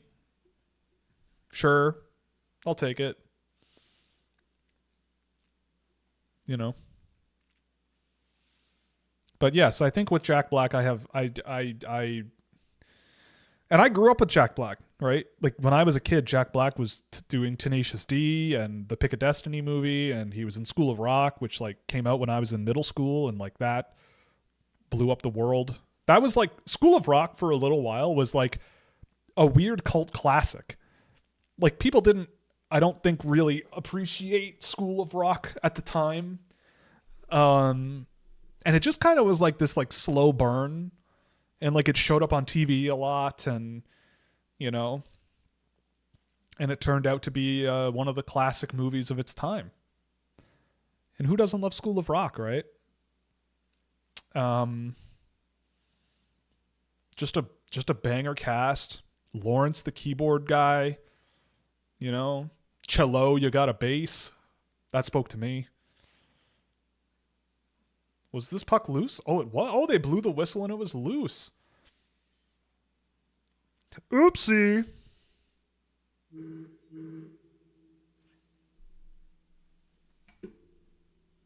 Tributes on your daily playlist? That's a lot of tribute, man.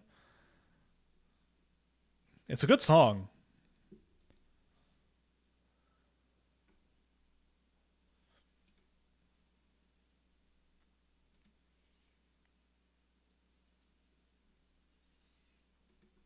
Gavin McKenna, Up the Ice. Oh boy. That would have been cool. I mean, Tribute rocks. That song, I downloaded that song on Napster. Again, I'm not ashamed to admit it. It was 20 years ago. I was a different person. 25 years ago, I was a different person. I'm a different person now than I was then. I have stopped using AskJeeves.com. I have stopped going to FunnyJunk.com in the time since then. I have never gone to eBomb's World in the time since. Those were dark times for me. That was a great pass from Gavin McKenna. Oh my goodness. Hey man, Gavin McKenna, that was an A+ play sequence there from him. Crazy good. That's what he does, man. That's what he does. Every so often in the game, you go, whoa. Whoa. Okay. Shallow Hal was not a great career choice. I have to be quiet because the better half is upstairs and she loves that movie. I didn't like it. He was good in The Holiday. The Holiday might be Jack Black's best non-goofball play for performance. The Holiday, which I did not expect. Because he is a bit of a goof in that movie, but like he's way, way, way more approachable and lovable as a goof in that movie. But that's a good movie. Underrated Christmas movie. Is it a Christmas movie? I think it is.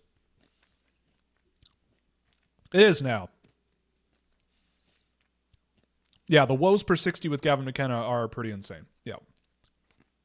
Both good and bad sometimes. But when it's good, there's a lot of woes per 60.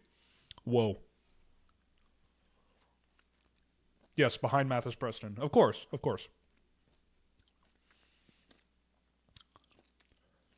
How about this? If you're impressed with Michael Hage in this tournament, Mathis Preston plays like this. How about that? Do you agree? I know you've watched a lot of Mathis Preston there. Yeah, and Ric Flair. Yeah, true.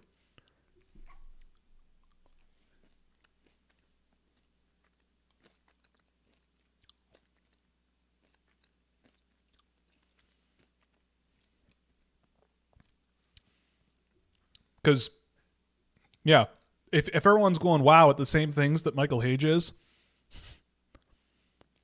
Preston maybe could do the same.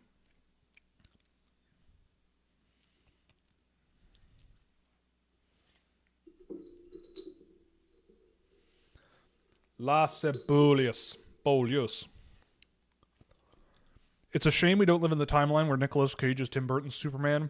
Facts, I agree. That video of them testing the suit is one of the most unhinged looking things I've ever seen in my life. But,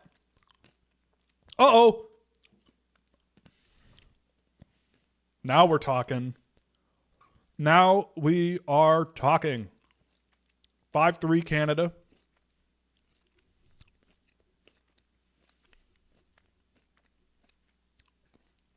Just like how they drew it up.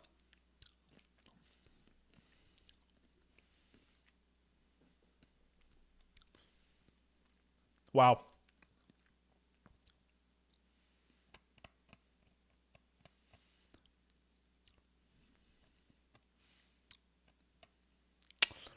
Yeah, Van Hanen kind of tied up his own goalie a little bit too there.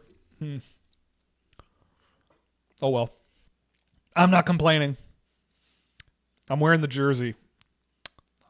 A win is a win is a win is a win is a win. Go team go. I love my country. I love my country. I love these boys. I want nothing more than a gold medal.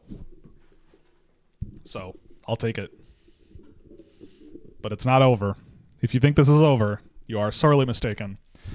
2 more goals then, maybe.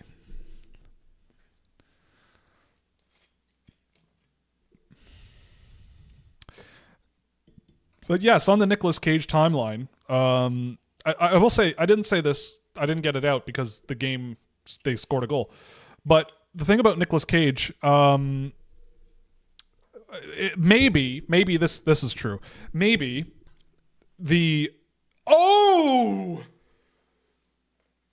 what a shot.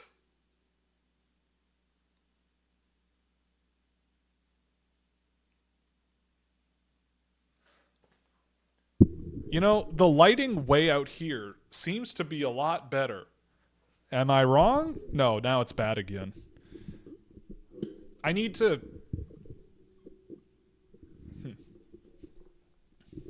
Hey, look. Oliver Suvanto mogging. Is that a word I can use? Because I'm 35.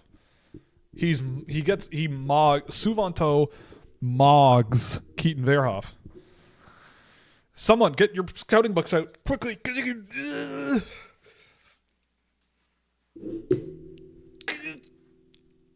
Wait, nope. Sorry, I gotta get the pee pee poo poo pen out. I gotta get the. Oh no, Suvanto won a battle against him and they scored a goal. I got a Verhoff and a. That's me in the stands writing in my notebook. My NHL Scout notebook with my logo on it. Anyway, as I was saying, Nicolas Cage, perhaps in the world in which Nicolas Cage plays Superman, we don't get Nicolas Cage playing John Madden. We're living in a world where Nicolas Cage is playing John Madden in a movie. And honestly, look, if there is a God, I don't know if there is one, but if there is one, I would really love to survive long enough to see that movie. Because, what? Like, what is that? So, yeah. Gotta make it to see that movie.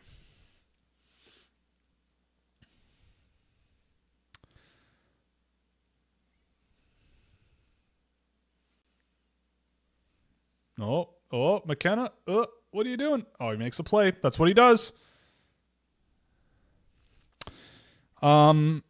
And the other thing, too, you asked, I'm not even like a Nicolas Cage fan. Wrong.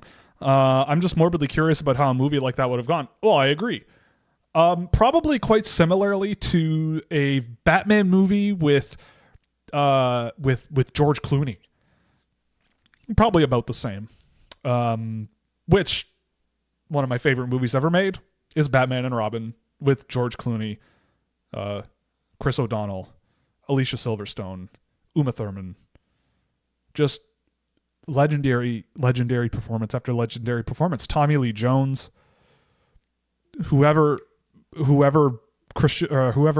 Bane was, and Zane Perek is in the box. Yeah, and Christian Bale is Al Davis in that movie too. Like, what is happening? That is completely insane. That very easily could have been a goal if he got some wood on that one. Sorry, if he got some graphite on that. Van Hanen, Bolius, Van Hanen, to Bolius, to Van Hanen, Bolius, and he bobbles it. A Bat credit card. Exactly. The Bat credit card. Oh, mwah. It's beautiful. And wasn't it an American Express? So, like, is there a file on American Express's servers that says, like, Batman on it? Or is it Bruce Wayne?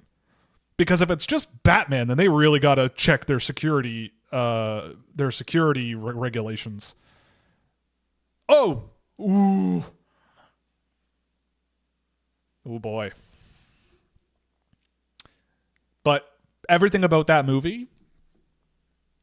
I look, if I ever get kidnapped and put in a torture chamber and they go, we're going to pick the worst reviewed movie on Rotten Tomatoes and play it for you nonstop, that movie probably would be Batman and Robin, and I'd be fine for weeks, months maybe. You know, that movie rocks. Oh, it was a goth card. Valid through forever. That is so dumb. That is just the best. Just the best. Oh, and Arnold Schwarzenegger is in that movie. Like, what more do you want? What more do you want? You know? We need to go back to making deeply unserious films, I think. Deeply unserious. I want to see Tim Robinson play Batman. That's what I want. I want to see No, maybe Tim Robinson as Commissioner Gordon would be great. And Connor O'Malley as Batman. Now I want to see that. Bruce Wayne, Connor O'Malley, Tim Robinson, Commissioner Gordon. Catwoman can be, I forget the woman's name from I Think You Should Leave, but she's the one who's in the Printer sketch where she's in the office and she makes some stupid joke about the printer and gets really offended when everybody doesn't laugh, something like that. She could be Catwoman for sure. Let's see. I'm building my dream Batman movie now. Who would be the villain in my Batman movie? They've done the Joker. Yeah, they've done the Joker. That was yeah. They've done the Joker they've done the Joker a bunch of times. I don't think I could use the Joker again. Now we need to know. Batman villains. Yeah,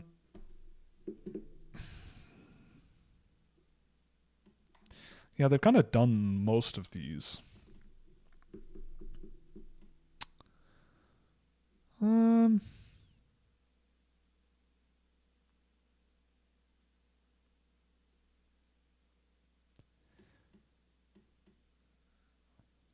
Ooh. Calculator. I like this one.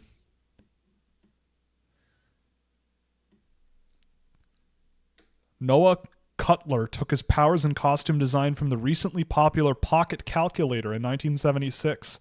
His uniform, his costume had a large numerical keypad on the front and an LED display on the headpiece. That's it. By typing on the light pad, he could make hard light constructs appear from the headpiece like Green Lantern's power ring. Genius level intellect, expert strategist and tactician, trained computer scientist and hacker. This is a 2025 Batman movie. 2026 Batman movie waiting to happen. Right? Am I wrong? This guy seems legit. I'm telling you. Yeah, Calendar Man.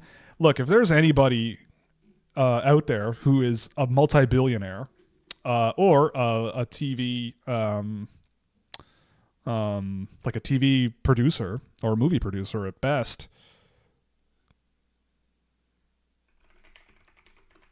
I want to see a picture of this guy. Oh, yes. Like, what are we doing here? Yes. This guy versus Connor O'Malley and Tim Robinson in a film. I would pay to see it 1,000,000 times.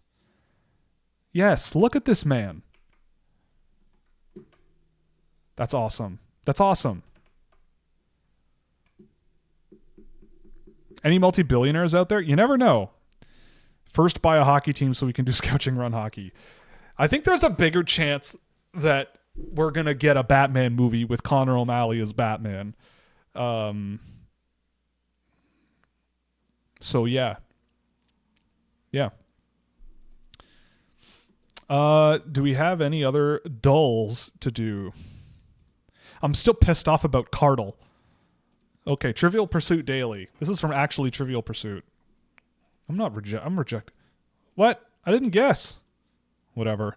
The Ghibli Museum and giant Ghibli clock are found in what Asian city? Tokyo. Easy. Next. They reduced the 24-second shot clock after an offensive rebound to how many seconds?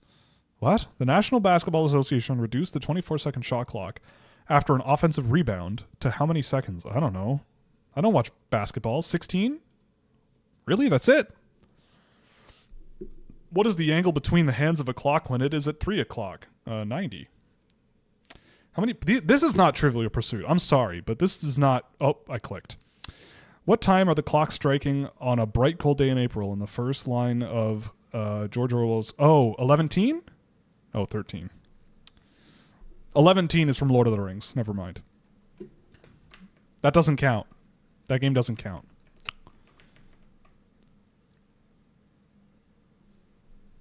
The chance is, you're right. The chance is not 0 of that happening. All right. Is this any better? Oh, we did this one. Oh, okay. Someone made the Wikipedia game. Let's see. What do we got here? Wait, where am I going to? How do I... Oh, voltage. So I need to get to Northwest England and voltage. Okay. This is easy. I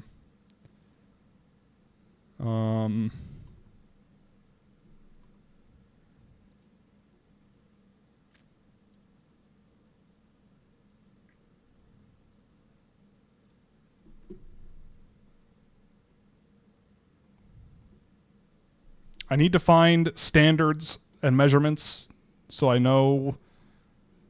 I don't need history, education. It's like an infrastructure thing.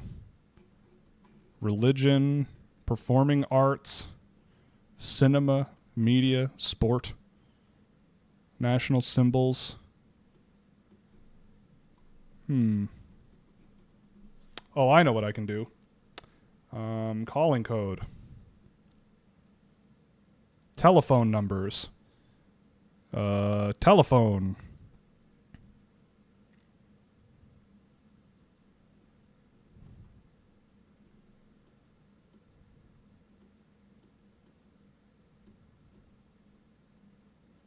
Water microphone. Dynamic. Matching. Ground return. Ground return. Transmission line. Electrical cable. Electrical current. Oh my God. Really? Units of ampere. Coulombs a second. Oh my God. Really? Okay. There we go. Voltage. Jeez.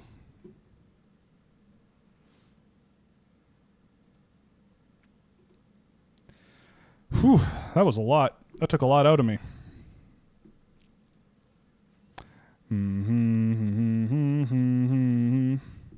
I can't do the Wordle. I did it this morning.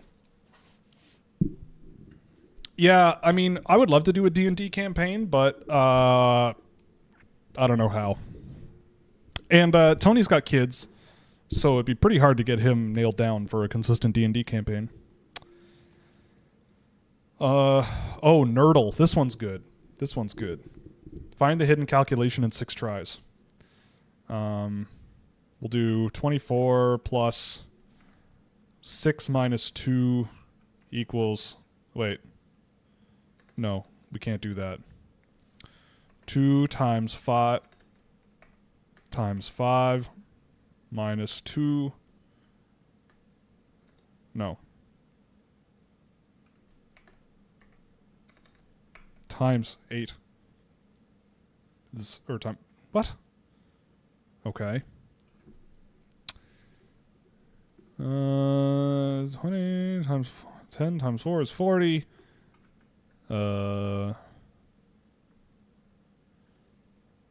Equals...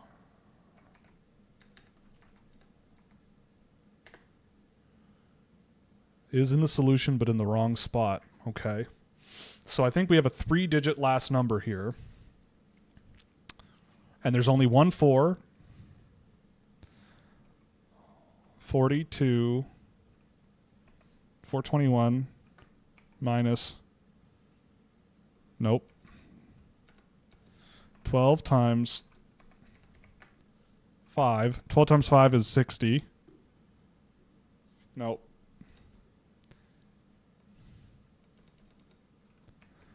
8 times... No, times 2. Times... 9. What's 16 times... Oh, we have a 3-digit number. Oh, my God. Oh, unless it's... Seemed like I missed a cracking game. Well, it's not over yet. We did the Wordle. Yeah, we did it already. Sorry, I'm moving the chat. But yes, that Sweden-US game was also very good. 420, sure. Times 2, nope.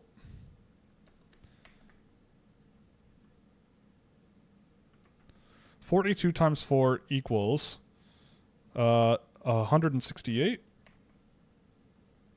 Oh, there's only one 4. 42 times 3 is 86, so it can't be that. 6 equals 252. Nope. Oh. One moment.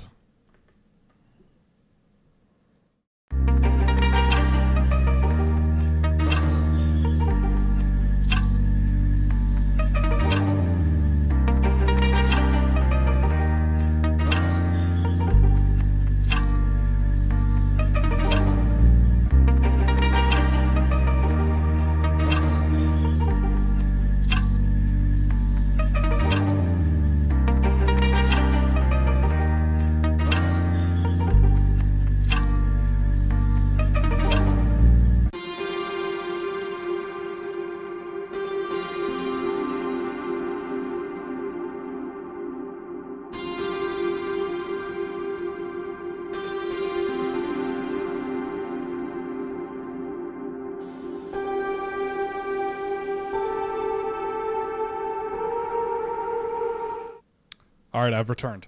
Apologies. You know, the better half needed the thing. How dare she? Unbelievable. But we're back. Apologies. All right. Back to this. We're going to get it. So there's no 4 at the beginning. There's no 6s. There's only 1, 2. So there's no 0s. There's got to be 1s. The 4 is in the wrong spot. The 2 is in the right spot. So can we do maybe 74? The equals is in the wrong. So it's equal to 2.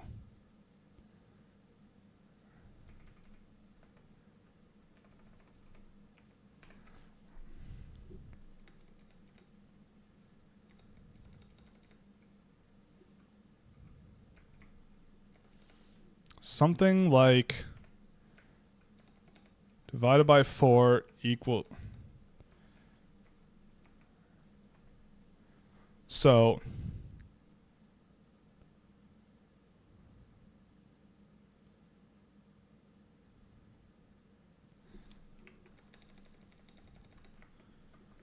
I don't think I have the patience for this. I think I've had a bit too much fun tonight. Sequences are good. Sequences are easy. Right? Yeah. This one's easy.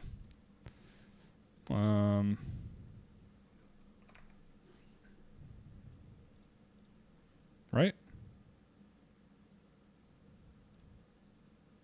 Wait, what? 11? 13. Oh, 13. 14. 17. 11, 13. 14. 17.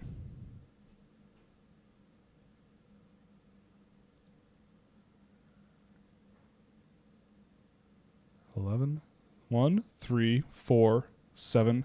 What's the next prime number after 7? 11.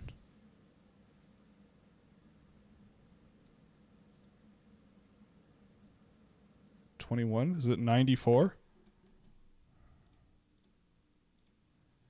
Oh, it's 92.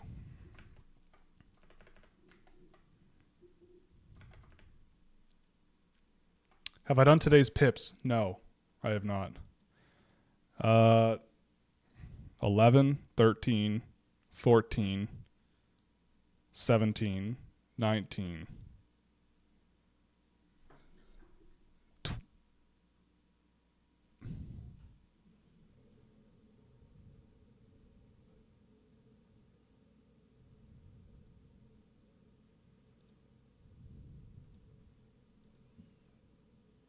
I can see it in my head. I can see it in my head.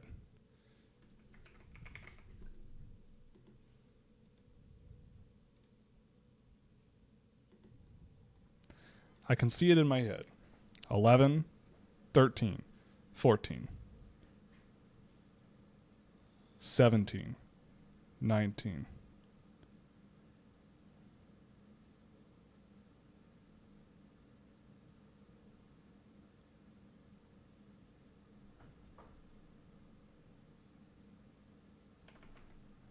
$113.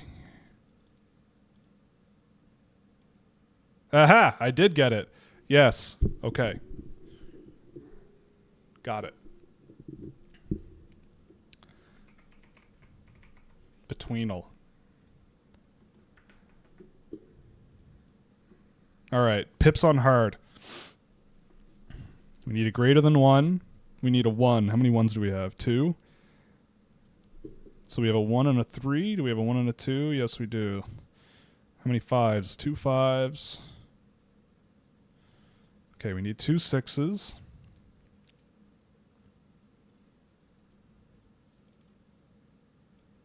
Okay. That means that this goes here.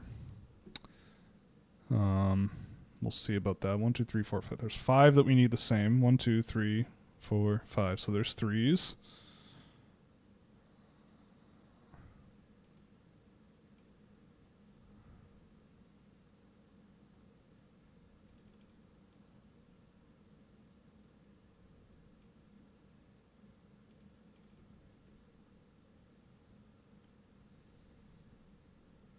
Nope, that can't be right. 3.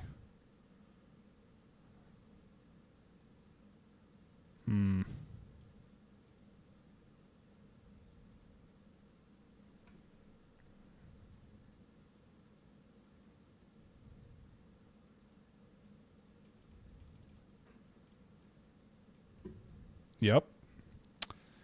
Yep. Yep.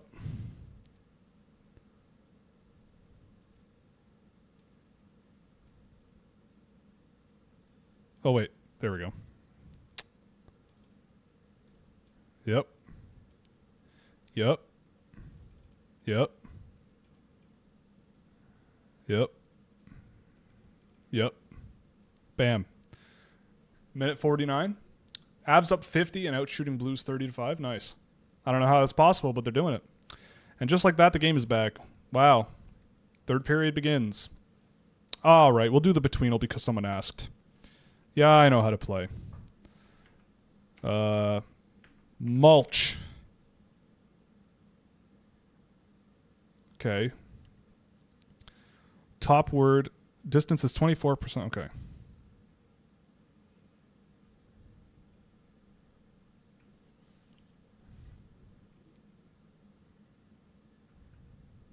Brant.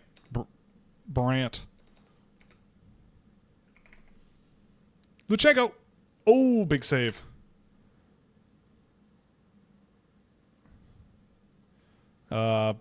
Barks. Oh, wait, what?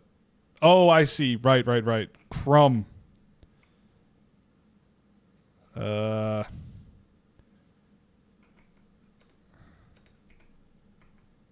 Dance.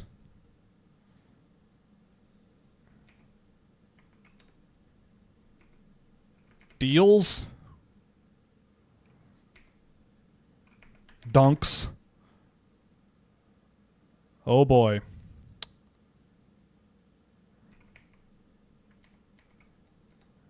Dubby. Really? Not like the music? Dumpy. Okay. Dream. Oh boy, we're close. We're close.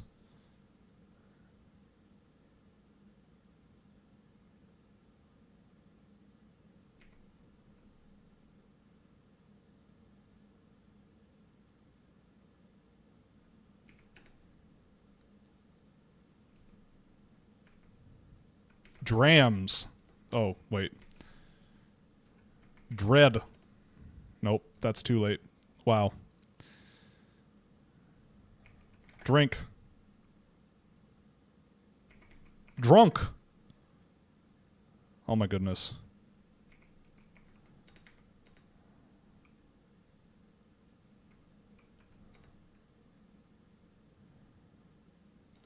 Dusty. Nope.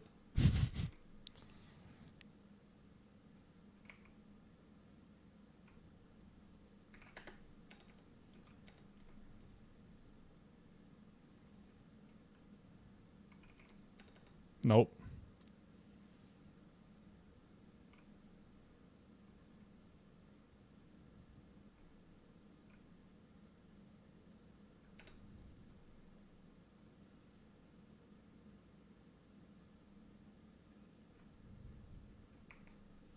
Dryer?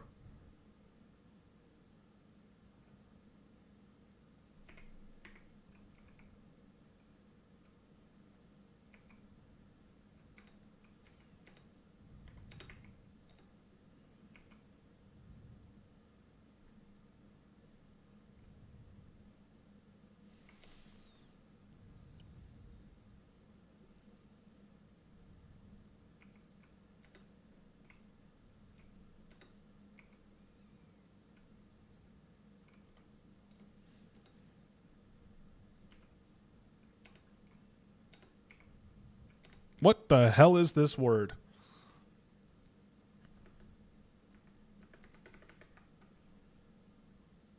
And Emil Hemming is trying to score on Canada. Uh-oh.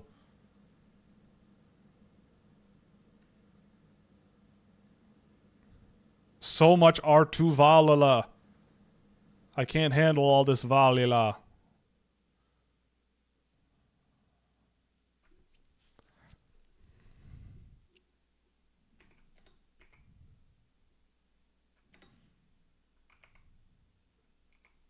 Dry up.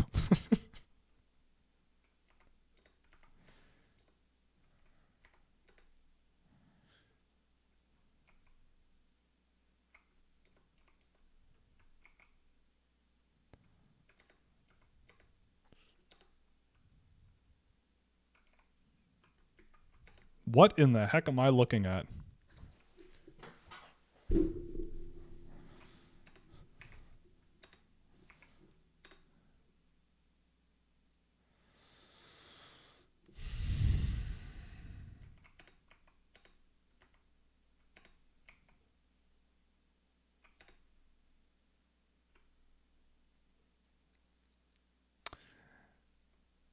Oh.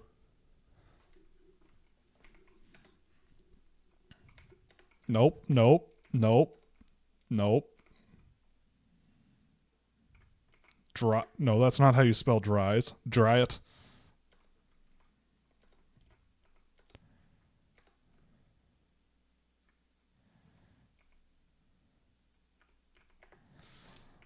What am I looking at?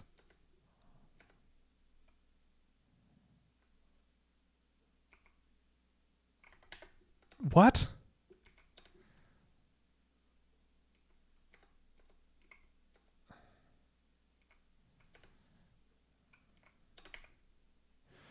This is starting to hurt my eyeballs. I might have to move on to something else or go back to the game here full time because yeah, it's a Finland power play. I think you'll all understand if I toggle back because that was messing with my brain there for a bit.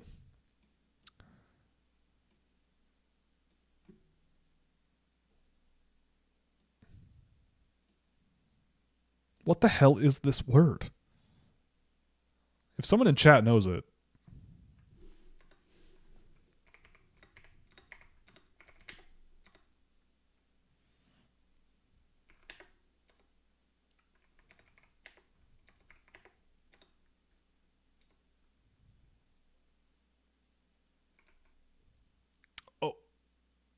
Ooh, it's offside. I thought they were calling that for a penalty.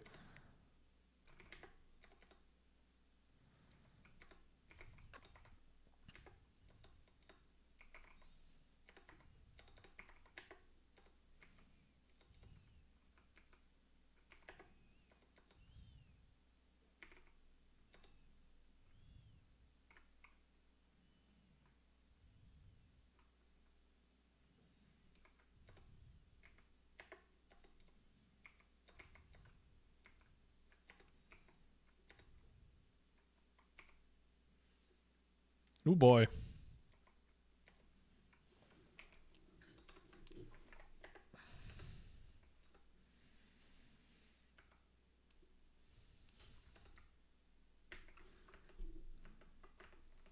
Where did I lost my chat window. There it is.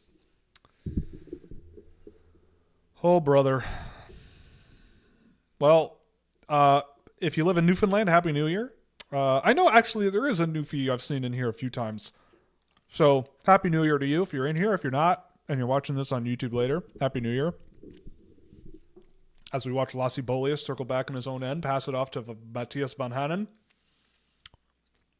who blows it.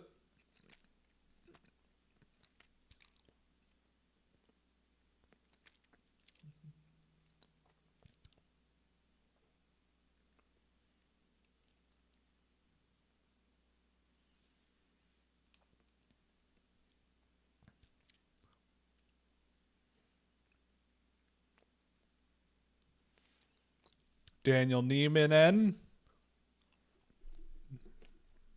over to Valala.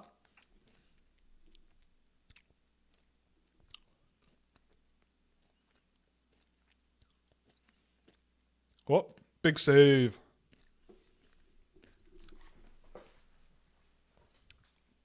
Valala. What is that? Verdi Svensk would never. I'm sure we have Verdi Svenskators in the sphere, but I don't care. He wouldn't have backhand skied a pass into the net on an offensive entry in a power play in a game where you're losing by 1.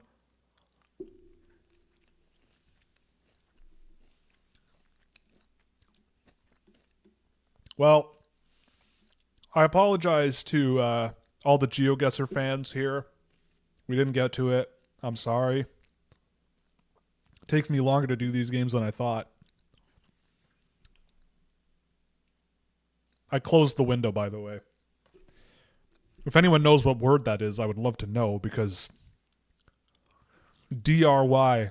I know dryer, drying, dry. It's not dryad, it's triad. Dry. Nope.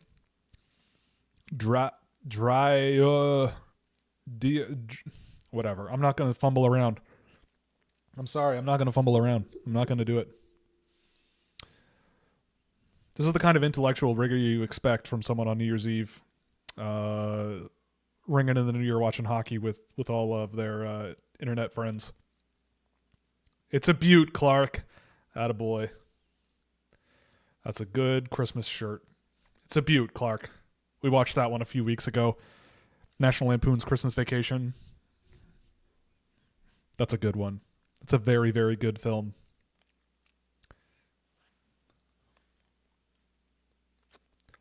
Dryly? Oh, maybe.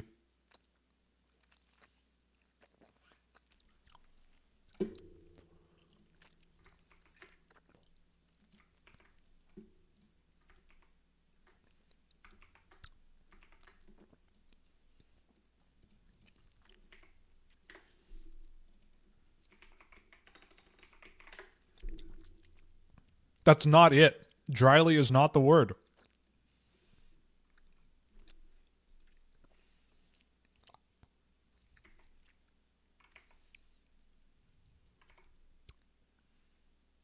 Uh-oh.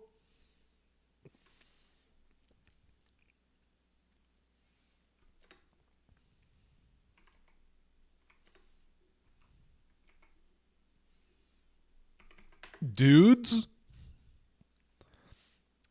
Okay, it's close to dudes.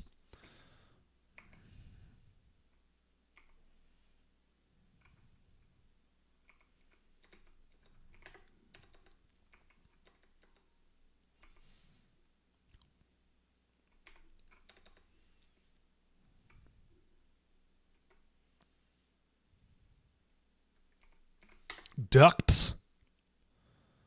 I lost. Oh. I got the word. I know what the word is, but nobody uses that word anymore. Yes, they do, but I'm just annoyed. To quote a Survivor contestant, I'm pissed. Not anymore. Cole Baudouin, another goal. Elite. People questioned him. Why is he on the team? He can't score goals. He can't do this. Well, here he is.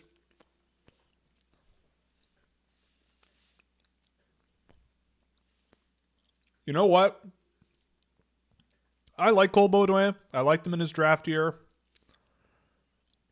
Like, this is what I mean. This line, like O'Reilly, Baudouin, and is it Desnoyers? This line is a really good example of how hockey, there is multiple ways to win, because these guys do not think of how many times in this game we have watched Gavin McKenna do something amazing, right? One of the most skilled guys in the world for his age, yada, yada, yada. I think for large stretches of this game, he has been pretty absent. But nobody's denying he's good and that he can score and do all this stuff and he's been winning and all that stuff. But then you turn around and you watch a Sam O'Reilly and these guys. And it's like Cole Baudouin has always been this just, I'm going to get the puck. I'm going to go into the offensive zone. I'm going to raise hell. I'm going to go to the net. I'm going to just do whatever and score points that way. And I'm going to do it while hitting everybody and doing anything I want. And it works, right? So, I mean, I know what I prioritize in a hockey game. But like if you prioritize a thing, you got to make sure that the guys you're picking and adding to your roster can do those things well. You know? Like, I don't mind the additions of guys like O'Reilly and Baudouin, but they got to play like that. And they are. They are. You know, you may look and go, oh, this is just a third-line center, blah, blah, blah. You know? Like, Baudouin went right around where I thought he probably should go in the draft. O'Reilly, yeah, we'll see. But whatever. I don't think Tampa Bay cares. Because he's been pretty decent. Again, at doing what he does. Is he going to score 100 points in the NHL? Probably not. But, like, it's basic. It's not a priority for me in the context of an NHL draft because guys like McKenna don't come along very often. But hey, it's why I don't really sass picks like them or Horkoff or something. Like, I don't have those guys in that range. But I see the appeal. I see why NHL teams would want them. You know, what difference does it make if you're Gavin McKenna and you dance around all night, set up some amazing plays that are secondary thinking, deflecting and thinking of off the board and off the beaten track and all that stuff that he does that he's very good at. If then the puck comes the other way and someone just goes, I'm just going to attack the net. I'm going to battle through you. I'm going to grind my way to the net. That's why I like a guy like Gustav Carlson so much. Because it's like he'll raise hell to do whatever it takes just to make a play. Just to do something. You know?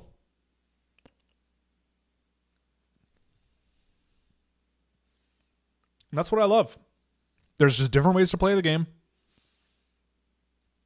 And if you want guys like O'Reilly and Baudouin, you're lucky that you got them. Like, I also get it from a psychological perspective. If I'm playing on a team and those guys are on the team, I probably feel a little better. I know those guys are going to go out there and bust their butts and grind and work hard and play hard and do all that stuff. Attack the net. Do the things that like they need to do to be in a lineup. You know? I want to rally around that. I want to make sure that that's not done in vain. So I get it. You know? Like, people think I don't like players like that. But I do. But I'm working on in the context of the draft, and like the draft to me is not draft guys who will play, but that's what the NHL thinks. My thing is draft guys who, oh, what a save! My thing is draft guys who bring stuff to the game that's hard to find in the NHL, that you always wish you had more of because it's rare that guys can do what they do at that level. But pretty quickly in the NHL draft, that becomes pick who you like. I don't know. I like this guy. I like this guy. Nice hit. Piiparainen get crunched along the boards there. Saralainen gives it up. And that's the other thing too, is like Finland, this has kind of like been a bit of a limitation in their game, is they do have this very strong, capable defensive game. They are playing well defensively generally for a team that's given up 6 goals. I think they've played pretty well in their own end and in transition and, you know, shutting down their skilled players. But Finland doesn't have that like McKenna level. They don't have that Michael Hage. They don't have that Jet Luchenko style player, really. They have like Van Hanen, who's kind of like that, but like Van Hanen's a really good example of how a guy like that who plays like a Michael Hage could score a lot in junior, but can't quite get the job done when you ramp things up to the top, at least not to this point. That's a great time for Van Hanen to go out there and score a goal. But, you know, and the other thing too is that Finland has an Oliver Suvanto, who is that like Baudouin style of guy, ish, but like the advantage that these Canadian guys, the advantage that these guys often have is that they have an aspect of speed in their game and simplicity and northbound work rate. Suvanto is much more tactical and small area passing and secondary thinking and all that stuff, which is great. It's hard to find big guys like that who do what they do.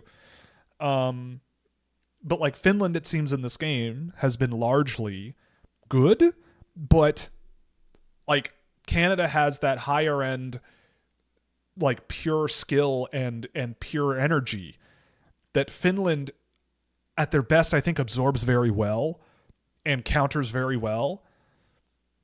But it's not the same.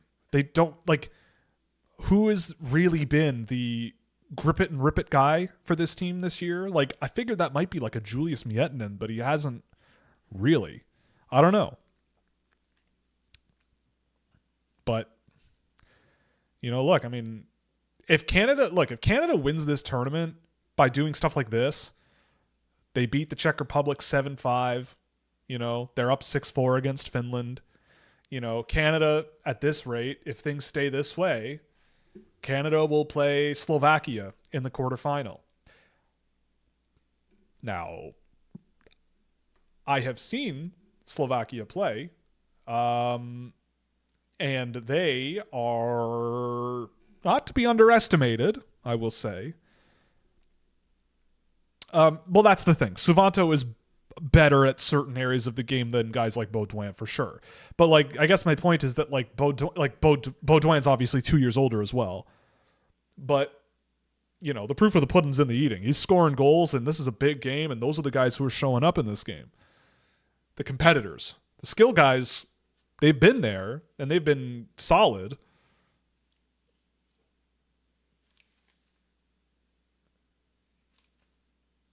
And just as I say that, here comes McKenna. Sky's one. But yeah, if things stay this way, Canada will play Slovakia. I don't think they're to be underestimated at all. They got good goaltending. They've had pretty good forwards. I'd be more scared of Switzerland, but Slovakia, maybe they have a shocker in them. I don't know. It's possible, but unlikely. Which means, and this game, Finland will play the U.S., which is not where you want to be. And Finland, U.S., two of those teams, I think either of these teams could win the whole damn thing. You know, my thoughts on Finland are a little more limited than they were coming into the tournament. And I feel like against this U.S. team, they're going to have a hard time. They're going to have a hard time getting through the U.S., but it's not impossible.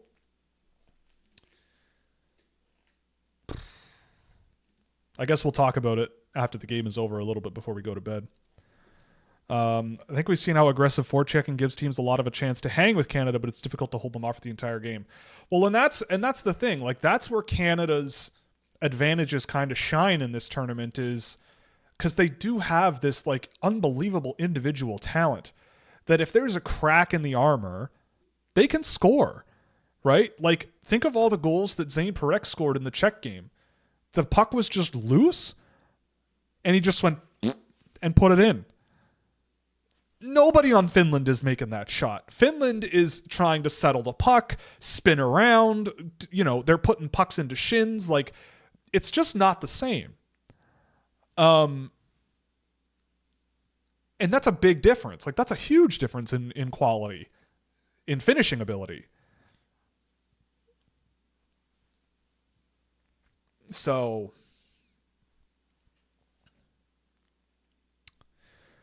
but again, like, this is the thing. Like, all it takes is one game now, right? Like, Canada can't think that they're in the driver's seat for a moment in this tournament. I don't think. Like, that, if I'm Dale Hunter, that's my message. It's like, guys, we did it. That's phase one. We got through the preliminary round. We finished, I think at this point you can say, top of the table. We did it. We got there. But we're not done. No games off. Yes, I'm saying Finland sucks at hockey. That's exactly it. Yeah. Denmark is the team that should be in the quarterfinals over Finland, I think. I think we know that.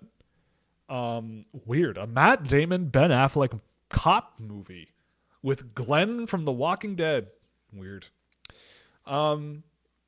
But yeah, look, I mean, a big thing that Canada often has trouble with in this tournament is a bad preliminary round, a sketchy preliminary round where they end up playing Czech Republic in the quarterfinal. This year, they almost had that happen again, but they didn't. Like, they very easily could have lost that game against the Czechs. They probably were going to win that game against Latvia, but, like, you never know. But the point is, like, against Slovakia, like, their goaltending has been quite good. They almost beat the U.S. Their offense can clearly score, especially if you go down on the power play. Like, if Slovakia can get Canada off their mental game and get Canada in the box a little bit, you never know. And all it takes is one game. So my message to them would be stay focused, assuming they win this game. Stay focused. Keep pushing. It's a new tournament. And every game is a new tournament. It does not matter what you do going in. It does not matter how you get there, but we got to win. And Slovakia is going to try to pump you.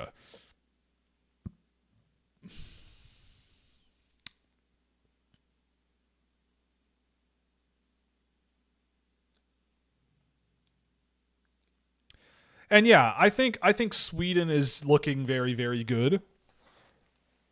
I think the U.S. looks very, very good in this tournament. The Czechs, if they can get goaltending, if they get a couple of good goaltending performances from whoever it is in net for them, the Czechs are going to be a hard problem.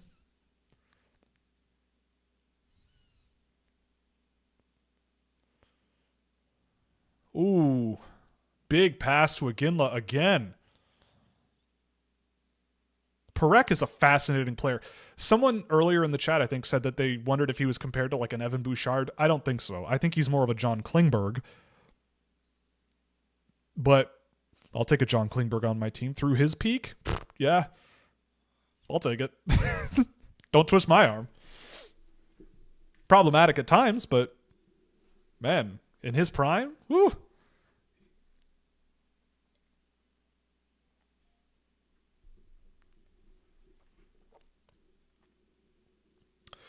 Yeah, I mean, the Czechs, like, I was talking a lot on opening night, a lot about Nestrasil. I feel like Nestrasil's kind of quieted down quite a bit in this tournament.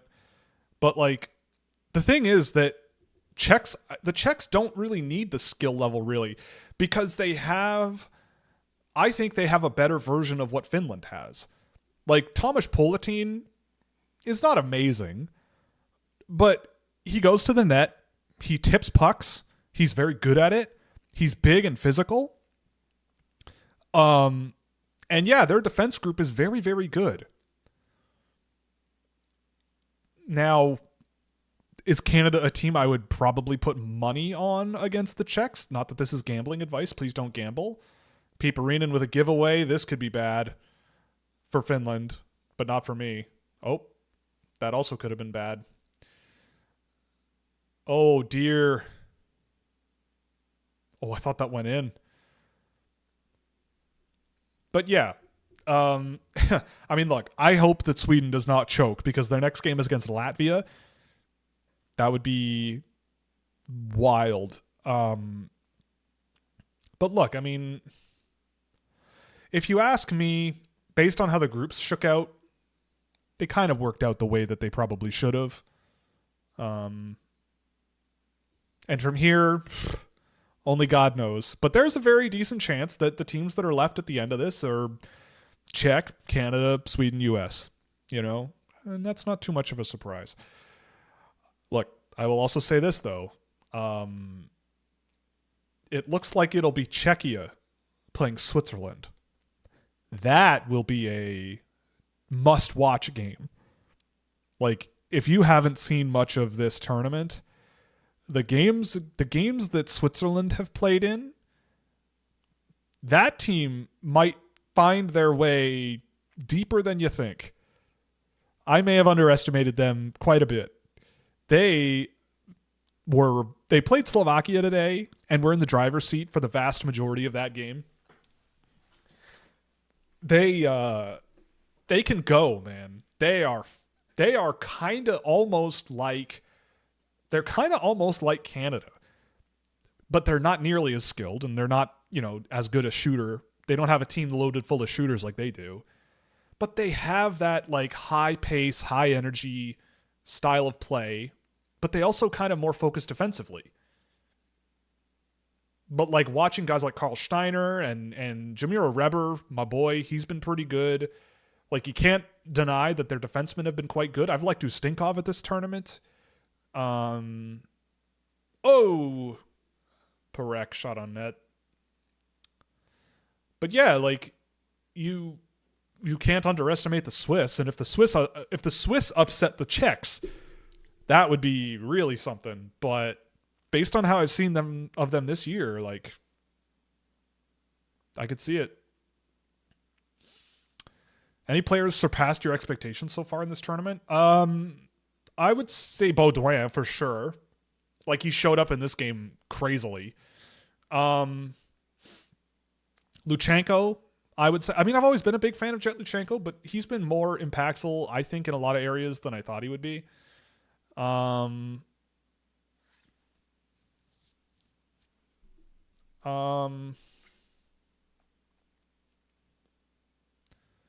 But honestly, like, not a whole lot. Like, a lot of guys are kind of what I expected.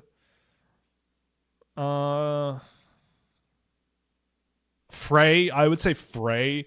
And I love Alphonse Frey, but I was coming in expecting him to be like a good minute eater for this team and whatever, but he has been outstanding. Like, he might be on my all-star team, especially if Sweden goes deep in the tournament, because he has been really good for Sweden by and large. And yeah, like, but I don't think anybody has really, like, Viggo Bjork, I'd say too, has surpassed my expectations.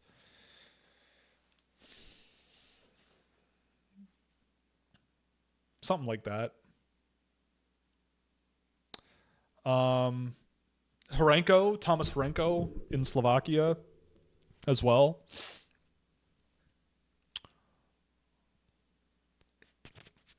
Something like that. And yeah, like, this tournament has just, it just goes to show, like, I think it just goes to show, like, teams really play their opponent a lot more now. They really try to play to their opponents and play into their play against their strengths and play into their weaknesses. And a bunch of teams, man, are just so good. Like, there are so many countries that it's not like, wow, they have such a good top line, but it's like a golden generation top line, but everyone else is just guys. Like, I think those days are over. Like, the bottom six guys on the Czech team and even Slovakia has had some really good performances from guys that I haven't even thought about in years. Like Samuel Murin, he's been really good in this tournament. Like, there's a bunch of them.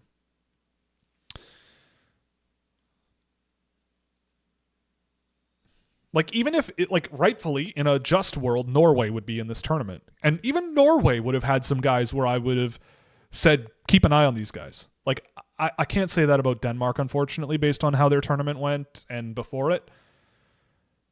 Are we going to see a miracle here?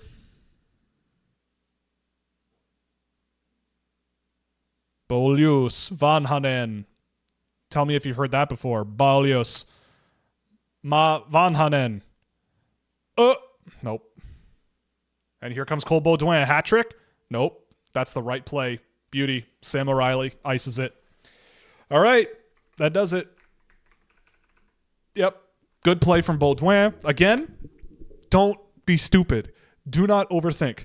If you got the puck and you're Cole Baudouin and you're not going to blow through everybody, pass it away. Get it to a guy. Good pass. Get it up the ice. Let them do the work. Go to the net. I do not care how you do it. That is a controlled defensive exit, a controlled offensive entry, and he would have been right there. And Desnoyers. They both would have gone to the net and been there. Great. It's an empty netter, so like whatever, but he could have tried to be the hero. He could have tried to shoot it from there. He could have done whatever. No. That's the kind of shit that wins you games. All right.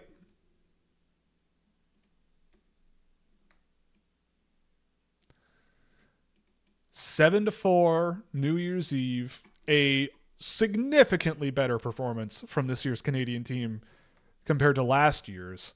So we've got Canada, Slovakia. So Czechia is playing Switzerland. And then Finland, USA. Every single one of those games could and should be a banger. Sweden, Latvia might be a little bit of a tire fire, maybe. But Sweden, but every other game is going to be sick. It's not over. Slovakia is not going to just probably be a walk in the park if you play dumb.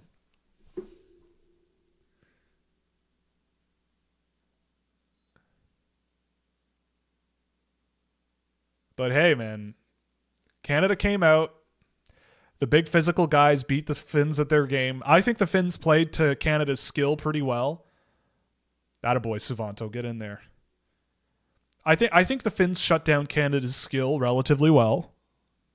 But Canada had energy and physicality that surpassed Finland's.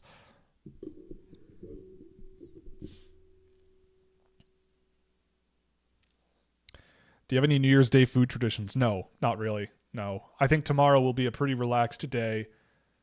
There you go. Game over. Pork and sauerkraut. Nice. Maybe I'll make pork tomorrow. We got some in the freezer. Well, all right. I mean, we'll do a quick quarterfinal preview. You got Canada, Slovakia, Czechia, Switzerland, Sweden, Latvia, USA, Finland. I don't know what order those games will be played in. Nobody does. But, Canada, Slovakia, I've said it. Not a walk in the park. It's not over. Canada's the favorite, I would say, but I wouldn't put money on Slovakia, but that game could be close. Czechia, Switzerland is going to be a fun one for sure. If both teams play like they have in this tournament, if Adam Juracek and Tomas Galvis keep doing what they're doing, that'll be a hoot. But also Switzerland, like wow. Sweden, Latvia, I love Latvia, but not so sure about that one, Chief. And USA Finland is going to be a bloodbath. That's going to be a nightmare for both teams. Like Finland is going to try to rip their heads off. The US is going to try to rip their heads off. It's going to be awesome. I love this tournament so much, and I hope you do too. Okay, well that's going to be it for now. I imagine we'll be streaming for the quarterfinals as well, but probably not all 4 games. We'll see what the schedule is like, but I want to do at least 2 of these. Czechia, Switzerland would be so much fun as well. We'll see. We'll see how I'm feeling. We'll see how much sleep I get over the next couple of nights. But anyway, I got to get out of here. I got to do my daily quests in Fortnite and do some EU4. And I'm tired. So I'm going to go to bed. It's 11:13 p.m. here, but if you live on the Atlantic coast in Canada, maybe in some states in the U.S., Happy New Year. Hope 2025 treated you well, but toss that crap in the garbage. It's 2026. It's time to party. I'm ready to hang for 2026. We got some good stuff planned. Again, if you want to help us out a lot, definitely go to scouching.ca, get a subscription. You'll get 25% off of your Cole Baudouin, player of the game. Duh. You'll get 25% off of your first payment, whether it's monthly or yearly.